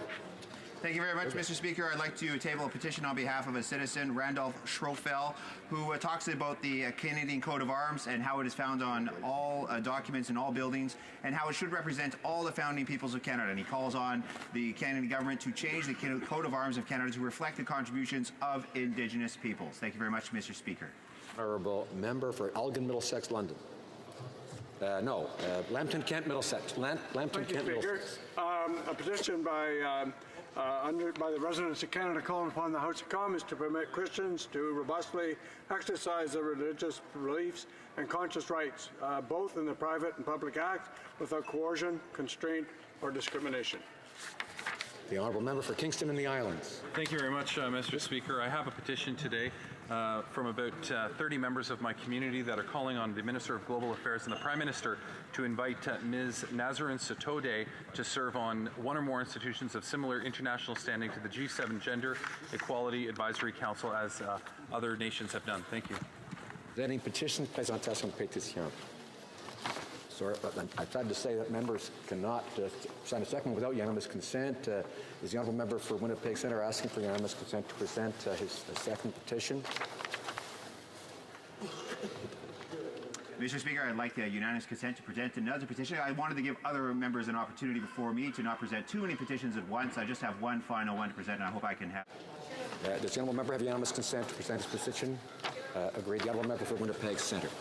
Thank you very much, Mr. Speaker. I'd just also like to table another e-petition on behalf of fellow citizens from Winnipeg Centre. This one relates to the military assault weapons and how Canada should immediately take and in consideration draft legislation to ensure that these assault weapons do not have a place in our society. Thank you very much, Mr. Speaker. Questions on the order paper. The Honourable Parliamentary Secretary to the Government House Leader. Yes, thank you, Mr. Speaker. The following questions will be answered today. Question 2341 and 2343. Furthermore, Mr. Speaker, if the government's responses to questions number 2339, 2340, 2342, and 2344 to 2346 could be made orders for return, these returns would be tabled immediately. Is it the pleasure of the House that the aforementioned questions be made orders for return that they be tabled immediately? Agreed and so ordered. The Honourable Parliamentary Secretary. Mr. Speaker, I would ask that all remaining questions be allowed to stand at this time, please. Is it agreed? Agreed and so ordered. I am now ready to rule on the question of privilege raised on March 22 and April 4, 2019 by the Honourable Member for Durham concerning solicitor-client privilege in the context of parliamentary privilege. In his intervention, the member alleged that the Prime Minister used solicitor-client privilege in an inappropriate way by allowing only a partial waiver to the former Attorney General, the member for Vancouver Granville, in respect of the SNC-Lavalin affair and the Shaw-Cross doctrine. Stating that there has been confirmation that parliamentary privilege is absolute and supersedes solicitor-client privilege, he contended that without a full waiver of solicitor-client privilege, his ability to fulfill both his individual and collective parliamentary functions has been impeded. Rather than asking the chair to find a prima facie case of privilege, the member asked the chair to reaffirm that parliamentary privilege, being absolute, supersedes solicitor-client privilege. He also wanted me to take the extraordinary step of inviting the former Attorney General to speak in the House, assuring her that she would not be subject to the constraints of solicitor-client privilege. As the member himself acknowledged, this is not a question of privilege, but as the member raised other issues, I will address the points raised. Good. Any member participating in the deliberations of the House and its committees is protected by the privilege of free speech. The same is true for witnesses appearing before committees. Whether this accepted principle was somehow diminished or even overturned by solicitor-client privilege, it must be recognized that the former Attorney General decided to respect that convention. The chair is not in a position to either question or pass judgment on this. The chair is also limited in its authority to invite members to speak on particular issues. It is not for me as Speaker to invite the former Attorney General to speak, as the member for Durham suggested. This would take us far from our rules and practices. Too far, I would suggest. I thank all honourable members for their attention. Orders of the day. Government orders, government bills, Commons, resuming debate at second reading stage of Bill C-93. An act to provide no-cost expedited record suspensions for simple possession of cannabis. As I indicated before question period, the Honourable Parliamentary Secretary to the Government House Leader will have 15 minutes and 45 seconds remaining in his the comments which he had already begun before I so rudely interrupted. Thank you very much, Mr. Speaker, and I always appreciate the opportunity to share thoughts in regards to important pieces of legislation that the government has brought forward, and today is an excellent example in Bill C-93. Back in the last federal election, the Prime Minister made a commitment. Our current Prime Minister, then leader of the Liberal Party at the time, Mr. Speaker, or leader of the third party in the House, made a commitment, and that commitment was to legalize cannabis, Mr. Speaker. So today we're seeing the second part of legislation that actually is, I believe, fulfilling a commitment that we made back in 2015. And I've had the opportunity just to go over a couple of those election commitments, and I've been listening to the debate today and previously on the matter of legalization. And one of the things I wanted to highlight, at the beginning at least, is what it is that the NDP had actually said in the last federal election, Mr. Speaker. When Thomas Mulcair was the leader of the New Democratic Party, and they campaigned on the issue. And when asked about what is the NDP position, they did not favor legalization of cannabis, Mr. Speaker. And that's why I find it interesting today when you get New Democratic members saying that we should be expunging the records, Mr. Speaker, of those that have been found criminally in violation of the cannabis laws that we had. On the one hand, prior to the election, the NDP were saying no to legalization. They were okay with the decriminalization, but not to the legalization. So now, fast forward a couple of years, and they have changed their mind. In fact, I can recall one article where the current leader of the New Democratic Party is taking a position of legalize everything. Any sort of illegal drug, legalize it. And that is something now that the NDP are talking about, Mr. Speaker. I think that if you take a look in terms of the way in which this government, the Liberal Party being in government, has managed this file, I believe that you will see that Canadians as a whole has been very supportive of it. And it's been interesting to watch the opposition parties on the issue, Mr. Speaker. Because you have the NDP who have made the complete flip-flop, and now they're even suggesting that we could even do more to the Conservative Party. And the Conservative Party, Mr. Speaker, and one of the questions that I had posed across the way was, well, if the Conservatives in government, would they in fact make it illegal again? Will they retract the work that this government has done over the last couple of years? And they completely waffle on the question, Mr. Speaker. In fact, they're implying today that they are not going to be changing it. Even though they voted against the legislation, they are not going to change it, Mr. Speaker. And as members across the way say, that is correct. So even the Conservative Party has recognized that the government and the idea that we had back when we were the third party is solid, progressive legislation, and it's an idea that was necessary at this stage, Mr. Speaker. So indirectly, on behalf of the government and the Liberal caucus members, I would like to thank members of the Conservatives and the NDP in recognizing that, in fact, we have brought forward sound legislation, and I would encourage them to continue to follow the direction that we continue to provide on this very important topic. Now, the legislation C-93, what it does, Mr. Speaker, is it does allow for that pardon. And a pardon is, in fact, the best way in order to deal with the issue of those 250,000, and I believe that's the number, Mr. Speaker, about 250,000, because all we're talking about is simple possession. Not possession and other issues, it's just simple possession of cannabis. What can we do to assist those individuals that have a criminal record based on simple possession of cannabis, Mr. Speaker?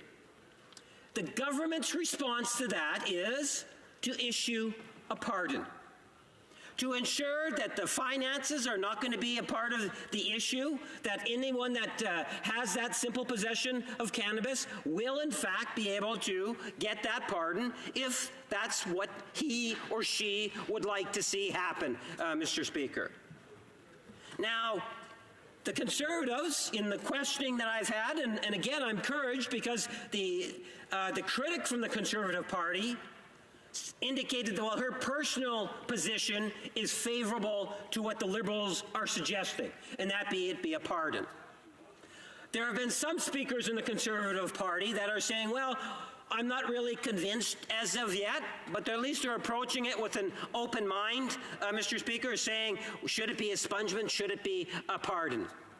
But I suspect that they will, once we get into the committee and we hear information, I should say, or follow-up information, I should say, Mr. Speaker, that the Conservative Party will, in fact, see the value and the recommendation that has been provided by science, experts, the department, that clearly will demonstrate that a pardon is, in fact, the best way to go.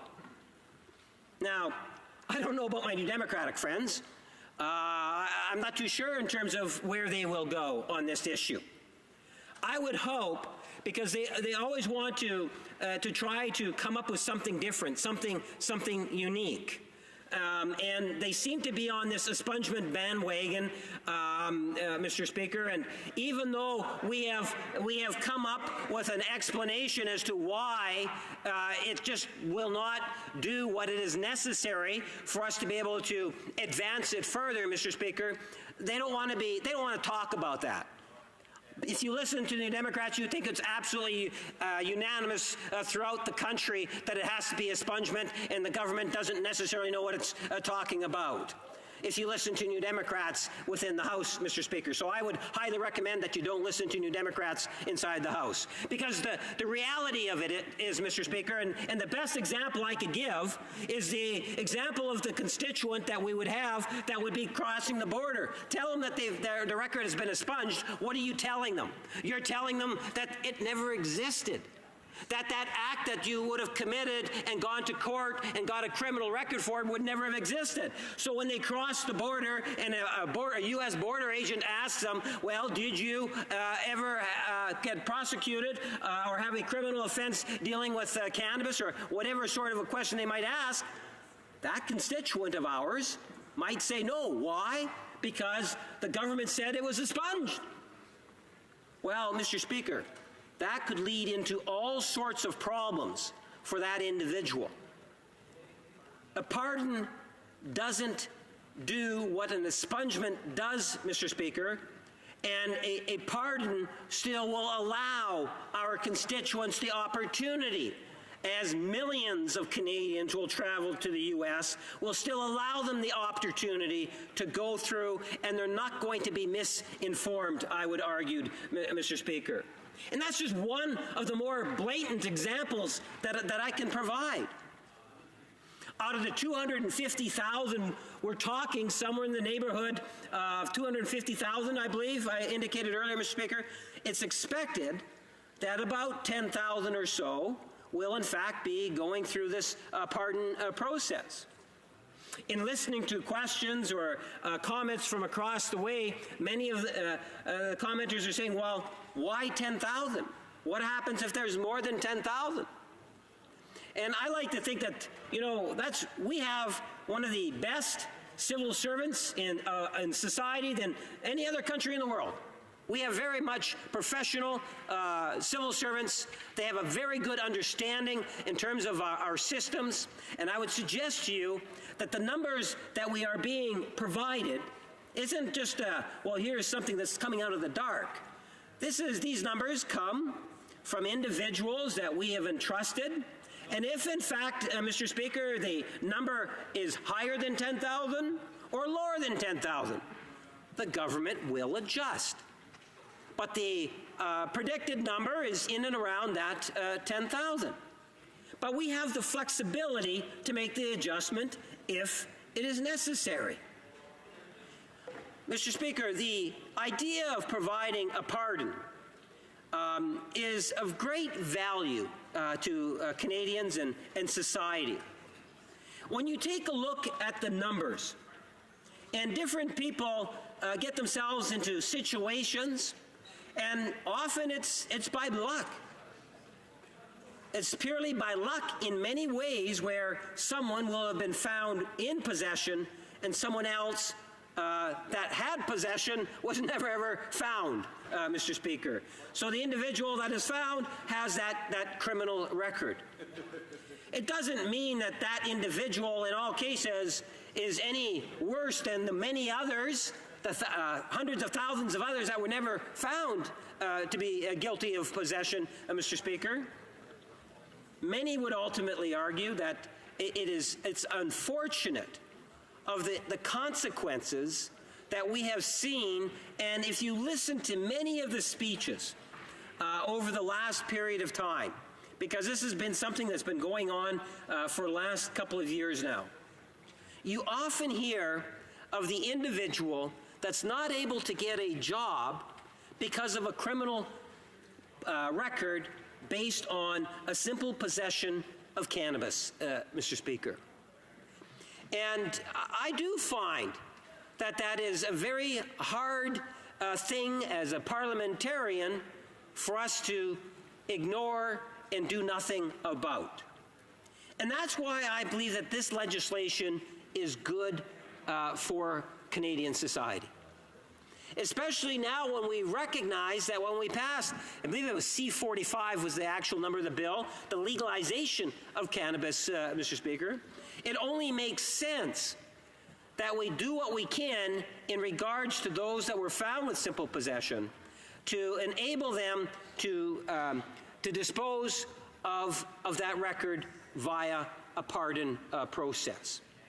And that is something in which I believe, by us bringing forward this legislation, that once passed, we will see thousands of Canadians from all the different regions of our country put in an application in order to be able to get their criminal record pardoned, Mr. Speaker.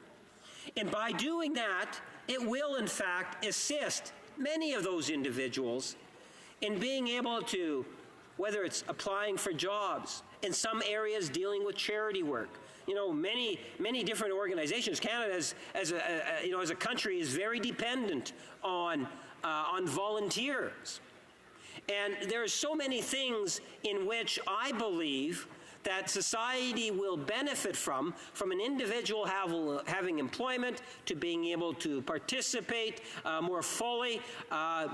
These are the types of things in which we are going to be witnessing. And I know that, Mr. Speaker, all you have to do is talk to some of those individuals. There's plenty of them. 250,000, Mr. Speaker. That's a lot of people. Those are the individuals that will see a direct benefit. But I would argue that there are even many more that will realize an indirect benefit. One of the things in which I believe is really important from the government's perspective, or even as a member of Parliament, that we have to work towards making our communities a safer place for all of us. Individuals should feel safe in the communities in which they live, in their neighborhoods, to walk on the streets, the sidewalks, to be a part of the community and not have to feel that they're too scared to walk out. That we need to look at ways in which we can reduce the amount of crime in our communities, Mr. Speaker. I was so pleased when the minister responsible for crime reduction actually came out to Winnipeg North, joined me on Selkirk Avenue, met with James Favell from the Bear Clan and one of the board members. We were able just to check out a little bit of Selkirk Avenue, and I understand because this minister used to be the chief of police for the city of Toronto, Mr. Speaker. We understand how important it is that we strive to have less crime on our streets. And if you take a look at Bill C-93, working along with C-45, and the whole idea of the legalization of cannabis, I believe at the end of the day that there's going to be less crime in our communities. And these are the types of actions that I think are really important for us to act on. So today we have a second bill on a very important issue, an issue that we made a promise back in 2015, Mr. Speaker, and we are fulfilling yet another commitment to Canadians. Thank you, Mr. Speaker. In comments, questions et commentaires, the honourable member for Flamborough Glenbrook. Thank you very much, Mr. Speaker. friendly comment through you to my colleague that his explanation of the logic between expungement and a record suspension at the border, he might not want to post that on YouTube because the logic, I was totally lost on of how you'd explain to a border agent in the United States how it had the difference between an expungement and a record suspension, meant anything. Listen, what I'd like to know is, Speaker, what would be stopping, if there's 250,000 people that could benefit from a record suspension and only 10,000 are going to apply, I'd like to know all the reasons why the officials think only 10,000 will apply. One of my concerns is that if you go right now for Pardons Canada and you do that Google search, the first half dozen are actually private organizations that charge a fee for individuals to get a record suspension when they could easily go to Service Canada, but Service Canada's site is until way down below. So I would like to know from the member, why does he think that a record suspension that will create all kinds of bureaucratic delays is better than an expungement where a minister could actually do that, I believe, if I'm not corrected, by regulation, and simply eliminate these because the whole charge has been eliminated anyway. The Honourable Parliamentary Secretary. Yes, Mr. Speaker, in my comments, I made reference to the critic for the Conservative Party. And in listening to what she had to say, I believe you will find that at least the critic from the Conservative Party seemed to be favoring and indicating that she prefers the pardon over the expungement. And I suspect that she might be able to provide more details to the member opposite. When he made reference to my example in terms of the U.S. border, let me maybe try to better explain it, quite possibly. If one of the member opposite's constituents were to go to the border believing that because he or she required or had an expungement, that there was no obligation for him or her to say that I had a criminal record. Because if it's been sponged, it means it's been wiped off the record books. Well, you can't say that when you go to the border because the U.S. Customs border officer or immigration official, that might not be what shows up in their system. So that individual's MP's constituent might think that they can get away with saying that, when in fact that is not the case, Mr. Speaker, and his constituent could get into a great deal of trouble. Now, that was just one example. If you tell someone that they have a pardon, generally speaking, people have a better sense of a pardon. That doesn't mean you go across and you say, no, I've never, ever had a criminal conviction of it. You've been pardoned, Mr. Speaker. And I suspect that the likelihood of complications will be greatly diminished. But that was just one example, Mr. Speaker, that I was using. In regards to the overall numbers, I suspect it depends in terms of the individual in question. And I suspect you will find that through our civil service and the people that maintain these records, they have a better sense not only of how many are eligible, but a better sense of how many would actually be applying. Some people might have more of a vested interest in wanting to apply. Many others would have no interest in applying for whatever reasons. It could be at a stage in life. It could be in terms of occupation. Who knows what the rationale is? But I have trust and confidence in the system, and if there needs to be an adjustment, I have confidence in the government of the day making that adjustment. In comments, questions et commentaires, l'honorable député de Belleuil-Chambly. Speaker, The Honourable Member for Belleuil-Chambly. we're going to need some time here to try and fact-check all the erroneous things that the members said. First of all, the leader of the NDP, the member for Burnaby South, wants to, like health officials in Montreal, Toronto, and Vancouver, decriminalize drugs, recognizing that these are dangerous substances, but also recognizing, as you would hope the government would, but they don't, that these are now public health issues. But I want to walk him through the NDP's position since he seems to have had some trouble understanding it. The NDP advocated for decriminalization in the lead up to legalization. Why? Be understanding that it would be a complicated process. And guess what? We were right, because this government threw provinces under the bus while trying to get this process going. That being said, the NDP supported C-45, supported legalization, and through that whole process, asked the government why they wouldn't decriminalize simple possession of cannabis as Canadians continue to be tagged with criminal records, young Canadians, vulnerable Canadians, racialized Canadians. And Mr. Speaker, what do we have now? We have an 11th hour half-baked, no pun intended, solution here that is now, despite what this member may think, he's telling us to look forward to committee. We're already in committee studying this bill before it's even out of the House, and it is getting eviscerated with officials who can't even tell us where the numbers that this member is quoting for, with a minister who refuses to acknowledge, as the very minister he referenced that for border security said, that this is a great injustice, and that if you consider it a great injustice, maybe you should go towards expungement.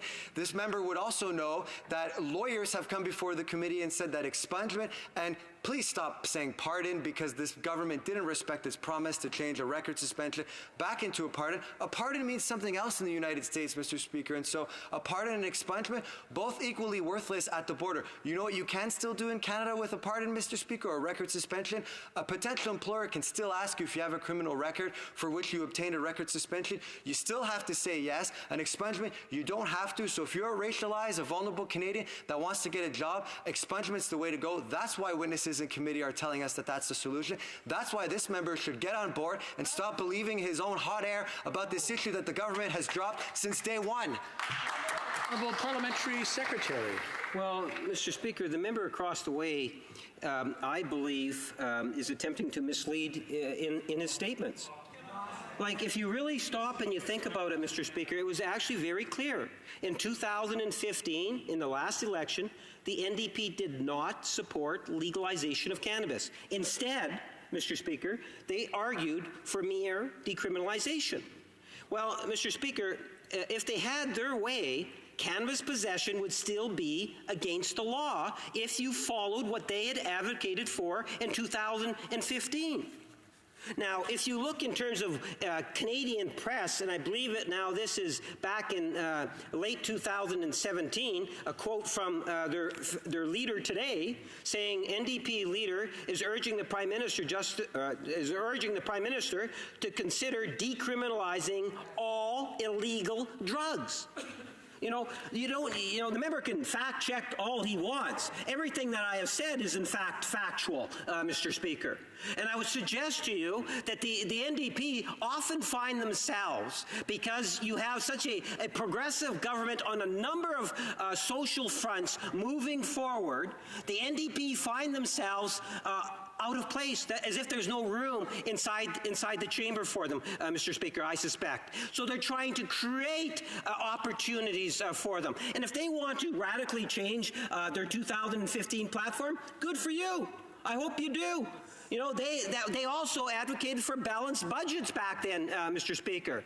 Today, they're advocating for a house for everyone in Canada, possibly gifting it to them. Who knows, Mr. Speaker, what we're going to be seeing coming from the NDP. I anxiously await that platform. Questions and comments? The Honourable Member for Calgary Rocky Ridge. A minute question and a minute answer, hopefully. I'll leave it with the Honourable Members.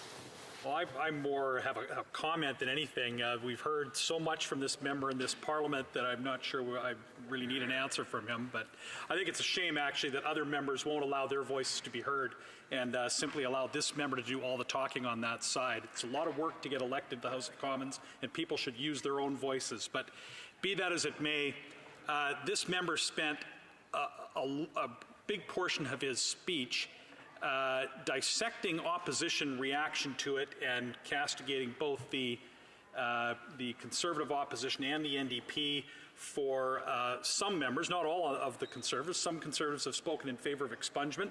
The NDP had one of their members had a private motion on expungement that they all supported.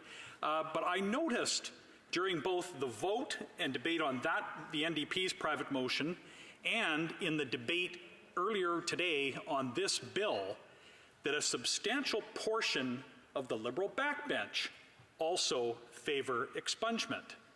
So this isn't a matter of his party being unified in their approach. There are many members of the Liberals that do not agree with their own approach. And if we must have a comment or an answer, I'd like him to address that.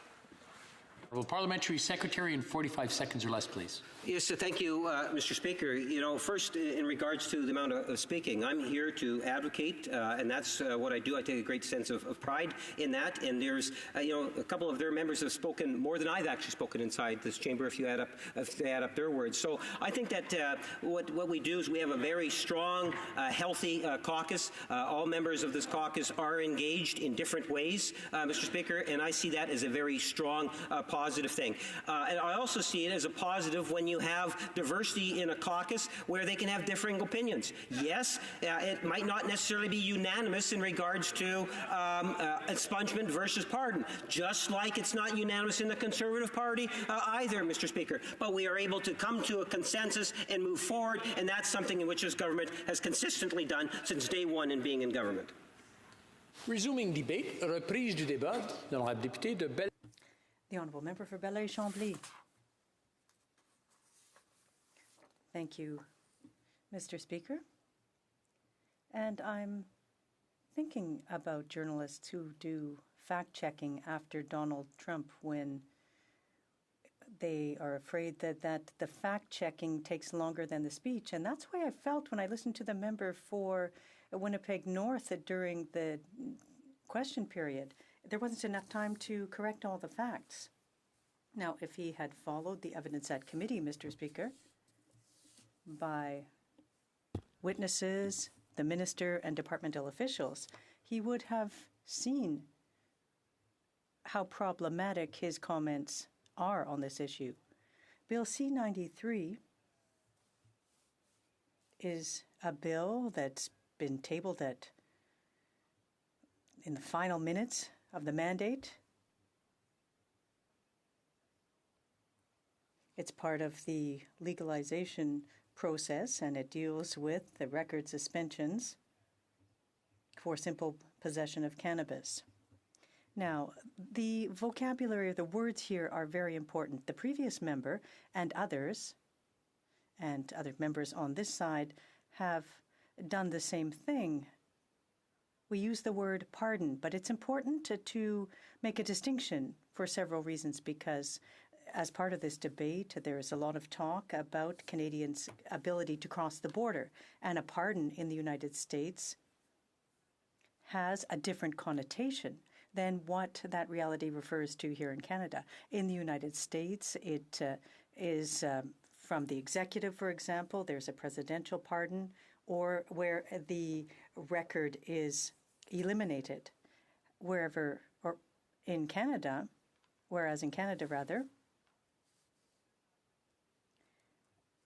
a change was made a few years back under the Conservative government, and it was changed from pardon to record suspension to ensure that people, oftentimes vulnerable people who are simply trying to obtain a pardon or a record suspension, as is now referred to, for a job or to rent an apartment or to do volunteer work. And I would point out that 95% of these people don't reoffend.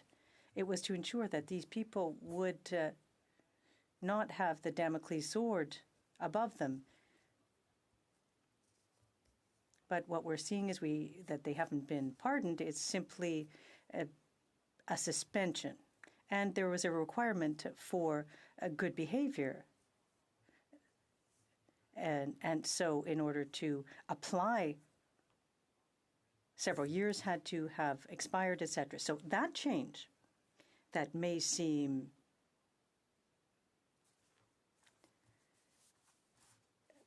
easy to understand is something that was acknowledged in a study that the minister stated would be rectified as part of a reform that is very, very much required, but it still has not been done.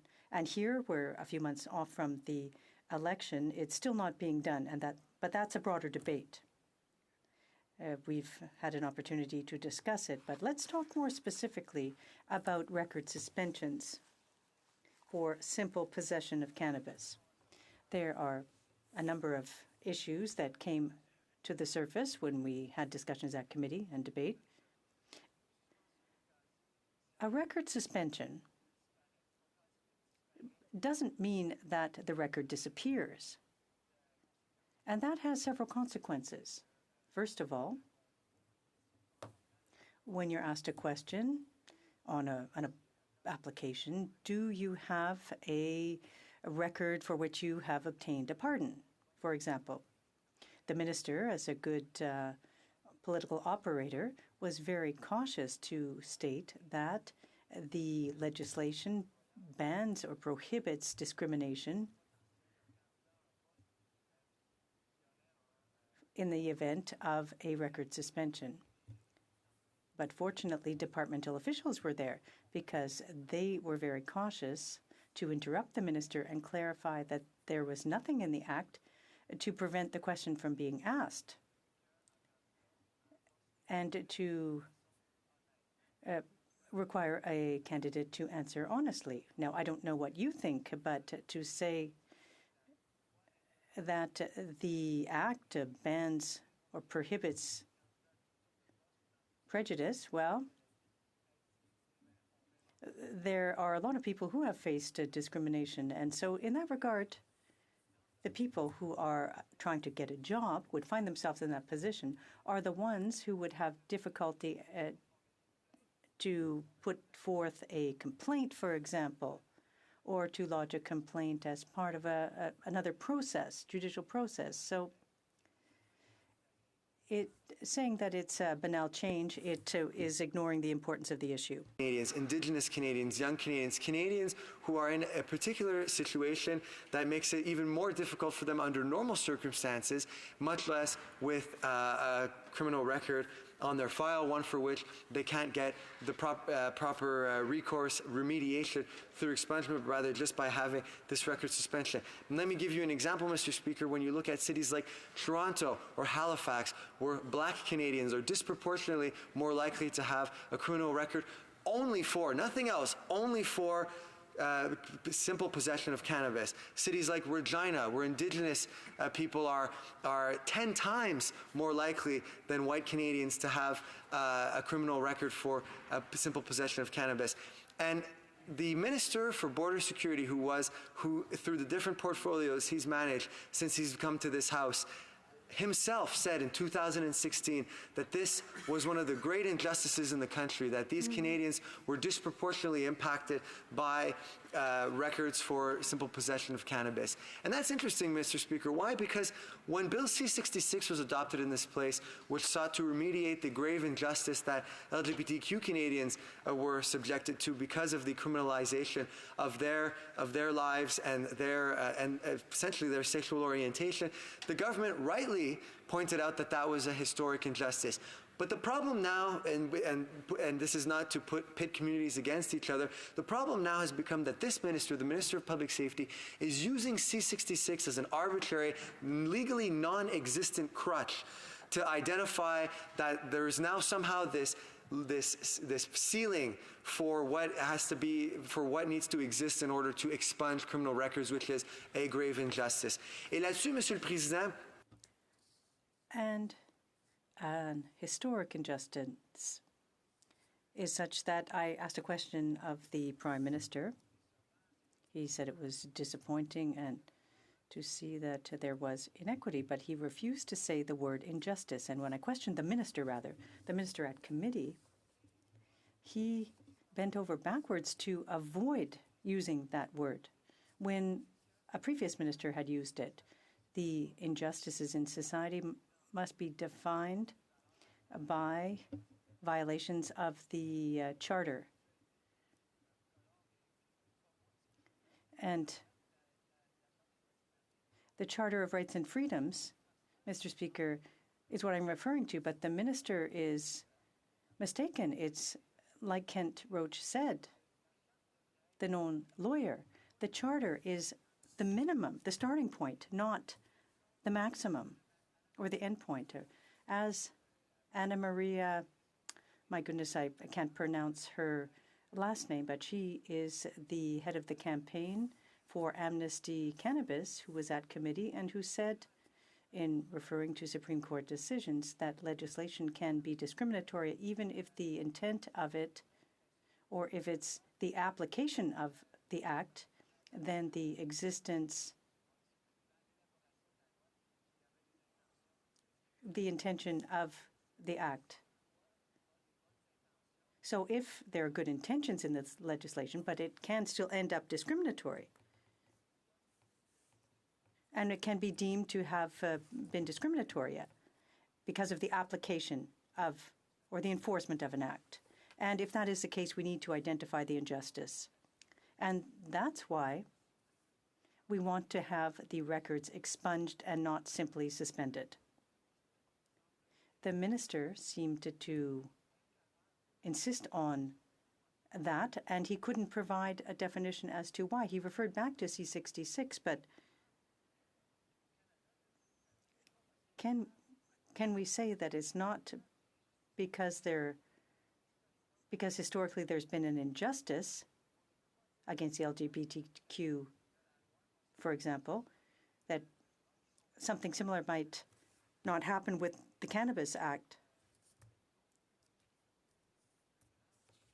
For vulnerable Canadians, and I have trouble with that issue. Or paraphrase, rather, I should say, an important distinction. Solomon Friedman, a criminal defense lawyer who was in our committee last week, who said that this law is not a bad thing. It's a good thing that we're putting in place mechanisms for these Canadians to more easily get pardons, but it is the absolute, in the words of many witnesses and experts, the absolute bare minimum, Mr. Speaker. And as he said in committee, certainly we can do better than the absolute bare minimum, especially for Indigenous, racialized, and other Canadians who are in vulnerable situations. Mr. Speaker, the fact it's not just a distinction between expungement and record suspensions. It's also an issue of whether or not it's automatic. This legislation seeks to still make Canadians jump through the crazy hoops that exist in order to obtain a record suspension. And some of those hoops, Mr. Speaker, the government thinks, well, don't worry, we've solved that. It's free of charge. We're going to try and make sure that there's no wait times. But the reality is this, Mr. Speaker. When the Public Safety Committee that I sit on, that I'm the vice chair of, did a study on how we can reform the record suspension program and fix all the issues that it has, one of the things that came time and time again that all parties agreed on was the fact that the most exorbitant part of the process and costs that are imposed on these Canadians don't come from the cost to apply, which is what the government is waiving here. They actually come from the fact that you have to go to a municipal court, you have to go to a provincial court, you have to go get your fingerprint records, you have to go to the police station. And we have two Conservative members who are former police officers who validated all this information and said it is indeed extremely laborious for these Canadians to go obtain all those things. And so as officials confirmed at committee, Mr. Speaker, indeed it is not a cost-free process, no matter what members in this House on the government side might attempt to tell us. Et donc, Monsieur le Président, le coût qui est... So the cost associated with the process is faced by people who oftentimes don't have the means to seek out a record suspension to get a job. And it's worse because the legislation before us replaces some mechanisms that prevent people from getting a record suspension. It's not just magically everybody who applies will fill out a paper and thank you very much, it's done, and they will get a record suspension.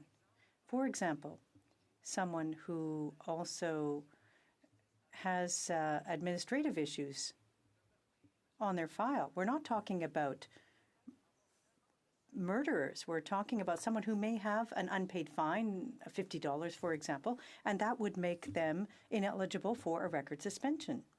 They wouldn't be eligible for the process being put in place by the government. So explain to me, Mr. Speaker, how an Indigenous person who can't get to court because he's in a very isolated region, who has a record for simple possession of cannabis, and because he didn't go to court, has a $50 fine that has not yet been paid, would not be authorized to have a record suspended by the government that says that it takes the interests of all of those communities to heart. So I don't understand how that helps people who simply want to resolve an issue, because cannabis is legal, and so that this will no longer be a burden, prevent them from getting a job, volunteer, or renting an apartment. Now, let's talk about the border, Mr. Speaker. I almost fell off my chair at the committee when I heard the minister talked about legislation, adopted legislation to increase information sharing at the border. The Americans keep a lot of information on us, and they keep it for a great deal of time, and we can't control what they're going to do at the border. So, Mr. Speaker, I was astonished to see the minister acknowledge that it's a problem, but that each time we talk about it or debate it, he said we shouldn't be concerned. And there are reasons to concern, because the Americans don't make the same distinction we do when it comes to a record suspension and a pardon. And the minister tried to use the most absurd explanation that I've ever heard. He said that one of the reasons why a suspension would be used at the border is because of the paperwork that would follow us. We'd be able to present a document. Two problems with that, Mr. Speaker. First of all, after I asked the question, departmental staff confirmed that, yes, after the bill to expunge, to have records pass, they would get a written confirmation. Wow. And secondly, Mr. Speaker, you'll tell me that in a G7 country, if we can't set up a mechanism to ensure that we have a confirmation that a citizen's record has been eliminated, well, I just can't believe that, Mr. Speaker.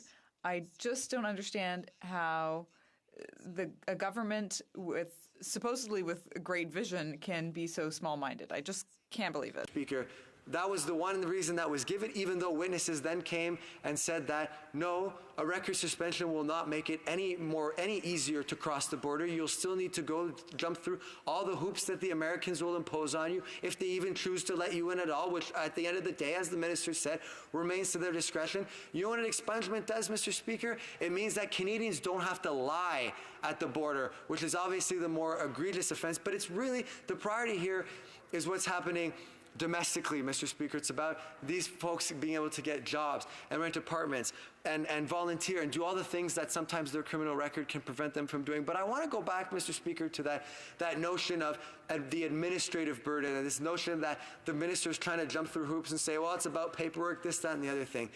I asked Mr. Speaker why the minister couldn't make it automatic.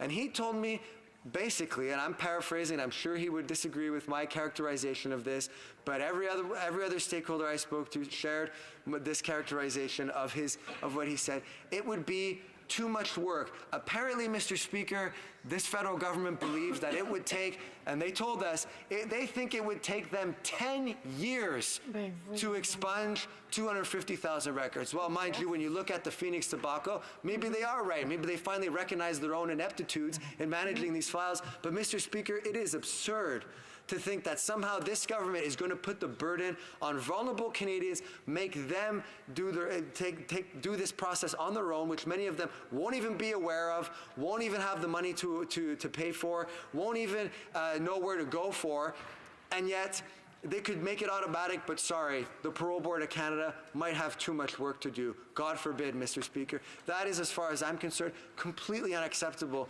when you look at the individuals who are affected on this particular issue. And in fact, Mr. Speaker,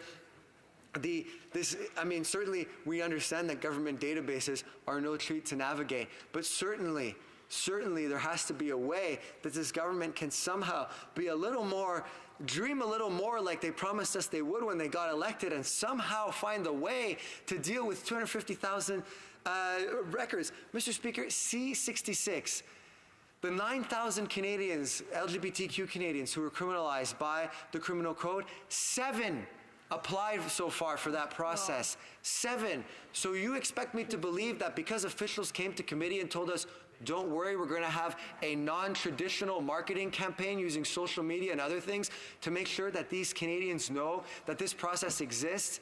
It's laughable, Mr. Speaker. It's quite frankly pathetic when you think about it. And considérant que ça aurait dû... Considering that this should have been part of the process from the very beginning.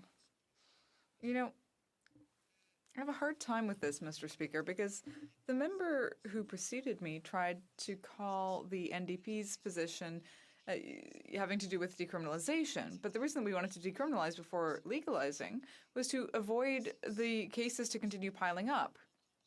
And also, we understand that we need to treat this issue as an issue of public health rather than an issue of public safety. And we have the same values that lead us to want to solve the process. And we had criminal defense lawyers in committee confirm this to us. A record suspension, whether it's given to you through a process like C-93 or whether it's given to you through the normal process outside of a special piece of legislation, is always conditional on continued good behavior. What does that mean, Mr. Speaker? That's not talking about someone who's going to go out and commit a horrific crime. That means that the Parole Board of Canada can decide that because you got caught speeding and going 130 on a highway, that could be considered, and those things have happened, Mr. Speaker. Alors, je pense que vous voyez très... So I think you can clearly see why this bill is really just a way for the Liberals to say that they're progressive, but in reality, it's quite the opposite. Questions et commentaires. Questions and comments. The honourable member for Kingston and the Islands. Thank you very much, Mr. Speaker. I found it really interesting there towards the end of the member's speech how he said that the Liberal Party is trying to do something just to be boisterous without really any meaning is what I took from that. Yet I also found it very interesting that right towards the end of his speech, he used the phrase, he said, the NDP wanted to decriminalize before legalizing. I find that very interesting because, you know, that might be their position now, but it certainly wasn't in 2015. As a matter of fact, they were against legalization. All that they wanted to do was decriminalize it. So now I find this very interesting, and I'm wondering if the member can clarify for us, in addition to the fact that his leader in 2017, right after their convention, said that he wanted the Prime Minister to look at decriminalizing all drugs, is the position of the NDP still that they do not support legalization and that all they wanted was decriminalization of cannabis specifically? And further, are they extending that to all drugs? Are they suggesting that all drugs should be decriminalized, as their leader said in 2017? The honourable member for Belleuil-Chambly. Thank you, Mr. Speaker. I voted for C-45, so I think that that's pretty simple for the member to understand. But while these Liberals continue to try and relitigate the last election, I'm standing in this House saying that what they could be doing is expunging records for Indigenous Canadians, for Black Canadians in places like Halifax, Toronto, and Regina, Canadians, young Canadians who are disproportionately affected by these absurd criminal records for something that is now legal. So while New Democrats, both in the House and in committee, and quite frankly, I'm sad to say, no offense to my colleagues to the right of me, a bill that we propose that more Conservatives voted for than Liberals to expunge criminal records for simple cannabis possession. While that member wants to live in 2015, I'm fighting for those individuals who just want to get jobs and move on with their lives and not live with a black mark on their file because this government couldn't think bigger and more outside the box than what they're doing here today. Well said. Questions and comments. Questions et commentaires. The honourable member for Lanark, Frontenac, Kingston. Thank you, Mr. Speaker. Mr. Speaker, I was one of the Conservative members who voted in favour of the excellent bill that was before the House last week, and very proud to have done so. I did so right after returning from Washington, D.C., where we were talking to American officials congressional officials, about the merits of various proposals to legalize or reduce the penalties on cannabis in their country. One of the issues that arises is there is currently a proposal being put forward by some members of Congress to remove the ability of their own border officials to stop Canadians who are crossing the border for having used cannabis in Canada in the past when it was not lawful. But I want to ask this question because it is a fundamental distinction between the Liberal proposal we're debating today and what was proposed in the private member's bill last week. It's this: you would never have to lie to an American border official if asked the question, have you been convicted for carrying for cannabis? Do you have a record for that? And I want to ask the member this: and I'd enjoy hearing a Liberal answer this too. What happens to you if you lie to an American border official while you're crossing the border if you are on American soil at that time? The honourable member for Belleuil-Chambly. Merci, Monsieur le Président. Et Thank you, Mr. Speaker, and I thank my colleague for his question and for his support for the bill put forward by the member for Victoria. Now, I can't specifically answer as to what would happen. I mean, I wouldn't want to find out myself, but the minister himself said several times throughout this process that he wanted to ensure that Canadians know that you can't lie to border agents. And even the Liberal members recognize that the process is so complicated that it's not always clear to Canadians who are traveling what they should or should not say. I have a hard time understanding why the minister couldn't simply tell his American counterpart, we've passed a bill in Canada where all criminal records for simple possession of cannabis have been expunged. But, you know, there's another point here. The American example is very interesting because if you look at jurisdictions where cannabis was legalized, like San Francisco, for example, initially the process was similar to what the government is proposing today. And almost no one there, out of the, thousands of people who had records, actually used the process. So what did they do in California?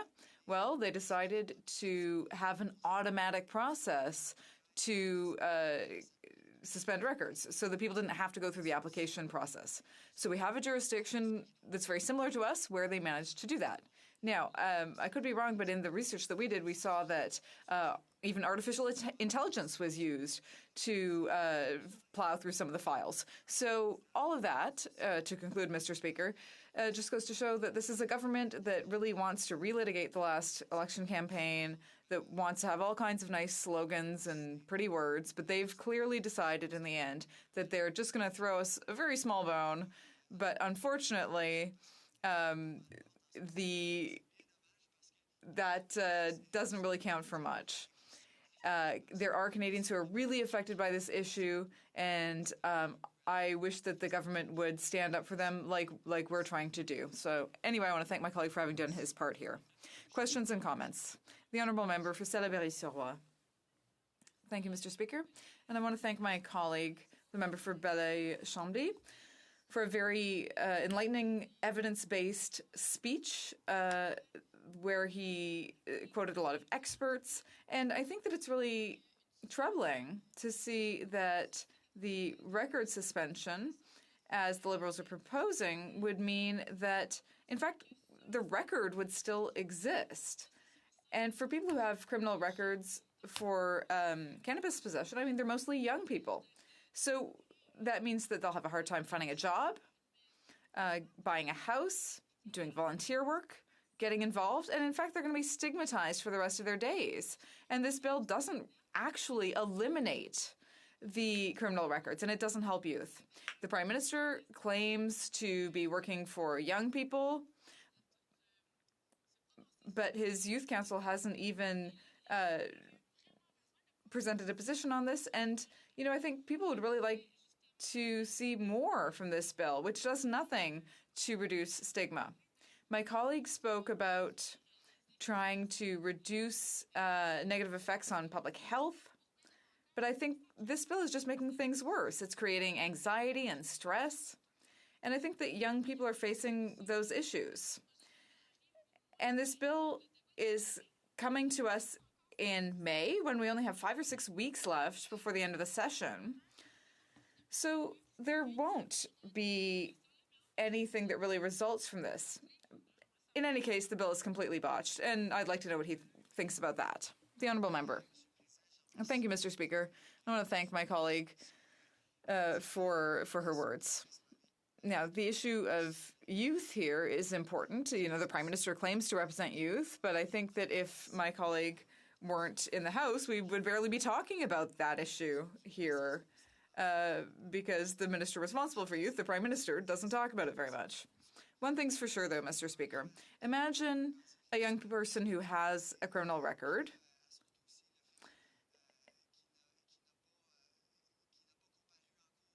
but, you know, he didn't show up for the hearing, or he had a small fine for something. Maybe he has a $50 fine, relatively small amount.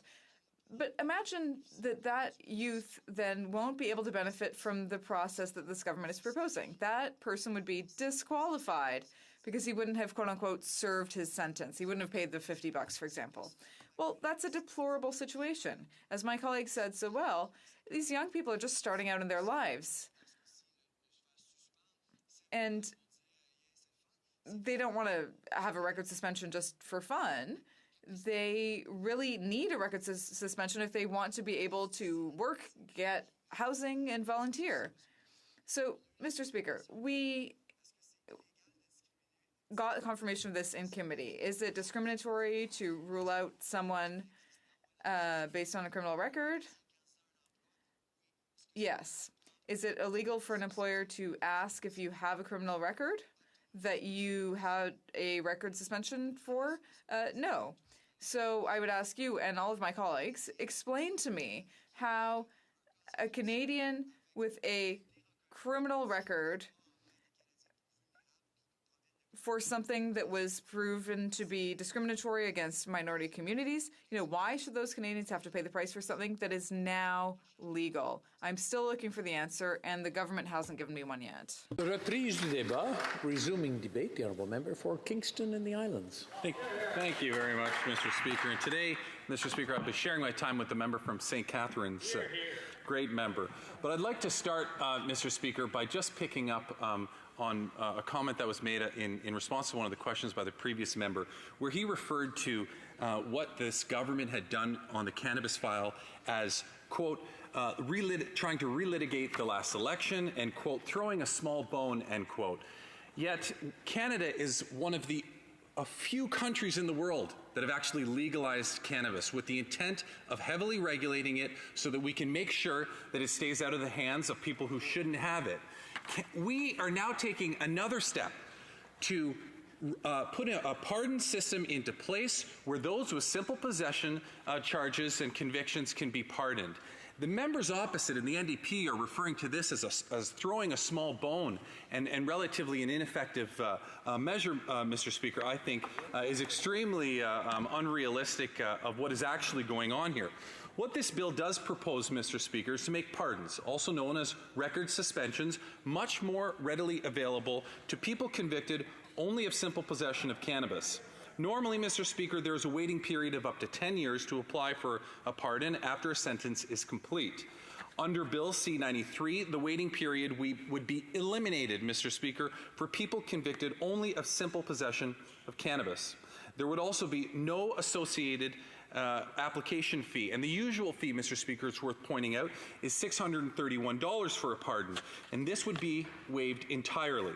The goal here, Mr. Speaker, is to help rid people of the burden and the stigma that comes with a criminal record of simple possession of cannabis, and to do so as quickly and as early as possible. Mr. Speaker, since the Cannabis Act came into force in October of last fall, the simple possession of lawfully obtained cannabis is no longer a criminal offense. With this new legal framework in place, the time has come to address the lingering legacy that came before. Simply put, there are many Canadians who are saddled with criminal records only for simple possession of cannabis. These are relatively minor offenses, Mr. Speaker, especially when you consider the recent changes to the law. But the real-life consequences, Mr. Speaker, they carry can be severe and long-lasting. And we know those consequences have disproportionately affected vulnerable and marginalized communities, including the Black and Indigenous communities in Canada. Studies have shown that rates of cannabis use are relatively similar across racial groups. And yet in 2017, a study conducted by the Toronto Star showed that Canadians of African descent with no criminal convictions were 3 times more likely to be arrested for cannabis possession than white people with similar histories. A criminal record can represent a real roadblock when it comes to trying to cross an international border, applying for a job, looking for housing, or volunteering in a community. A pardon removes that roadblock, Mr. Speaker, and the effect of a pardon is fully recognized and protected under the Canadian Human Rights Act, as well as laws in many provinces and territories. The Parole Board of Canada is the agency that would handle the administrative and streamlining and expediting the pardons process proposed in Bill C-93. The board's website will function as a primary window for applicants. A step-by-step application guide and forms with a full set of instructions will be made available online. And in addition to this, there will be posted to assist applicants, including a 1-800 information number and a dedicated email address.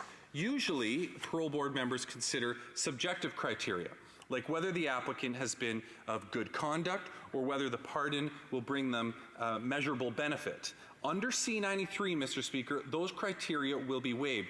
The decision will be based on an administrative review by a staff member, further speeding up the process. The administrative review will simply confirm that only convictions being pardoned are for simple possession of cannabis, that there are no convictions of other offenses on the applicant's record, and that the sentence is complete. This streamlined process, Mr. Speaker, will give more people a chance to make a fresh start and to move on with their lives. But to meet this important objective, it will be essential to reach out to as many interested people as possible and as early as possible. That is why I am pleased to note that the Parole Board is in full planning mode for the future outreach efforts with stakeholders. These stakeholders, community organizations, and advocate groups, as well as the courts, police forces, provincial, territorial, and municipal partners, and the Law Societies of Canada. The purpose of these outreach efforts is to raise awareness of the proposed reforms so that people with criminal records for cannabis possession know that it is streamlined and that it exists, and so that they know how to avail themselves to it. Mr. Speaker, people who have only been convicted of simple possession of cannabis should be able to play a meaningful role in their communities and in Canadian society.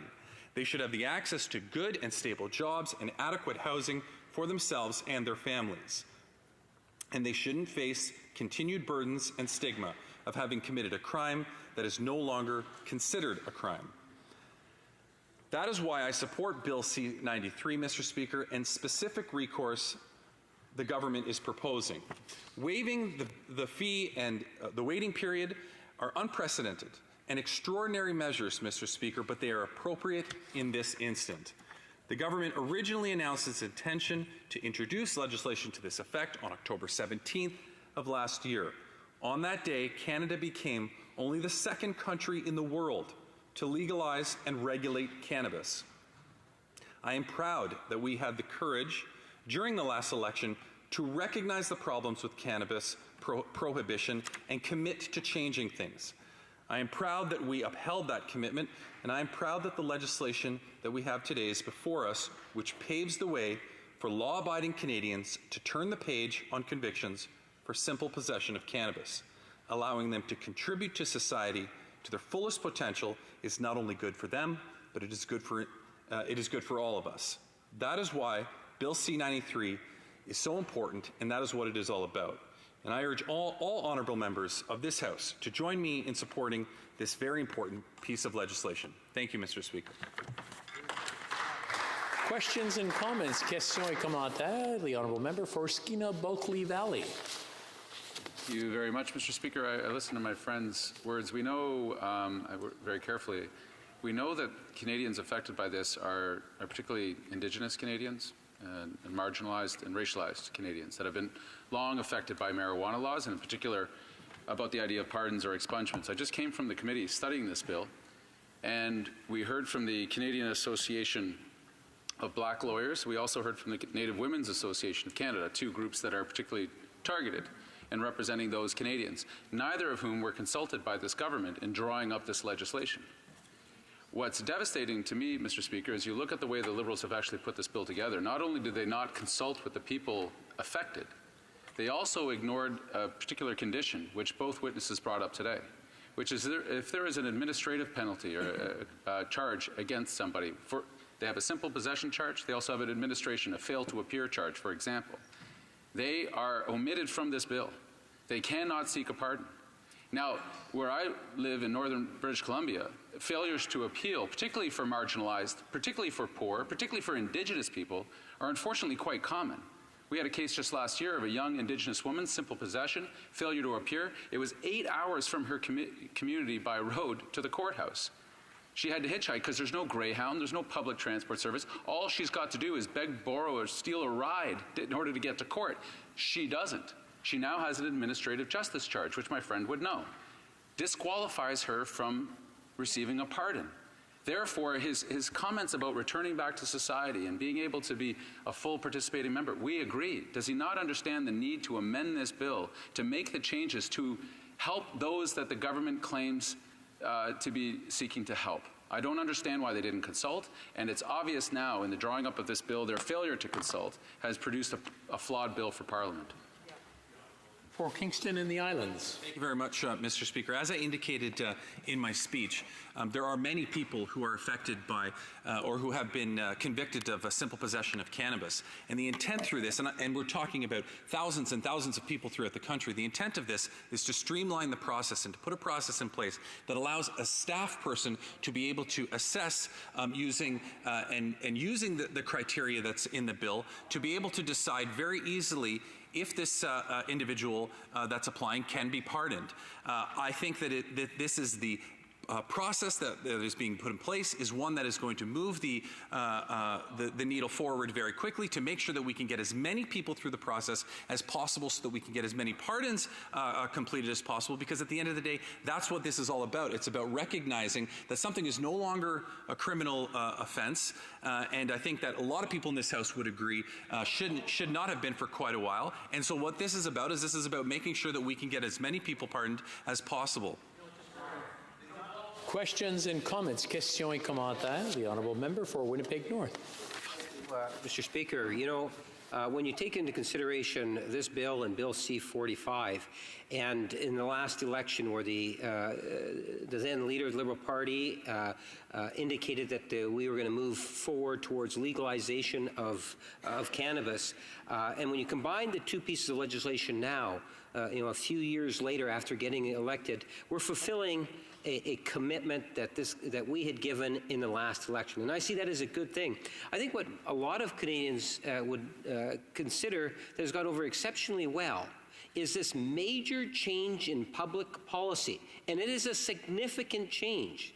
And the relatively few bumps that there have been since its implementation. It's gone over relatively well, I would suggest. And I'm wondering if that does not bode well, and maybe we should be giving the gold star to the civil servants that actually assisted in putting this to where we are today. For Kingston and the Islands, in 45 seconds or less, please. I think it is a very, very good point that the members brought up, because, Mr. Speaker, personally, I believe that the vast majority, if not all of the NDP, support legalization.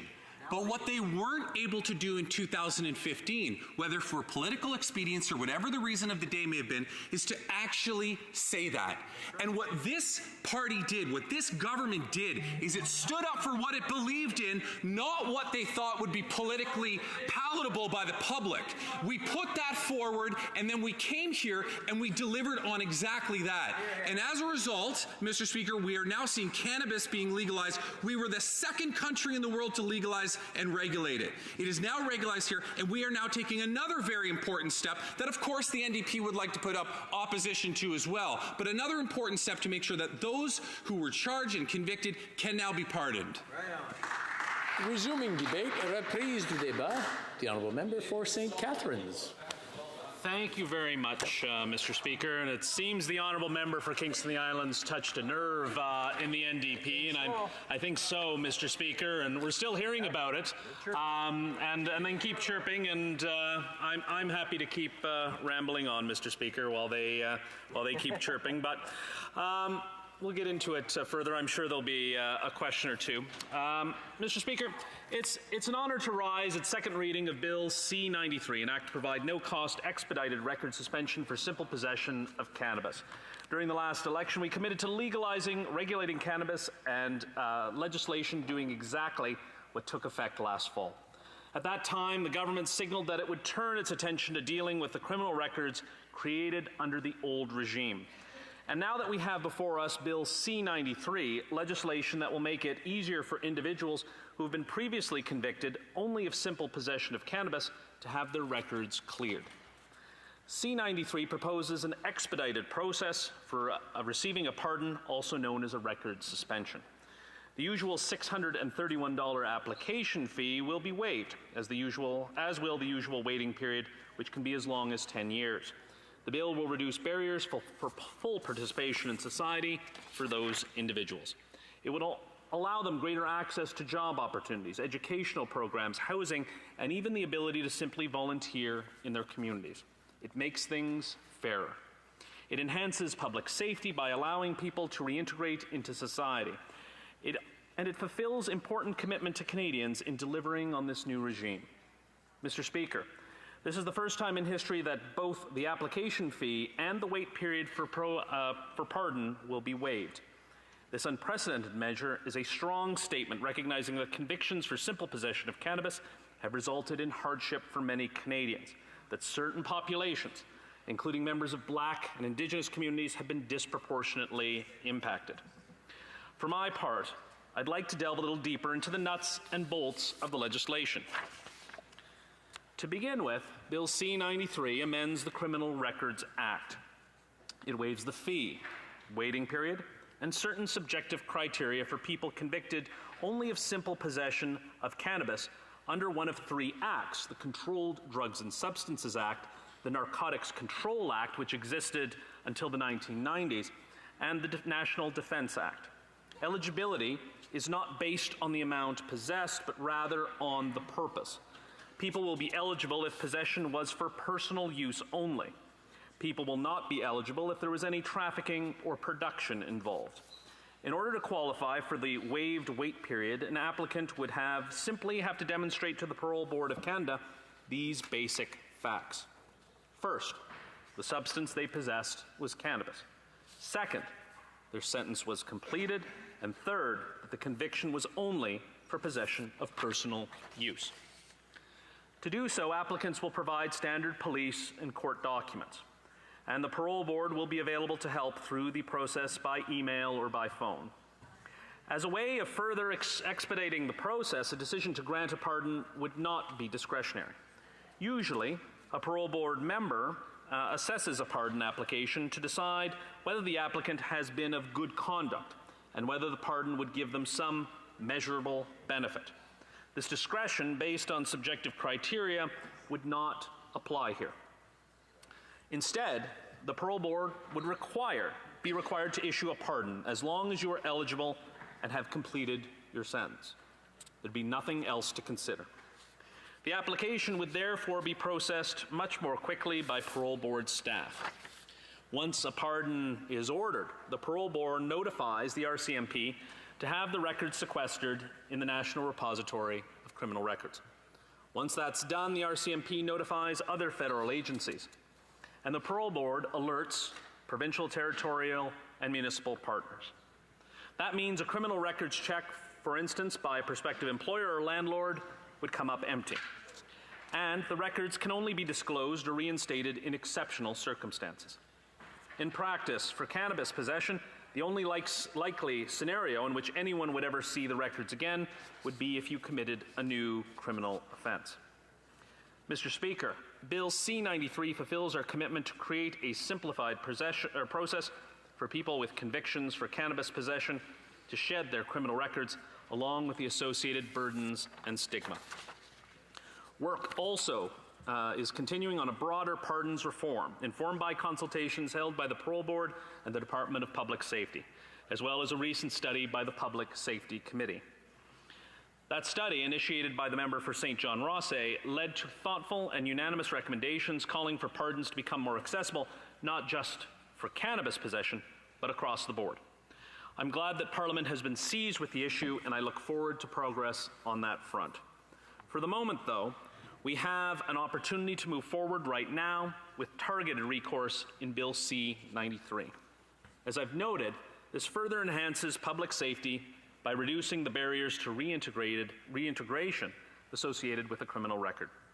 Many Canadians are stuck with a criminal record for activity that is no longer considered a crime. It's about time we make things fair for Canadians who have been living crime-free. And that's why I offer my full support to Bill C-93. Hear, hear. I encourage my colleagues to do the right thing and join me in making sure this bill move forward. Thank you, Mr. Speaker. Questions and comments. Questions et commentaires. The honourable member for Skeena-Bulkley Valley. Thanks, Speaker. I'm going to try again. Oh yeah, well, a liberal's a liberal, and so let's talk to this liberal about the idea that they talk about the two large groups of Canadians who have been impacted, overrepresented in our criminal justice system and overrepresented by criminal charges when it comes to marijuana possession. That's Indigenous Canadians and Black Canadians. Their two largest representative groups were before committee just 30 minutes ago. When I asked them were they consulted, they said no.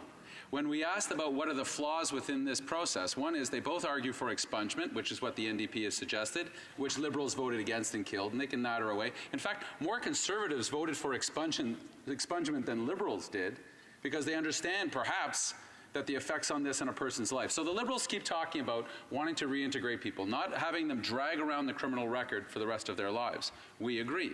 We've suggested an amendment, so I'd like my friend's thoughts on this, that if somebody has an administrative charge, that's a failure to appear, that's what many, all would consider a low-level crime, in combination with a simple possession charge, they are excluded from this bill. They cannot get a pardon under the Liberals' proposed system. And I would argue that this bill introduced so late in the session without the proper consultation with the Canadians that are actually impacted by it is one of the reasons that they didn't understand why this is so important. And for Canadians, marginalized, low income, Indigenous, these administrative charges are common along with possession charges. So too, my friend, would he agree that we need to have some discretion in the application so that with administration charges, along with a simple possession of marijuana, someone might also be able to attain a pardon under this bill? Would that not be a welcome change for those Canadians that are looking to help out? The honourable member for St. Catharines. Thank you very much, Mr. Speaker. I'd like to thank the honourable member for his passion on this topic. I can assure him that marginalized Canadians have been consulted. I'll acknowledge it may not be the groups that appeared before his committee today, but this government moves forward on an evidence-based plan and consults individuals who are impacted. The issue about an automatic system, though it may be ideal, Mr. Speaker, would not necessarily work in this case because the records are not detailed enough. Records may just say that there has been a violation, that there is a possession of a narcotic. It does not necessarily, especially post-1996, list the schedule that the person was charged under and would not work. And so it is a great idea in theory, Mr. Speaker, but it would not work in practice. And this is what happens when you engage in evidence-based decision-making, that you ask questions across the board, that you ask people, yes, of marginalized community, but you ask the individuals who are holding the records as well, and what can be done to make life fairer for Canadians. This is the honourable member for Leonard, Frontenac, Kingston. I think the honourable member may have misunderstood my colleague's question. He was referring to a specific example in which an individual was unable to come by a hearing and therefore got an administrative charge. Now, if there is some evidence he's got that there are no records that is the further charge that occurred, then it'd be interesting to hear it. But the question is this: that person now faces an injustice, a real injustice that really messes up their life, maybe forever, and they can't get rid of their record because of a purely administrative charge, a charge which is more likely to be faced by someone who is disadvantaged in the rest of their lives, racialized, Indigenous. That person is going to be excluded, and I want to hear why he thinks it's okay for some other reason to leave that person permanently unavailable to get a pardon for something that was never wrong in the first place. The honourable member for St. Catharines. I'd like to thank the honourable member, and it's interesting to hear this passion from the other side from two parties that did not support the legalization of cannabis. Yeah. That being said, with a legal aid system in place, individuals are entitled to representation who can appear. They can appear on an individual's behalf. I have appeared in criminal assignment court. People can have their lawyers appear on their behalf. That is something that happened. I can appreciate that maybe a breach of condition may be minor. It may be more serious, Mr. Speaker. And so this bill is targeted at individuals who just have that one charge charge under their belt and make it fairer for Canadians. And that's the way forward, Mr. Speaker. These charges can be avoided. There are issues, and I know the honourable member and I have discussed this before, and it's an issue the Justice Committee has looked at with administrative charges and the issues that arise therein. But this is another criminal offence that has been committed. It has been a charge that is dealt with. If it has been, if it was something that was minor in nature, it's something that someone can petition to the court to deal with the judge and deal with the situation that comes up. Hear, hear. À l'ordre, conformément à l'article. Order pursuant to Standing Order 38, it is my duty to inform the House that the questions to be raised tonight at the time of adjournment are as follows. Nicola, Telecommunications, the Honourable Member for Saskatoon Grasswoods, Natural Resources, the Honourable Member for Calgary Rocky Ridge, Natural Resources. Resuming debate, reprise du débat, the Honourable Member for Cypress Hills Grasslands. Sharing my time with the member from Leeds, Grenville, Thousand Islands, Rideau Lakes, and I'd like to come back before I start to the discussion we were just having, because I know my two colleagues who just spoke were actually both gentlemen who supported the legalization of marijuana, of cannabis. It's just interesting, the discussion we've had over the last few minutes actually about these administrative charges, because when I talk to prosecutors about past charges around simple possession, they will tell you that many times people come into court and are charged with multiple offenses, so maybe other drug offenses, trafficking, those kinds of things tied in, and it's often pled down to simple possession.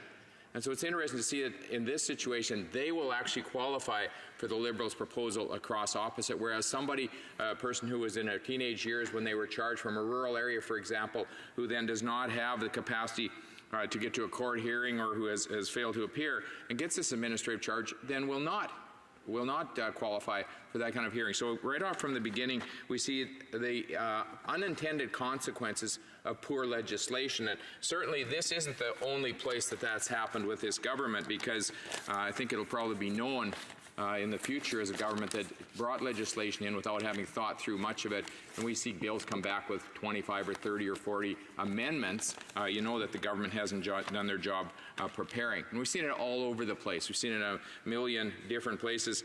I guess we're seeing it right at home right now in my area on the canola issue, which you would be familiar with.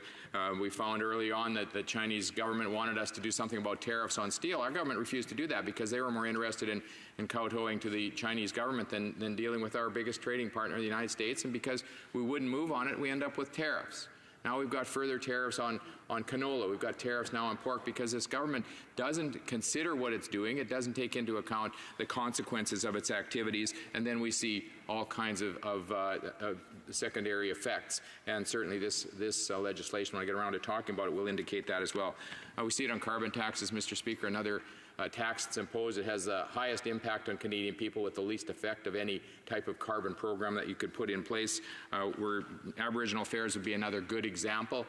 We just heard this afternoon about the fact that on this bill, another bill, they failed to consult the Aboriginal community. They haven't gone to them and asked them what's best for your people. They claim that the majority of people who are impacted by this are Aboriginal and those who are very low income, but they don't go to them and actually ask what would work for you. You don't have access to often to urban centers. You don't have access to a lot of the easy access to the internet and those kinds of things. What would work for you? Instead, they come with a plan that for many people will not work. As well, in other Aboriginal affairs, they've divided communities. I guess the energy projects in our part of the world would be a good example of many bands who want to participate. They want to be part of the prosperity that comes out of those energy projects, and this government has basically divided those communities, and that's kind of seems to be what they do most effectively. Another good example, they talked about consultations on this bill and the government failing to do that, would be around their firearms consultations meetings that they had in the last few months. They went into it, and I would say that they set the meetings up to make them work as well as possible for the government that they could, and it didn't quite turn out their way. They had 135,000 online responses, and basically it was 75%, 80% to 20% opposed to the government actually making a move and changing. And so I guess they didn't anticipate that, but that was the reality of the Canadian population. Once again, they misread them. And again, we see it unintended consequences around energy disasters, such as the purchase of the Trans Mountain pipeline. There was no need to be doing that. I actually think probably the place where the most obvious set of unintended consequences has been around financial management, because we've seen these folks come through and just blow through people's tax money. And I was interested last week when the Deputy House Leader was in here, we were talking about the budget implementation bill, and he was talking about the public purse. At every point he talked about the public purse, but rarely does he ever talk about taxpayers and the fact there's only one place that the government gets money, and that's out of the pockets of the taxpayers of Canada. So on each of these things, whether it's budgets that are running deficits 2 and 3 times what were promised, if it was, I mentioned the Trans Mountain pipeline, a pipeline that nobody wanted to sell and nobody wanted to buy. The proponent themselves were willing to spend the money on the project. Now we have taxpayers who dived into the tune of, so far, about $5 billion. If they're going to get the project done, it'll be another 10. And this government has committed that kind of money to it without even thinking about the taxpayers.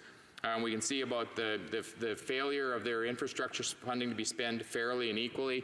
And then I think obviously another area where they've had unintended consequences, and probably one of the most obvious ones, was in their summer jobs program, where they completely misread Canadians, trying to force them to follow their ideology. Anybody who had a different perspective from this government was then pushed to the outside. And so, Mr. Speaker, I would argue that we're back here again. We have a late introduction of a bill, C-93. It looks more like a public relations project probably than anything else, where they've come in. And again, this follows on the footsteps of C-45 and C-46 bills that they passed without understanding many of the consequences of what they're doing. And I was not one of the people who supported those 2 bills. Again, the government they found themselves in a situation right now where they don't actually have capacity to meet the demand that's put in place. They didn't prepare for that. They don't have capacity to set a realistic price, and so those folks that are happily selling on the private market are doing just fine in spite of the government's attempt to try to stop that. And their messaging across the way has been that they're going to keep this out of the hands of people who shouldn't have it. Well, when I'm talking to junior high students, for example, they're telling me this is more accessible to them than it has ever been in their lives. And there's certainly no solution at the border either, Mr. Speaker. They heard them say earlier today, we've had discussions and this isn't going to be a problem for Canadians. Well, we know full well that it is. We have a small crossing near my home, and I went down a couple of weeks ago to Montana, to the post office down there, came back, and the U.S. customs agents are now stopping Canadians on the Canadian side, or on the U.S. side of the border, before we come up to Canada. So as you know, you stop at the U.S. side on the way down. When you come back, typically you just drove to the Canadian side and went out. They are now stopping everyone prior to them being allowed to exit to Canada. And I asked him, why are you doing this? And he said, well, we got the direction from right on high. And I said, when did it happen? He said, well, coincidentally, when you legalized cannabis. And so there's another problem here that these folks never thought of at all. I guess one of the things I want to talk about today, Mr. Speaker, is, as I'm wrapping up already, it seems like time flies very, very quickly here. We've talked a lot about the difference between pardons and expungement and those kinds of things, and this government has made its choice. There's others who have very different ideas. But one of the things that I want to bring up goes back to the taxpayers. There's a bill somewhere here between $0 and $600 million to do this process. And I guess I have a question as to why the taxpayers should be stuck with this bill one more time. This government seems comfortable with spending everyone else's money. We had a Liberal this morning talk about his friend who, when he graduated from university, couldn't get a job at 7-Eleven. But now he's a public servant and contributing very well. And I guess the question is, he's a public servant, he's probably doing really well. Why should the folks who are now working at 7-Eleven be expected to pay for his pardon or his expungement, whichever direction that the Liberal government finally goes with this legislation? And we've gotten so far away from considering where money comes from that this government just takes it out of the pockets of average people, doesn't think a thing about it. But you have a situation here where people have broken the law. And they broke it knowing what the law was typically, and knowing that if they got caught there was going to be a punishment. The law has now changed, and I don't have any problem with people getting pardons or expungement on those records. But the question is, why should the taxpayers, those folks who are working for an hourly wage, be expected then to pay that bill? And I suspect this is going to be much less successful than the Liberals have said it will be. I was surprised a little bit earlier when one of my NDP colleagues talked about the pardons that have been made available to the gay and lesbian community, and when he said that only 7 people so far have applied to the process. I understand that probably means the process is too complicated for people to be bothered with, and people just haven't done that. So we're talking about, today I've heard figures from 10,000 people will apply, that there's 100,000, there's 200, 400,000 that are impacted by this. But I guess my question to the government today would be, why do you expect that the taxpayers of Canada would once more pick up a bill or pick up the cost of a bill of yours that has come with a number of unintended consequences that weren't considered ahead of time? Questions and comments. Questions et commentaires. The honourable member for Winnipeg North. Yes, thank you, Mr. Speaker. I'm a little bit confused with some of the closing remarks from the member opposite. I don't know if they now support or don't support. Do they pardon, expungement? It's really becoming more and more difficult. And I think what we're hearing is a lot of the personal opinions. And I think Canadians would be interested in the official position of the Conservative Party on what is an important piece of legislation. It's been an interesting process that dates back to the last federal election back in 2015, as you know, Mr. Speaker, where we have both the NDP who did not, underline the word not, support the legalization of cannabis, and the Conservative Party, who also did not support. Now the NDP support legalization and even not only legalization of cannabis, but everything else, from what I understand. And the Conservative Party are not going to retract the legislation, and I think that's a good thing. My question to the member opposite is related to just that. Over the last few years, we've been evolving this progressive social policy. It's been going relatively, many would argue, exceptionally well. Would the member not agree that when you look at C93 and C45 combined, that in fact we are on the right track? Even the opposition critic's personal opinions indicated that she was in favor of the pardon. For Cypress Hills Grasslands. I noticed, Mr. Speaker, that he didn't touch on the issue that I raised right at the end of my presentation here, which is the cost to Canadian taxpayers. And certainly he talks about progressive social policy. They'll spend Canadians' money until it's all gone. That's what they specialize in. It's not in progressive social policy that works. They specialize in taking money out of people's pockets, spending it, and then not being accountable for it. And it started with a trip to the Bahamas. It certainly has continued with massive spending, with deficits that they can't control, and with very little interest in accountability for that money as well. So this is just one more place where that kind of carelessness has shown up. They don't plan ahead of time. They don't think about the consequences. He mentioned C45. They were told that that bill would be taken to courts pretty much immediately in terms of the impaired driving components of that bill, and the people who said that were right. And we see that now where that's being challenged in multiple places across Canada because they didn't consider the charter in the application of that bill. Questions and comments? Questions et commentaires. The honourable member for Skeena-Bulkley Valley. Thank you, Mr. Speaker. Again, we just heard testimony, and so honourable members can be forgiven because it just happened a little while ago from the Canadian Association of Black Lawyers, as we did from the Native Women's Association of Canada, neither of whom were consulted about this bill, which is kind of shocking and hypocritical of the government because those are in particular two of the groups of Canadians that have been identified historically and presently as being discriminated against, particularly on marijuana laws and particularly on when seeking a pardon.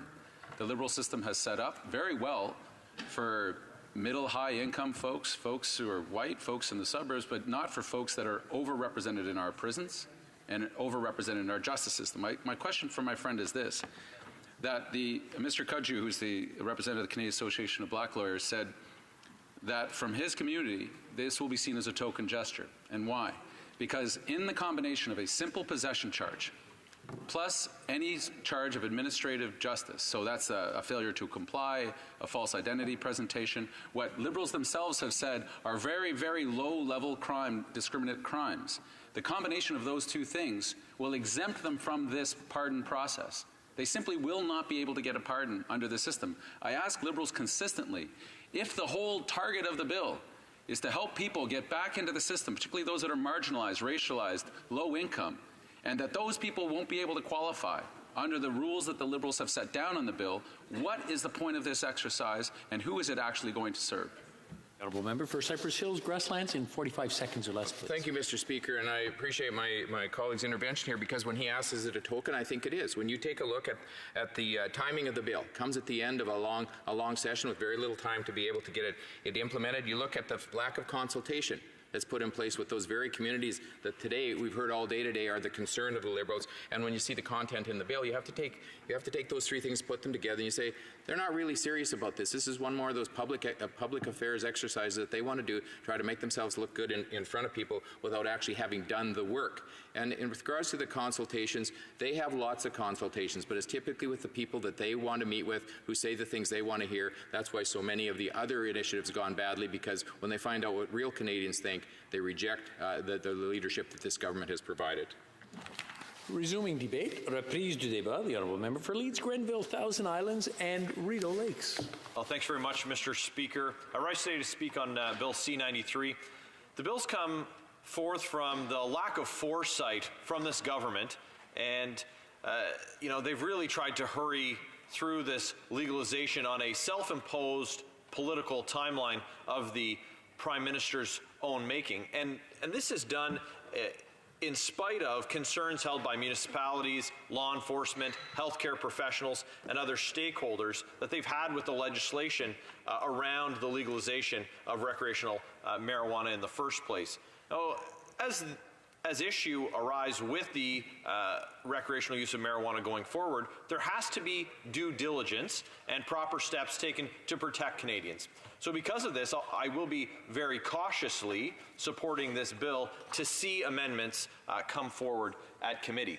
But by its very nature, the process and rollout of marijuana legalization draws parallels with prohibition and legalization of alcohol in Canada during the first half of the 20th century. Now, Prince Edward Island was the first province in Canada to successfully enact an alcohol prohibition statute and the last to repeal it. As such, there are some similarities to draw between the government's re-legalization of alcohol and the government's legalization of marijuana. Now, in 1900, Prince Edward Island banned the possession or sale of alcohol except for sacramental or medical use, which could be prescribed by a doctor for a variety of ills. Now, if a person were to be charged and found guilty of violating prohibition, they would face a $100 fine or 2 months in jail. This was a stiff sentence at the time, and the Premier would often see many letters from the convicted and their families asking for a pardon or an adjustment of the sentence. Now, by the mid-1930s, Prince Edward Island saw some 1,700 convictions for possession, consumption, or sale of alcohol. But after that point, attitudes began to shift on the subject of prohibition, and it seemed to be rejected by a growing number of the population. So this is very similar to how the social thought on marijuana use has changed over the last decade. So following the shift on social acceptance in both cases, enforcement efforts began to wane. Now, in the last few years of prohibition, many bootlegging operations were running openly, quite similar to how we saw many illegal marijuana dispensaries openly operate all across the country in the last few years before the legalization of recreational marijuana. Now, even after the legalization rollout, there are still many illegal dispensaries operating unlicensed and unregulated across the country. And there seems to be little being done about them. These illegal dispensaries are making it much easier for minors to get their hands on marijuana outside of the particular provincial regulation schemes, either provincially run stores or private businesses. Now, the island's prohibition era ended with the Temperance Act, effective in 1948, which established government liquor stores and regulated sale to residents and tourists through a system of permits and quotas. Many of the arguments we heard in favor of legalization of recreational marijuana were also used back then. With the re-legalization of alcohol, everything from combating the black market to collecting revenue. Now, in both cases, the government's effort to mitigate the black market sale of these substances have had little effect in reality. Bootlegging operations still ran in PEI until a massive crackdown in the mid-2000s, and today the black market accounts for 80% of marijuana sales, making for billions of dollars every year. Mr. Speaker, in the wake of legalization, there are still so many questions that remain. It's clear that the government was hasty in their rollout of this legislation. Many groups, including law enforcement, were concerned about an increase in drug-impaired driving after legalization, but the Liberals assured the public that that wouldn't be the case, and they would equip police forces properly to deal with and enforce the new law. Now, it has come out that the roadside marijuana testing devices that the Liberals quickly approved in time for last year's legalization rollout is giving out regular false positives. Mr. Speaker, this failure is taken right out of an episode of Seinfeld. During testing, these roadside testing devices were giving false positives for subjects that had recently eaten something containing poppy seeds, like a bagel or poppy seed loaf. And all of these people tested positive for opiates in the saliva test and then again in their urine sample. So, Mr. Speaker, if someone were to have a poppy seed bagel, then get pulled over and test positive by police, they would be arrested and taken to the station for a urine test. And if that tested positive, then that person could be charged for an impaired driving charge, all for having a bagel or a slice of lemon poppy seed loaf with their coffee at Tim's that morning. This is just one of a long list of failures for this Prime Minister and this Liberal government. You know, we heard the Prime Minister in 2015 when he said he was looking Canadians right in the eye and that he was going to balance the budget. That was in the same time frame that he committed that the budget would perhaps balance itself. Well, we've learned that neither which were true. Promise made, promise broken, and that will affect Canadians for a generation or more with deficits projected past the year 2040. Now, the carbon tax is nothing more than a tax grab, and it's this tax plan dressed up as an environmental plan, and hopefully, with enough HST charged on that new tax, they'll be able to pay for some of the reckless spending from this Prime Minister. The same Prime Minister promised transparency and to bring a new level of ethics to politics. But scandal after scandal after scandal after scandal has proven that to be a failure. So illegal vacations on Billionaire Island, giving lucrative fishing contracts to family members. This Prime Minister is anything but ethical. And that's not to mention him politically interfering in the criminal prosecution of his friends and Liberal donors at SNC-Lavalin, where the Prime Minister got caught pressuring the Attorney General, and when she talked, he fired her. Now, most recently, the Prime Minister has continued his string of failures on the world stage with his actions, or lack thereof, on China, or was it Japan? It's China. And 2 Canadians have been arbitrarily detained. We've recently heard of an additional Canadian being sentenced to death, and China has blocked billions in Canada's world-class canola, and we're adding pork exports to the list. Shameful. All of this is going on while the Prime Minister has been absent. He hasn't even replaced his hand-picked ambassador, and we see the effects that it has on Canadian interests and security. So, Mr. Speaker, with this Prime Minister's track record of failure on his commitments to deliver, it's important to be diligent and cautious when we're dealing with any piece of legislation that this government has put forward, particularly at this stage in this Parliament, when we know that they're looking to execute on at least one. They want to be able to deliver on one of their campaign promises. but when it concerns the safety of our children and the safety of the driving public, we need to be very diligent in ensuring that we get this right. And we hope that at committee we're able to have the good work done that is necessary to implement a strategy that protects Canadians.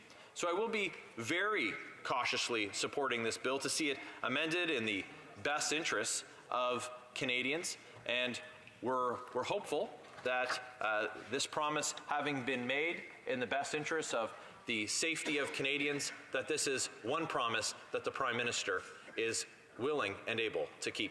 Thank you. Questions and comments. Questions et commentaires. The honourable member for Winnipeg North. Thank you, Mr. Speaker. I think this, the member's speech can kind of encapsulate a great deal of the planning or the strategy of the Harper, current leader of the opposition's strategy for the last couple of years, and that is to try to make it as personal as possible, to attack the Prime Minister. If not the Prime Minister, another minister. Make it as personal as you can. And that's been the official opposition's mantra. That's what they have to do. On the other hand, we have been saying, Mr. Speaker, that as they want to focus on the character assassination of members of this government, we will continue to be focused on Canadians and bringing in policies and legislation and budgets that is going to be there for Canadians in a very real and tangible way. That's what C-93 is really all about. It's not only delivering on an election platform issue, Mr. Speaker, but it's also delivering something that is going to make a very positive difference in every region of this country. Dare I say, even in the member that just spoke's constituency, Mr. Speaker. My question to the member across the way is, would he not agree? Sometimes it might be nice to recognize legislation that is so progressive in its very nature that it's going to be helping Canadian society, and just leave it at that, as opposed to taking on the Harper-style attack of personal attacks against the government. Honourable member for Leeds, Grenville, Thousand Islands, and Rideau Lakes. Well, thanks very much, Mr. Speaker, and very interesting question from the member opposite. And on issues of character assassinations and attacks on the Prime Minister, I might say that the call is coming from inside the House. Those are Liberal issues that they need to sort out, and as the opposition will hold them to account. But talking about progressive legislation that is worthy of the praise of Her Majesty's loyal opposition and of this member, I will absolutely say that a progressive piece of legislation that I'm very supportive of and very proud of is the child benefit, and under the Harper government that the member opposite is referencing, we introduced and we proposed a universal child benefit. Now, we talk about attacks. The opposition at the time, these Liberals, said that parents couldn't be trusted. They'd spend it on beer and popcorn. But that type of choice and providing that to parents, to Canadians, is the kind of progressive legislation that certainly I support. Questions and comments. Questions et commentaires. The honourable member for Skeena-Bulkley Valley. I don't know if anyone else is picking up on this. It seems like the Liberals want to rerun the 2015 election. And I wonder why that is. After 4 years in office, you'd kind of think they'd want to run the 2019 election, but instead they want to go back and rerun the 2015 election, where they promised that was the last election under first past the post. Newsflash for my Liberal friends. Apparently 2019 is going to be under first past the post. They promised all sorts of things, so they're selective when they say they're delivering on their mandate. Here's the specific question. To the Liberals who know, here are the facts of the matter. Marginalized Canadians, Indigenous Canadians, poor Canadians will not have the same opportunity to receive a pardon as wealthier, white, middle-class Canadians. And why do I know that? Because that's been testimony at committee on this bill. So a simple question for my friend, and I would like his personal, not the party's position on this, that the combination of a simple possession charge with an administrative justice charge, that is a failure to appear, which again is overrepresented by marginalized, Indigenous, and poorer Canadians who have worse access to the criminal justice system, which the Supreme Court of Canada has said face racism and systemic discrimination in that criminal justice system.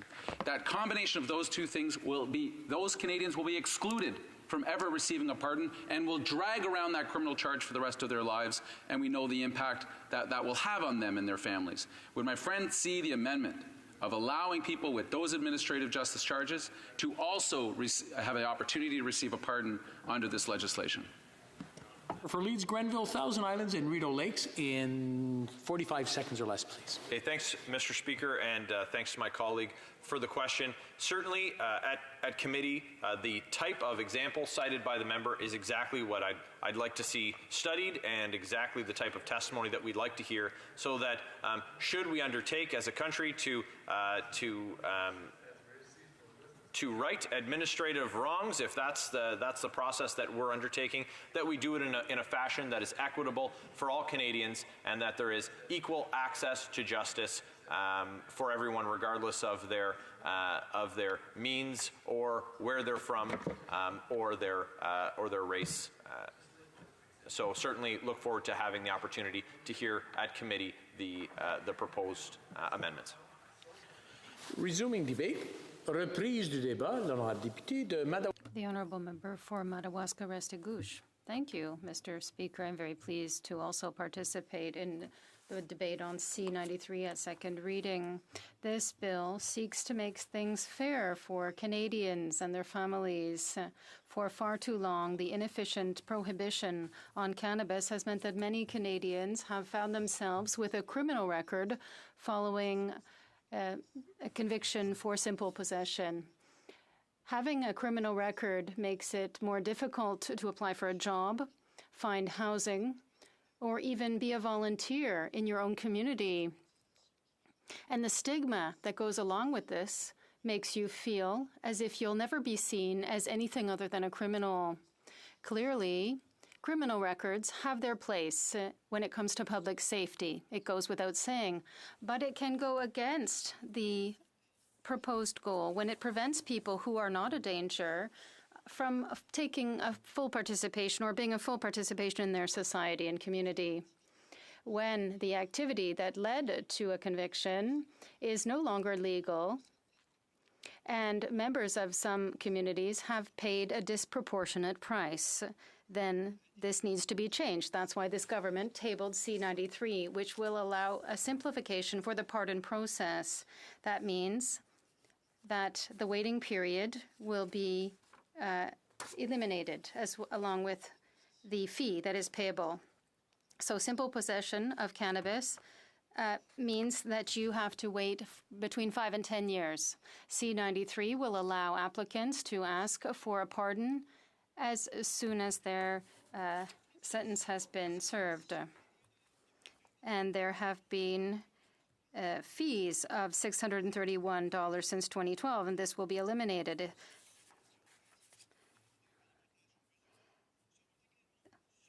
There will also be other measures that will be eliminated. Additional measures will be taken to simplify application, the formula itself, and this to allow people who have already been convicted of simple possession from purging their criminal record and to continue with their lives as quickly as possible. That is the last chapter in the sad history of the charge of simple possession of cannabis. Millions of dollars have been wasted on trials, as not to mention the millions that have gone into the pockets of organized crime. Young Canadians are among the largest consumers of cannabis in the world, Mr. Speaker, and some of them are part of marginalized communities, and they have wound up with a criminal record that has undermined their education and their economic future. Police services in rural and urban communities have their own registries.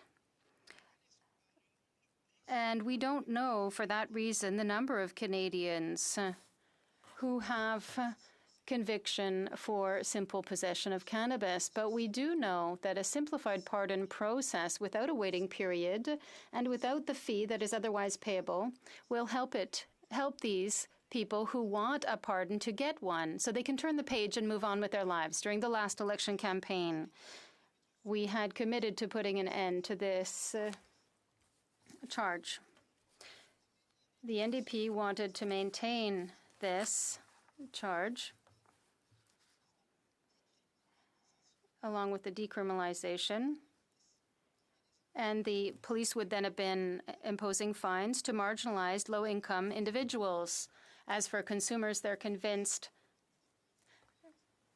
that when they have when people have small amounts of cannabis, these people should still go into jail. But it's an opportunity to pass this legislation, and in October 2018, we move forward with this.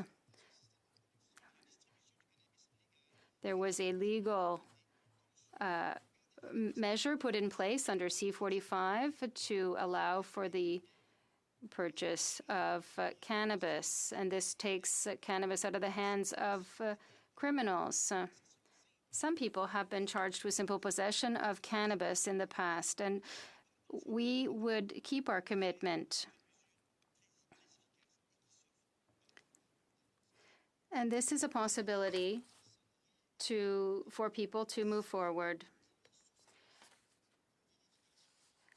An employer or a housing owner cannot access the records. A criminal record could not be disclosed or reactivated except in extraordinary circumstances, such as the commission of a new crime.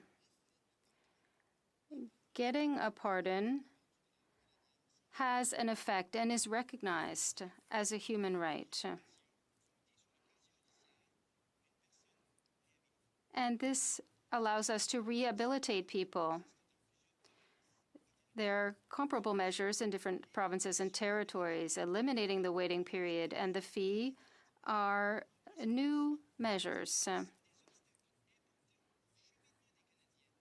We want to help people who want to purge their record for this simple offense and participate fully in their communities and become responsible Canadians.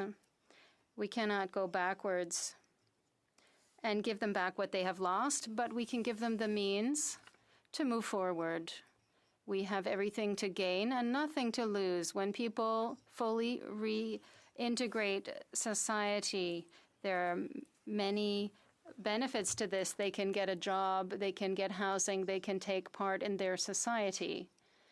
It is in our collective interest to put an end to this prohibition on cannabis.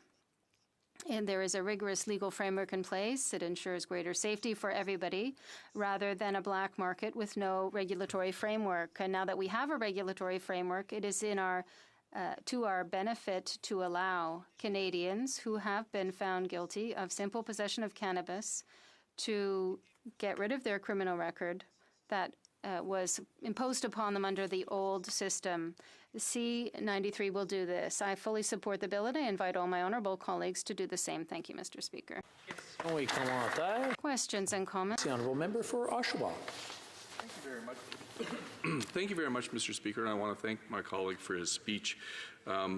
If we look back, the whole idea of legalization was to take marijuana out of the hands of kids and the profits away from organized crime, which we've seen so far. This is not happening. Even in Oshawa, we had a horrible situation where kids were taking marijuana edibles to school, and there was a big issue with that. And the concern I think a lot of us have is the Liberals have fumbled this legislation all the way through.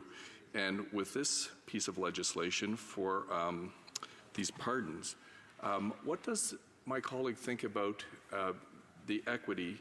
As previous questioners have asked, we have low-income Canadians, we have Canadians that could afford to pay for the pardons.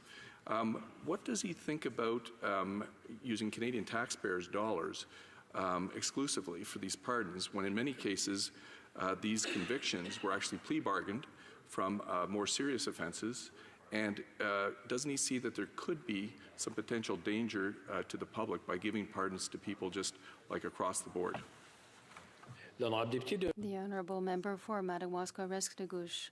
Mr. Speaker, I'm pleased to answer my colleague, but before I do, I would like to say that I too have been involved in the area of law. I was a lawyer, and I've seen the disasters of having a criminal record, even for simple possession of cannabis. People who want to volunteer, teach sports to young people cannot. They're prohibited from doing so. People who are trying to get a job, and often you have to provide a criminal record when you apply for a job.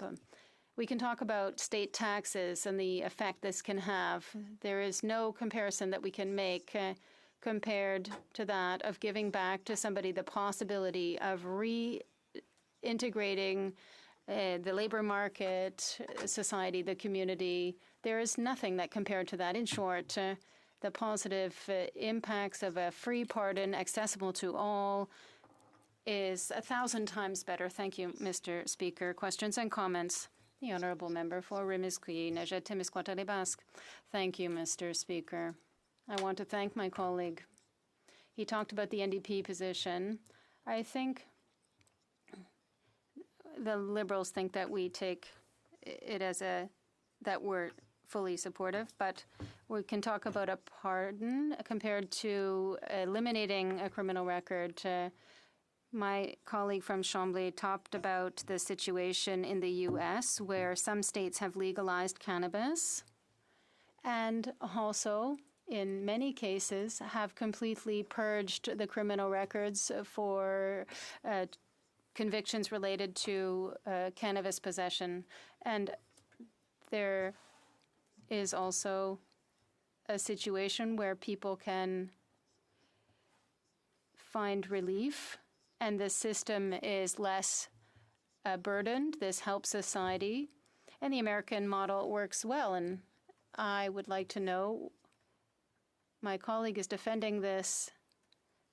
They're creating a pardon which would not do anything to the criminal record rather than follow what the U.S. has done, and that is to delete the record entirely. The member for Madawaska-Restigouche. That's an excellent question, and the answer is simple. The Canadian pardon is working. I know as a lawyer, I've seen cases before the pardon was granted. I had trials with clients, and the Canadian experience has been successful. It's working well. Every country is sovereign. The U.S. has its way of operating. In Canada, all of these condemnations can take place in small cities and in different provinces at various levels of the legal system. It's hard to know where they're located. For example, if you travel to a country where they ask you if you've ever used cannabis, if you've ever had or possessed cannabis, you may answer yes to that question, and then the Canadian pardon would be granted. Unless you have a tangible proof that when you travel to a country you can show them something, well, yes, this would be much more effective than the opposite. Questions and comments? The Honourable Member for Skeena-Bulkley Valley. Merci, Monsieur le Président. Thank you, Mr. Speaker. I'm going to answer the question in English because the topic for me is rather tricky to do in French. Native Women's Association of Canada, along with the Canadian Association of Black Lawyers, that not only were they not consulted about this legislation, which dramatically Indigenous people, Black Canadians, are overrepresented with these possession charges, that they weren't consulted, and that the groups affected, particularly low-income Canadians, Indigenous people, rural people, are much more likely to have faced also what are called administration of justice penalties. That's the failure to appear, false name, and the combination of that, of what is determined as a very, very low-level nonviolent crime, plus marijuana charge, would exempt them from the pardon system that his government is promoting. Would my friend comment on the idea of actually allowing the discretion of parole boards to allow those who face an administrative justice penalty, along with the possession penalty, to also receive the pardon. Because as he talked about in his speech, allowing people to not carry around that penalty, that criminal record, will open them up for opportunities of travel, but most importantly, jobs. That we know the circular effect of the criminal justice system, which has been described as inherently racist and systemically biased against these people by the Supreme Court of Canada. We don't want to circle around by having a simple combination of possession and administrative penalty, exclude them from ever having that record pardoned and having them have the ability that all Canadians hope to have, which is to make their lives better and the lives of their family. The honourable member for Madawaska, Misty Bush. Thank you, Mr. Speaker. Thank you for this question. The question is based on the premise that there could be discrimination, systemic discrimination, depending on what the source of the pardon is.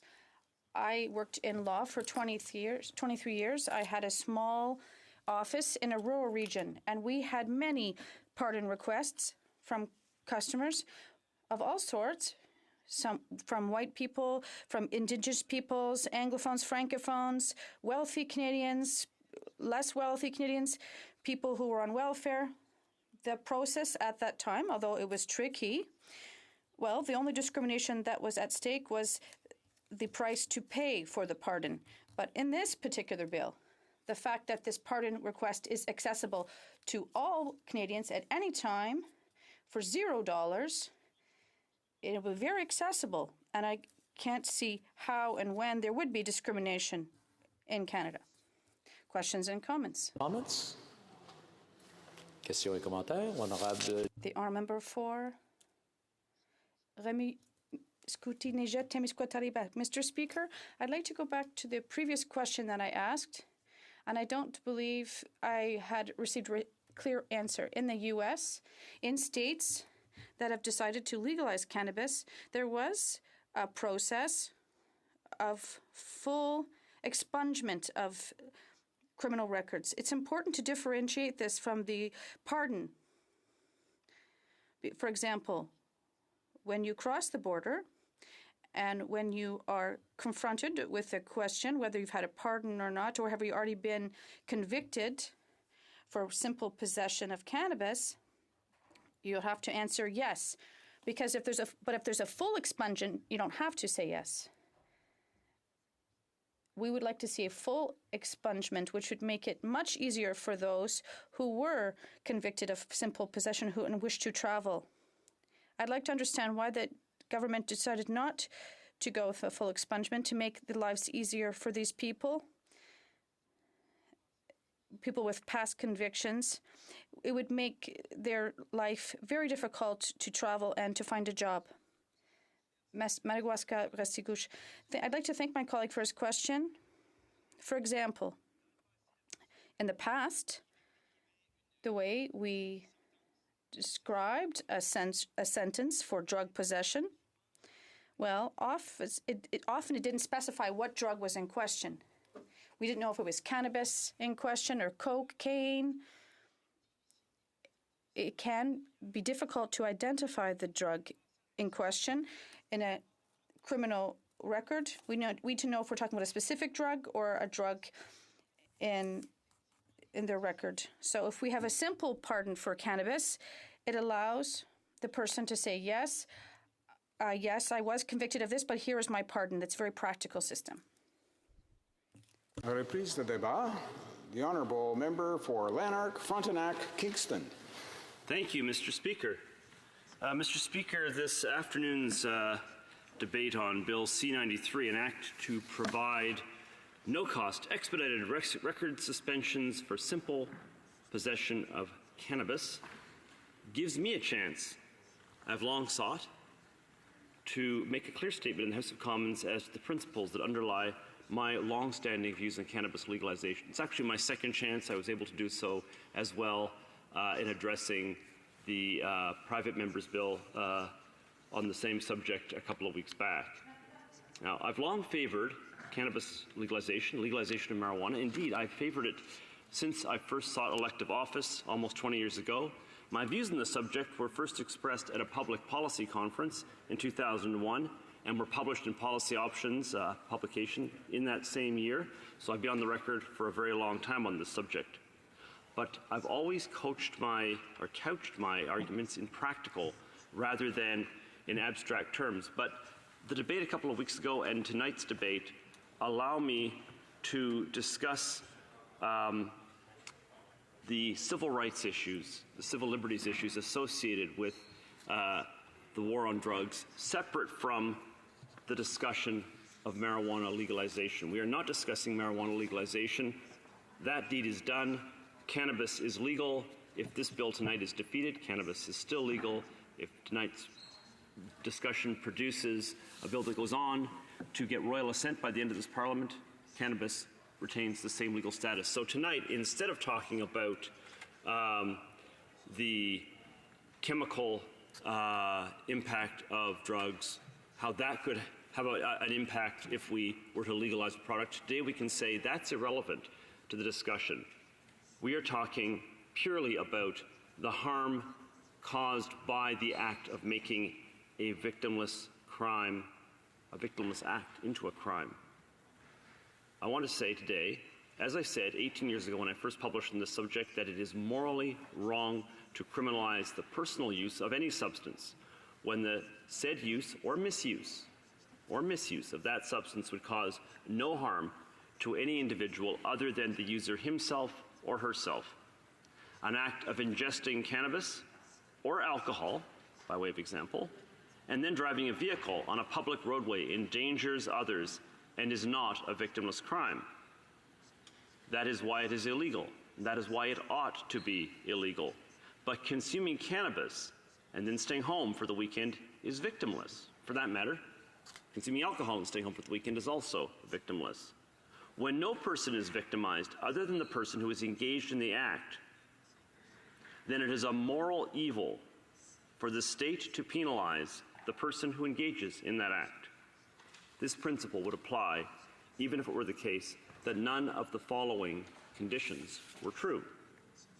This principle would be true and would apply even if it were not the case that, for example, some people suffer from trauma that causes them to make impulsive choices, especially with regard to mood-altering substances.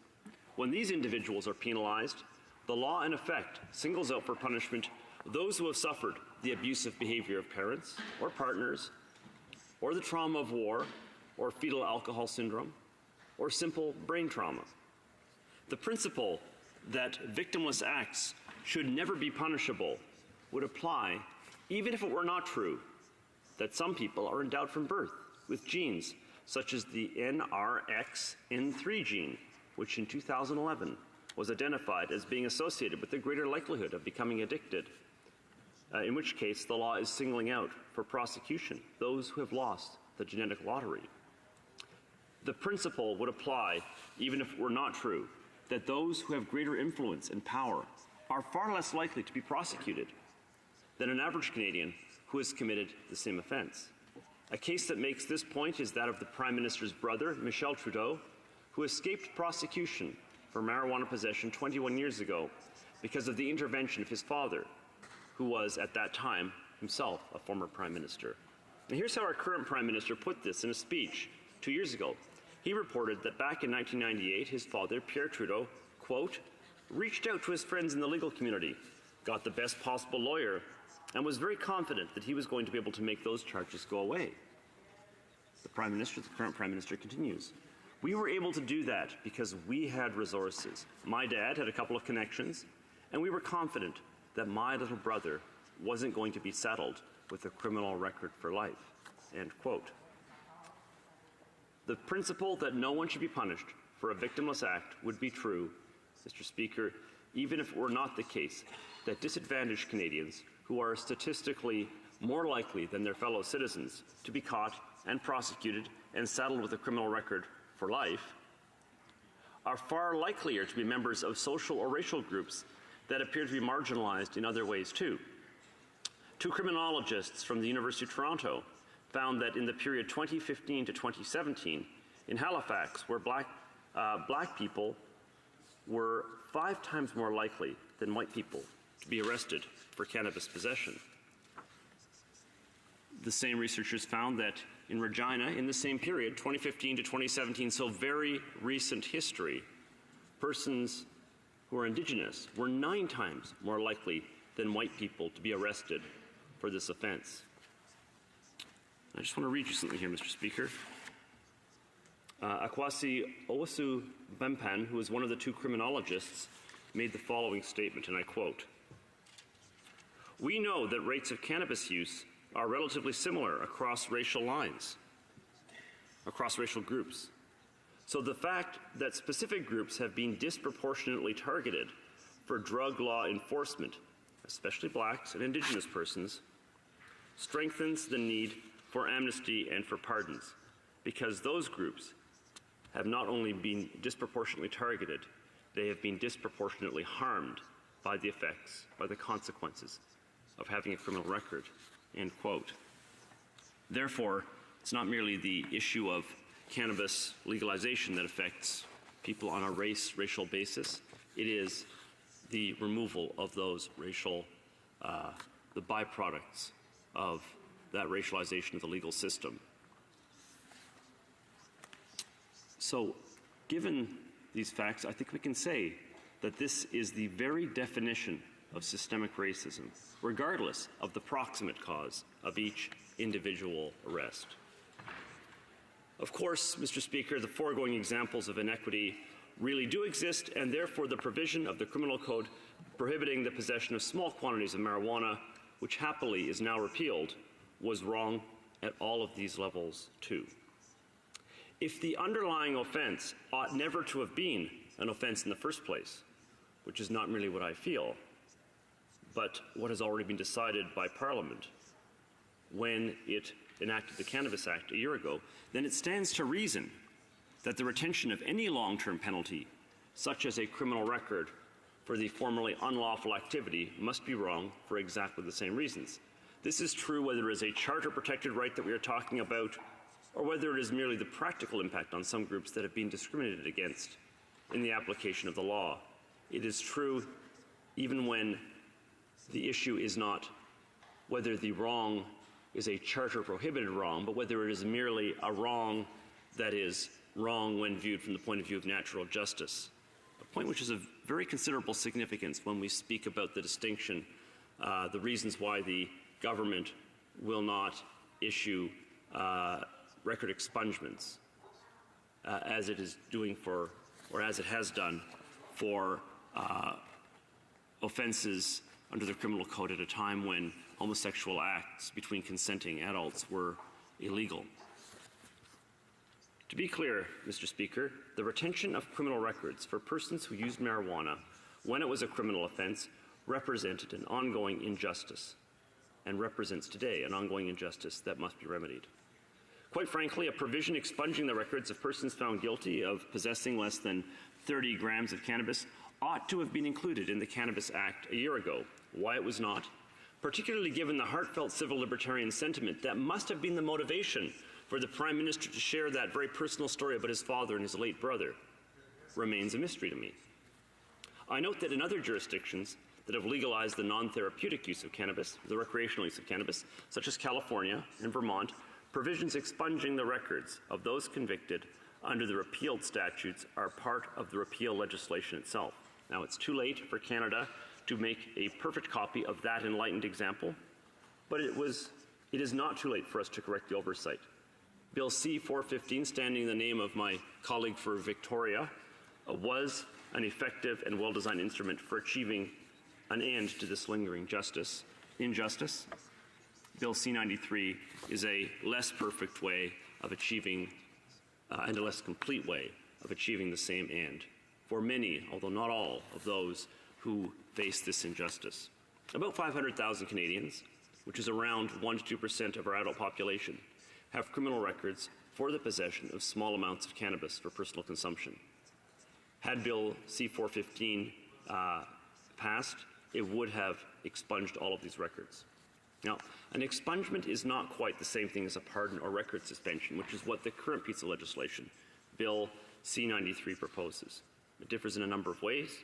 For one thing, a pardon must be formally requested.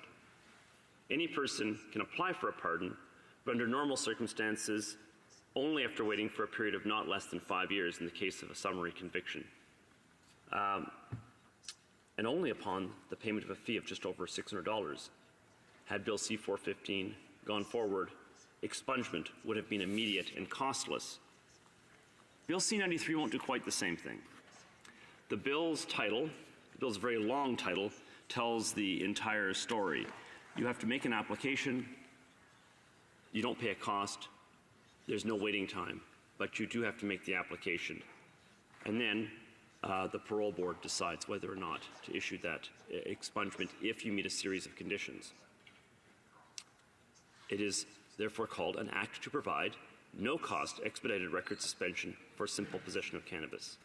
So we're getting rid of the 5-year waiting period, we're eliminating the $600 fee, and that's it. Now, as far as that goes, I think that's good. And for this reason, I will be voting for the bill in principle, that is to send it off to committee later on this evening. But I want to be clear, Bill C-93 does not go far enough, because a record suspension is not an expungement. Unlike an expungement, a record suspension does not result in the permanent destruction of records of the conviction in federal databases. Unlike expungement, where the person is deemed, under Canadian law, never to have been convicted of the offense in the first place, you are still guilty of that offense. You have still been convicted. It's just that no one can see that anymore. Now, there are some significant, meaningful differences here. As everyone knows, American border control officials reserve the right to ask Canadians who are crossing the border if they have a criminal record for using marijuana. Canadians are regularly turned back at the border if the answer is yes. Everybody should know that if people answer this question untruthfully and lie to an official of the American Immigration and National, the INS, while on American soil, as people do when they're going across a land border, as opposed to the Toronto or Vancouver airports where you do so while on Canadian soil, they can be arrested on the spot if records are expunged, but not if pardons are issued. It would be possible for people to answer truthfully, whether traveling by land or air, that they do not have a criminal record for this former offense. This is a very meaningful distinction.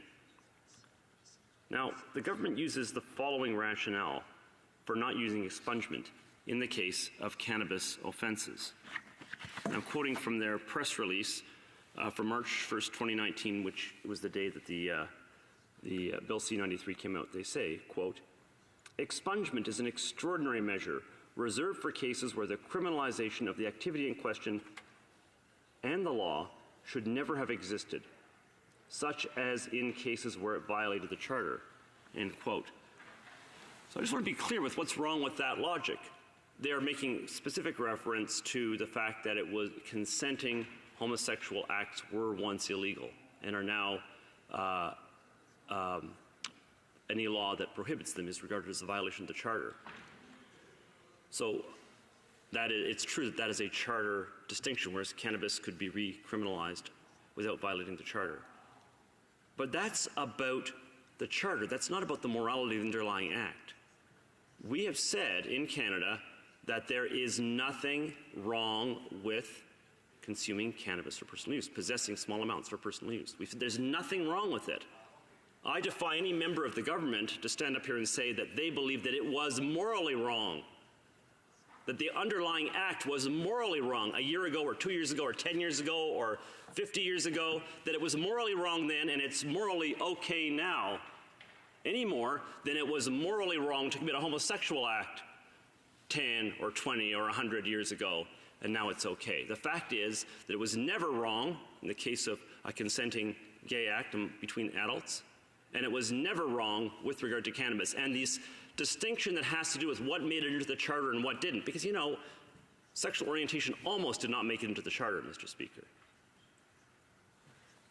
is just nonsense. The fact is that more people who are marginalized because they are poor, because they are mentally ill, because they're from a group that suffers racial discrimination, and it's different kinds of racial discrimination in different parts of the country. Those people are being prosecuted, persecuted, and have been in the past.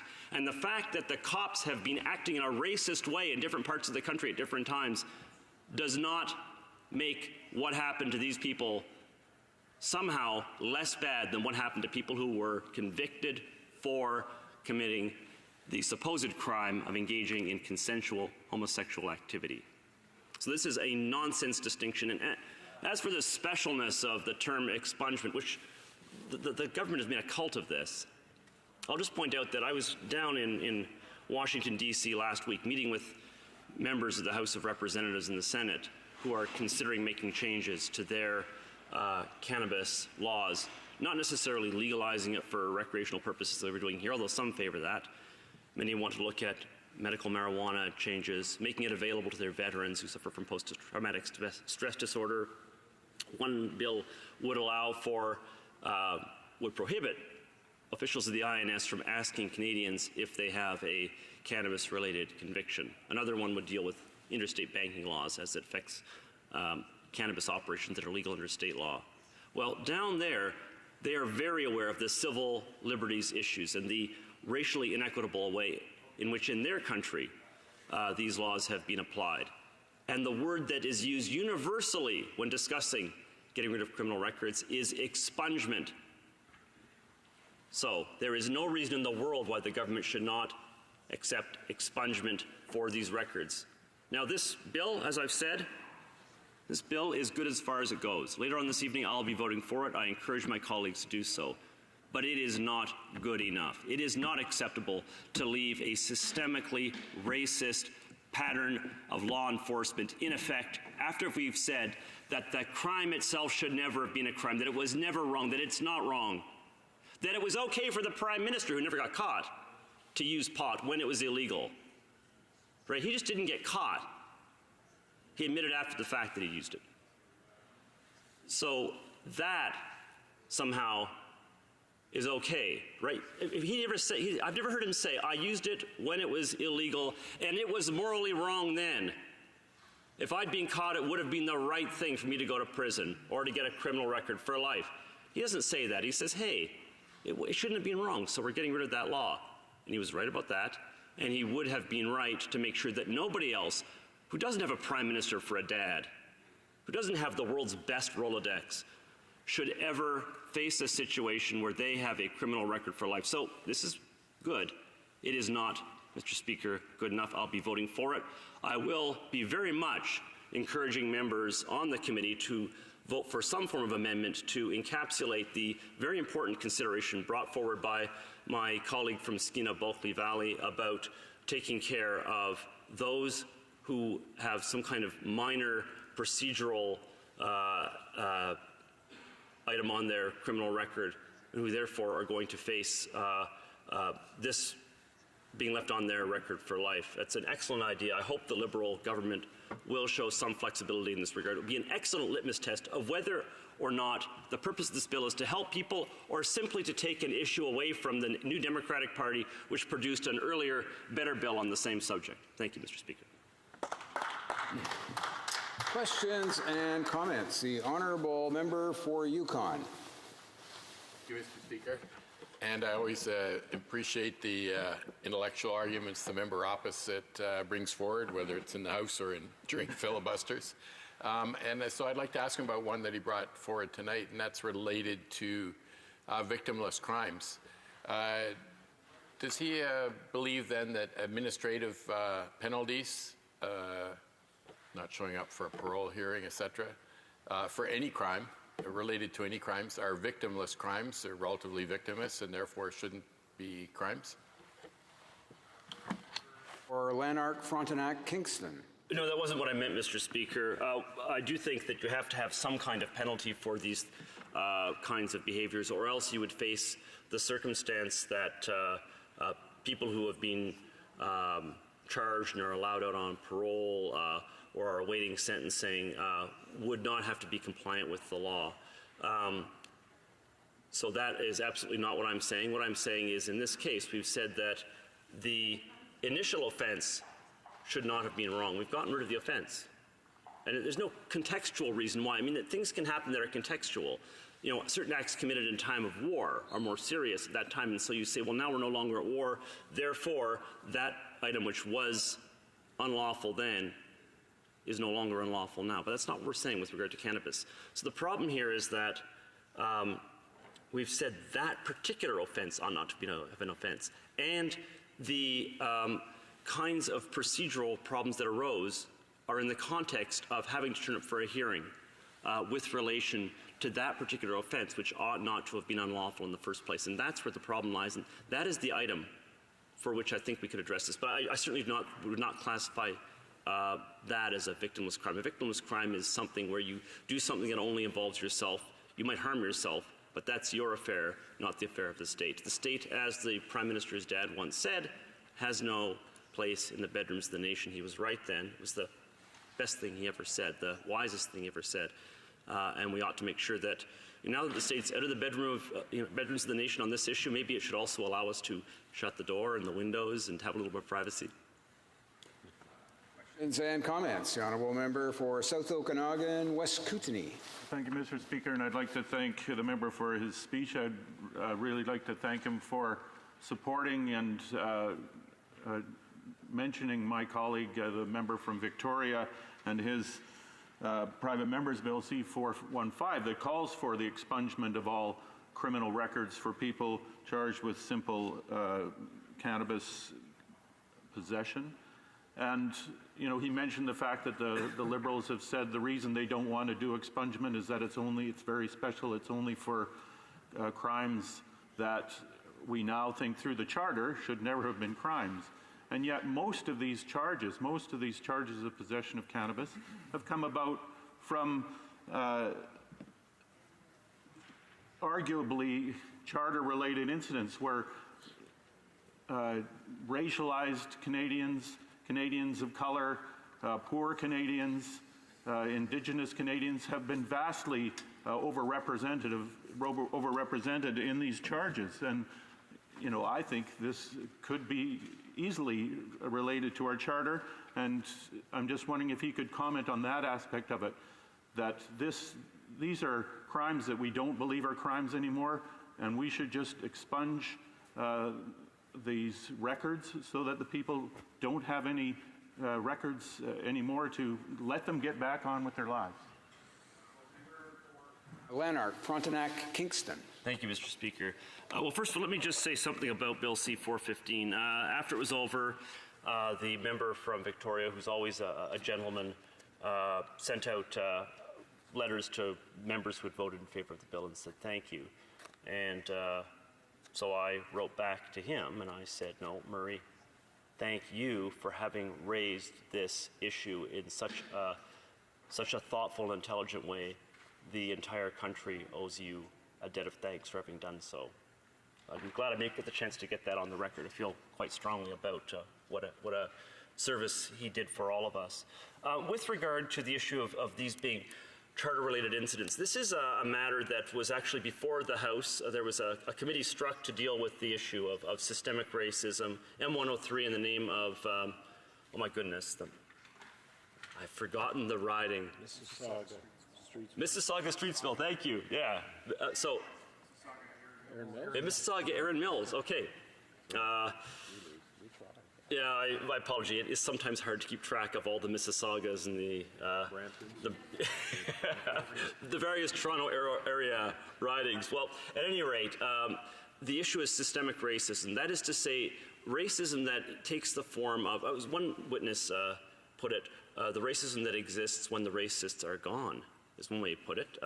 The shadow of deliberate racism or administrative racism. This exists. It is very, very hard as a practical matter to address these in the form of charter challenges. You can see why this would be the case. If you have a pattern of arrests, for example, no one act, it's a statistical phenomenon, but no one act has caused this, then it's very hard to actually engage in charter litigation on it, although better minds than my own have been put to that question. But I want to say this as well, because this is fundamentally, as I put it, a civil liberties issue, and I use that advisedly, a little old-fashioned, and I think it's important to point this out. If the member heard all my remarks, I don't know if he did, but he'll be aware that I mentioned two examples of racial groups, Indigenous people in Saskatchewan and blacks in Nova Scotia who have been arrested at several multiples the rate for whites in those areas. But this is also an issue in a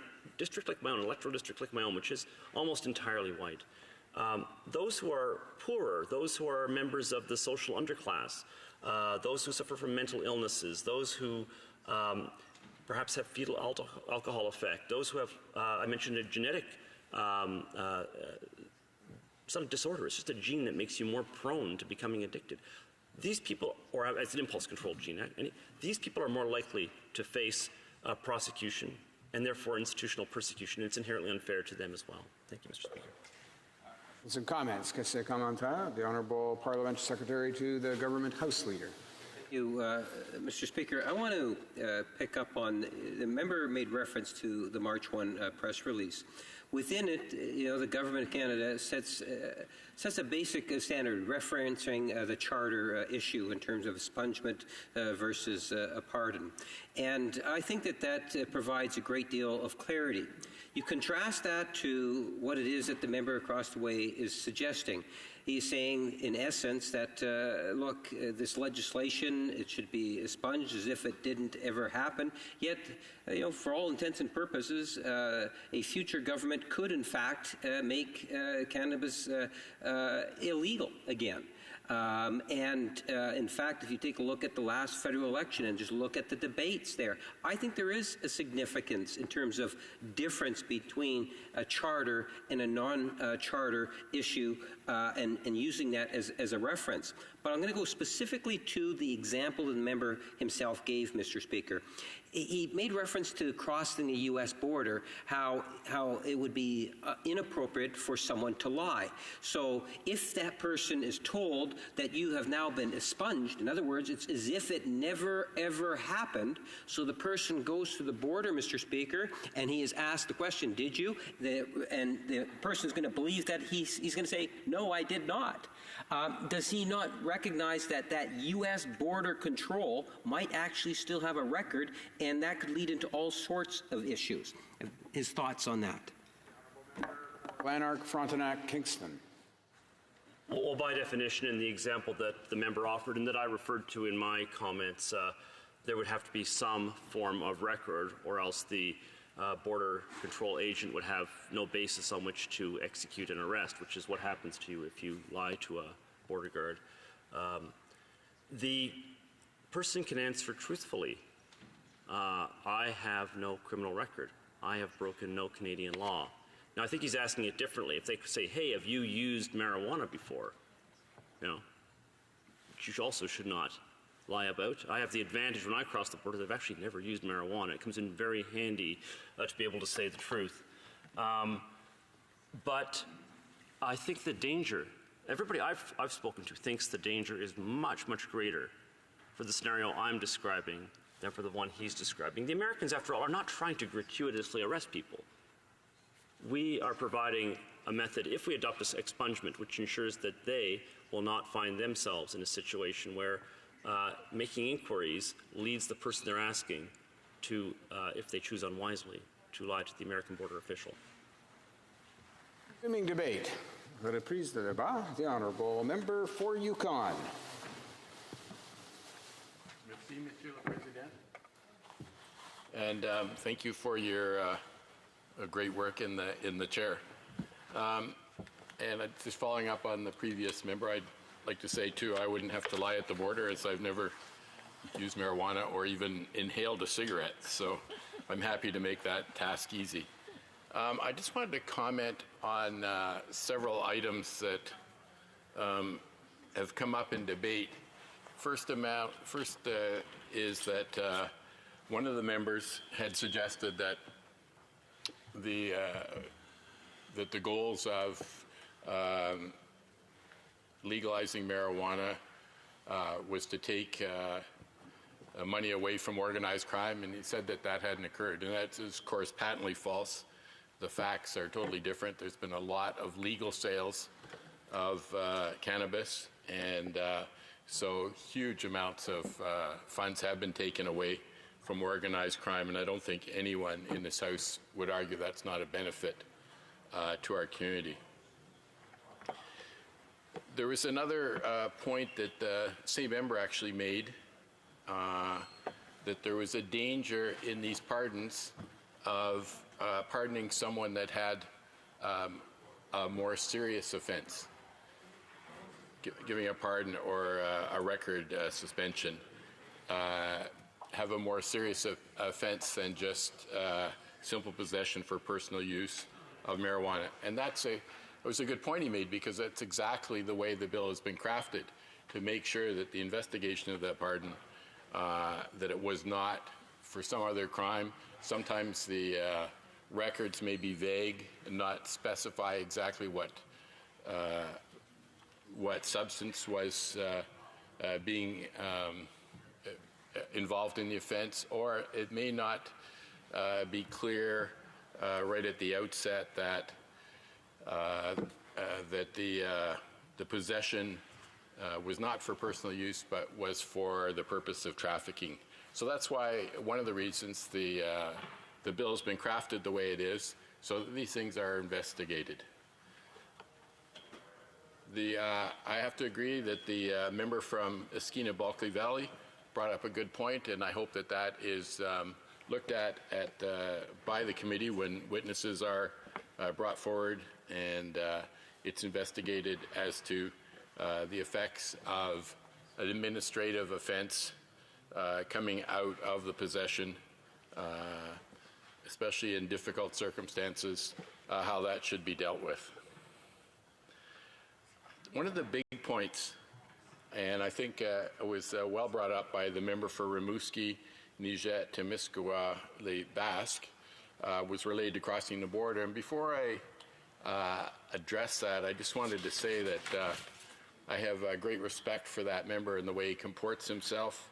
I meant to meet him in the halls. I was hoping in the next few days to meet him in the halls and tell him this, but he's very positive. He doesn't attack people personally. He makes his arguments in a very rational and a very positive and diplomatic and the way I think a parliamentarian should be.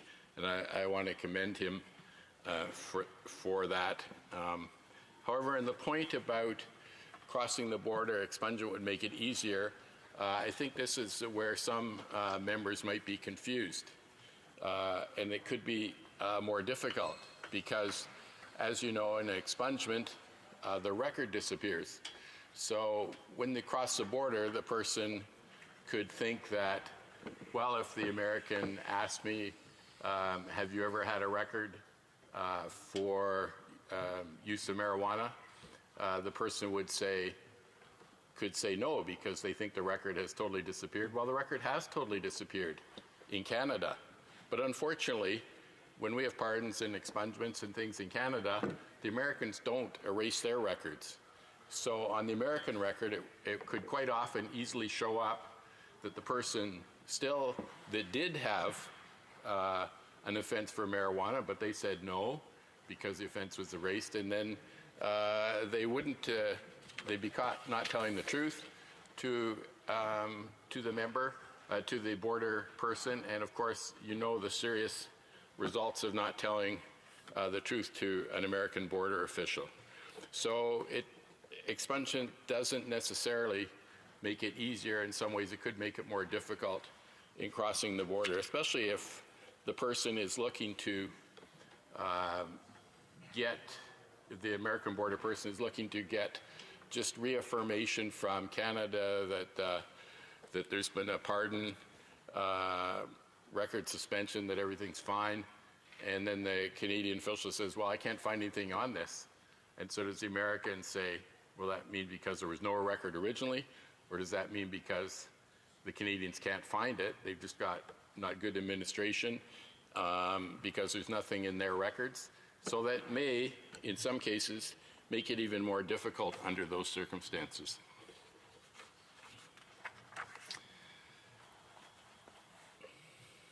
I'd like to begin by noting that I'll be referring to record suspensions as pardons, but they're now technically called record suspensions.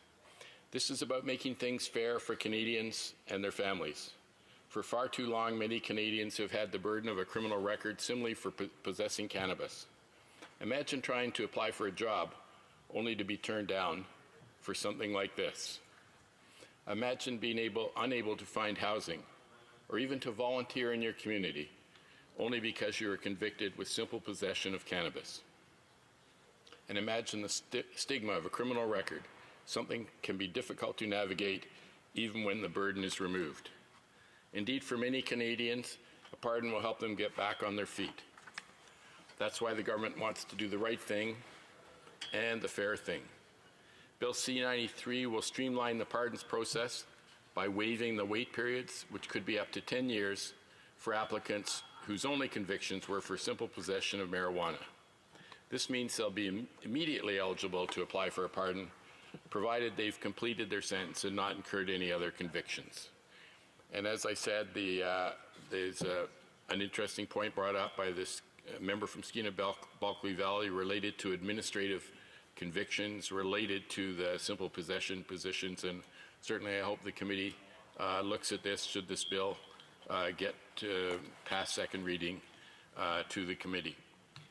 And I made another point related to administrative provisions. I'd just like to remind people in the private member's bill that I had brought forward related to FASD, the people with fetal alcohol syndrome disorder who do not understand, because as the last speaker said, they have a brain damage through no fault of their own. They don't understand necessarily what appointments are, that they have to show up for appointments,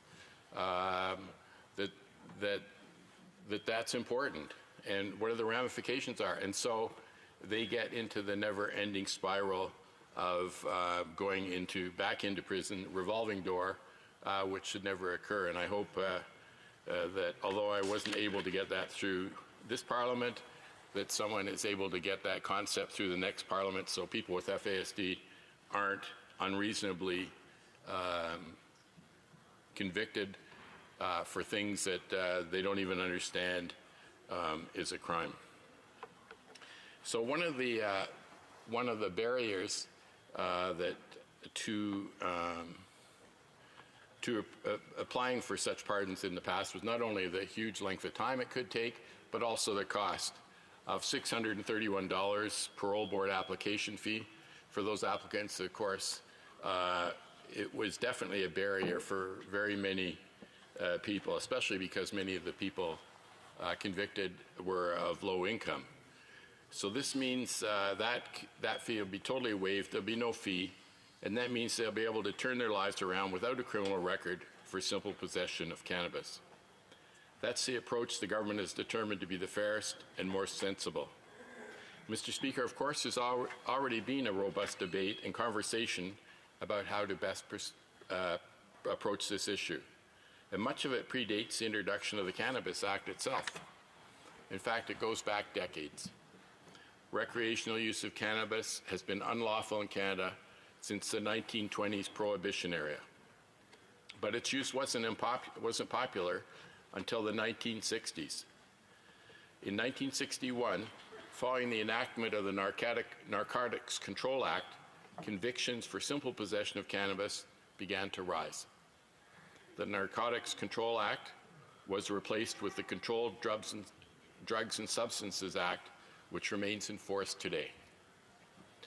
We know that charges and convictions for simple possession have disproportionately targeted marginalized groups in society, including Indigenous and Black Canadians. And these should definitely be a point that's dealt with at the committee when they discuss this bill.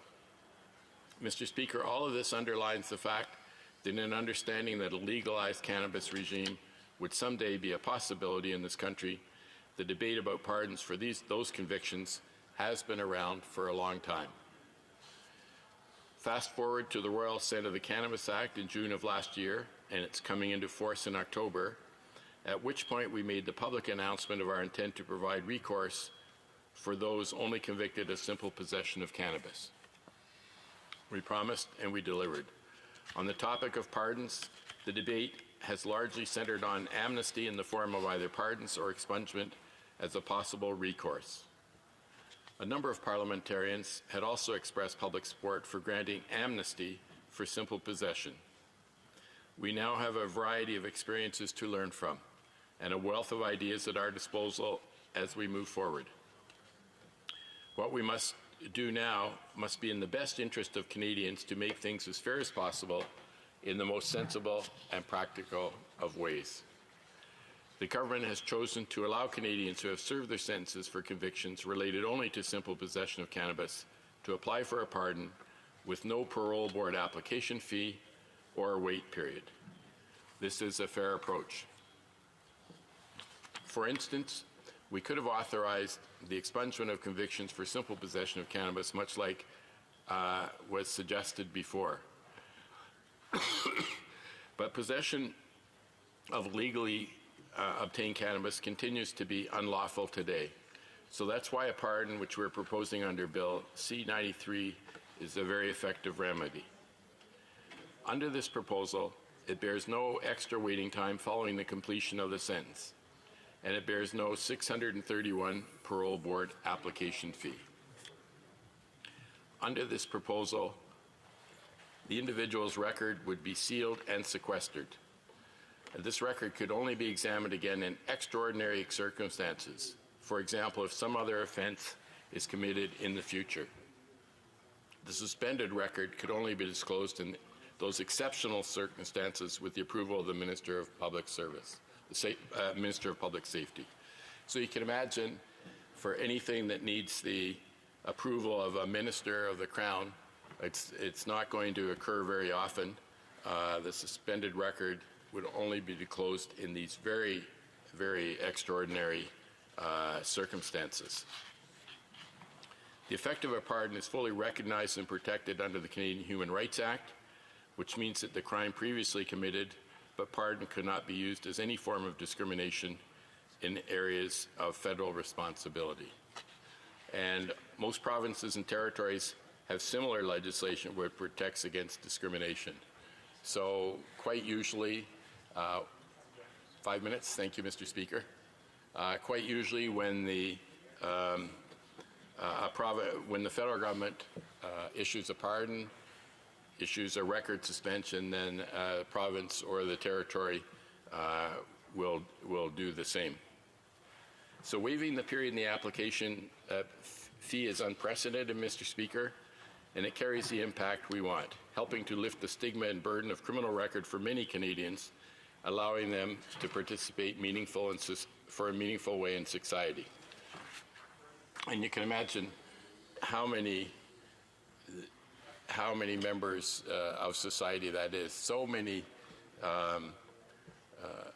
people in Canada have used possession of marijuana just for private, personal reasons. Tens of thousands of people. Why it's great that this whole procedure of legalizing the use of cannabis for personal use where you're not harming anyone, and then granting pardons for those who in the past were criminalized for such use is such a very important thing for our society, to have people feeling good about themselves, to have people being able to compete in society for jobs or houses or for anything else on a level playing field with everyone else. So the practical effect of the purpose of a pardon is to reduce the barriers to reintegration so that people can apply for jobs without being discriminated against.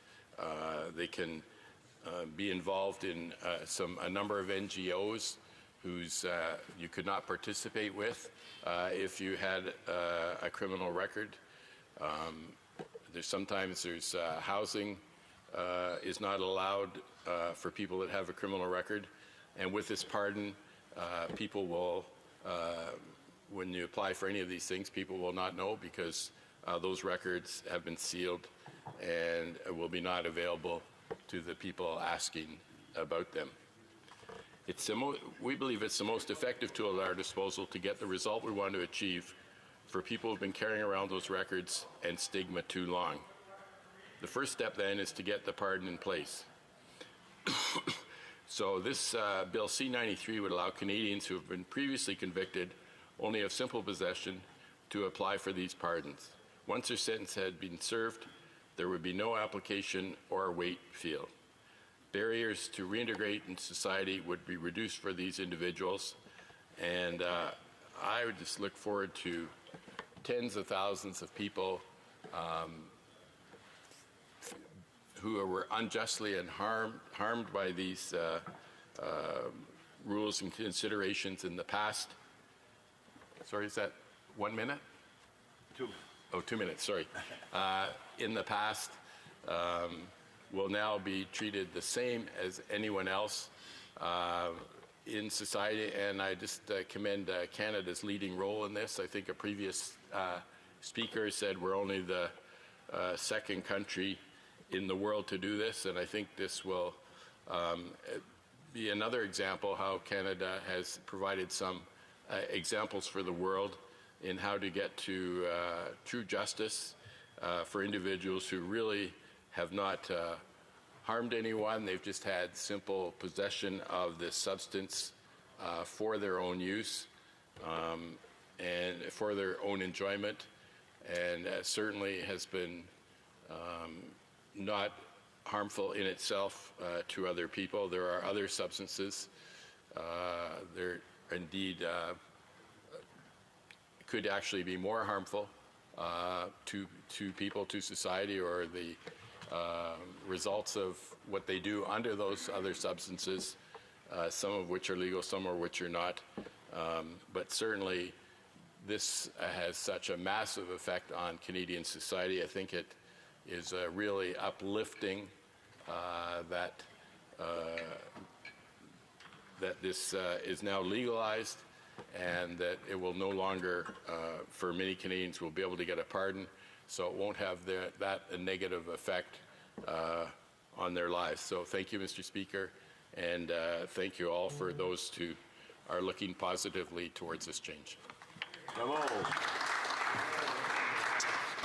It being 6:15 p.m., pursuant to an order made Thursday, April the 11th, 2019, it's my duty to interrupt the proceedings and put forthwith every question necessary to dispose of the second reading stage of the bill now before the House. The question is as follows. Mr. Goodale, appuyé par... Mr. Goodale, seconded by Ms. Otto, moved that Bill C-93, an act to provide no-cost, expedited record suspensions for simple possession of cannabis, be now read a second time and referred to the Standing Committee on Public Safety and National Security. Of the House to adopt the motion. Yes. All those in favor of the motion will please say yea. Yay. All those opposed will please say nay. In my opinion, the yeas have it. Call in the members.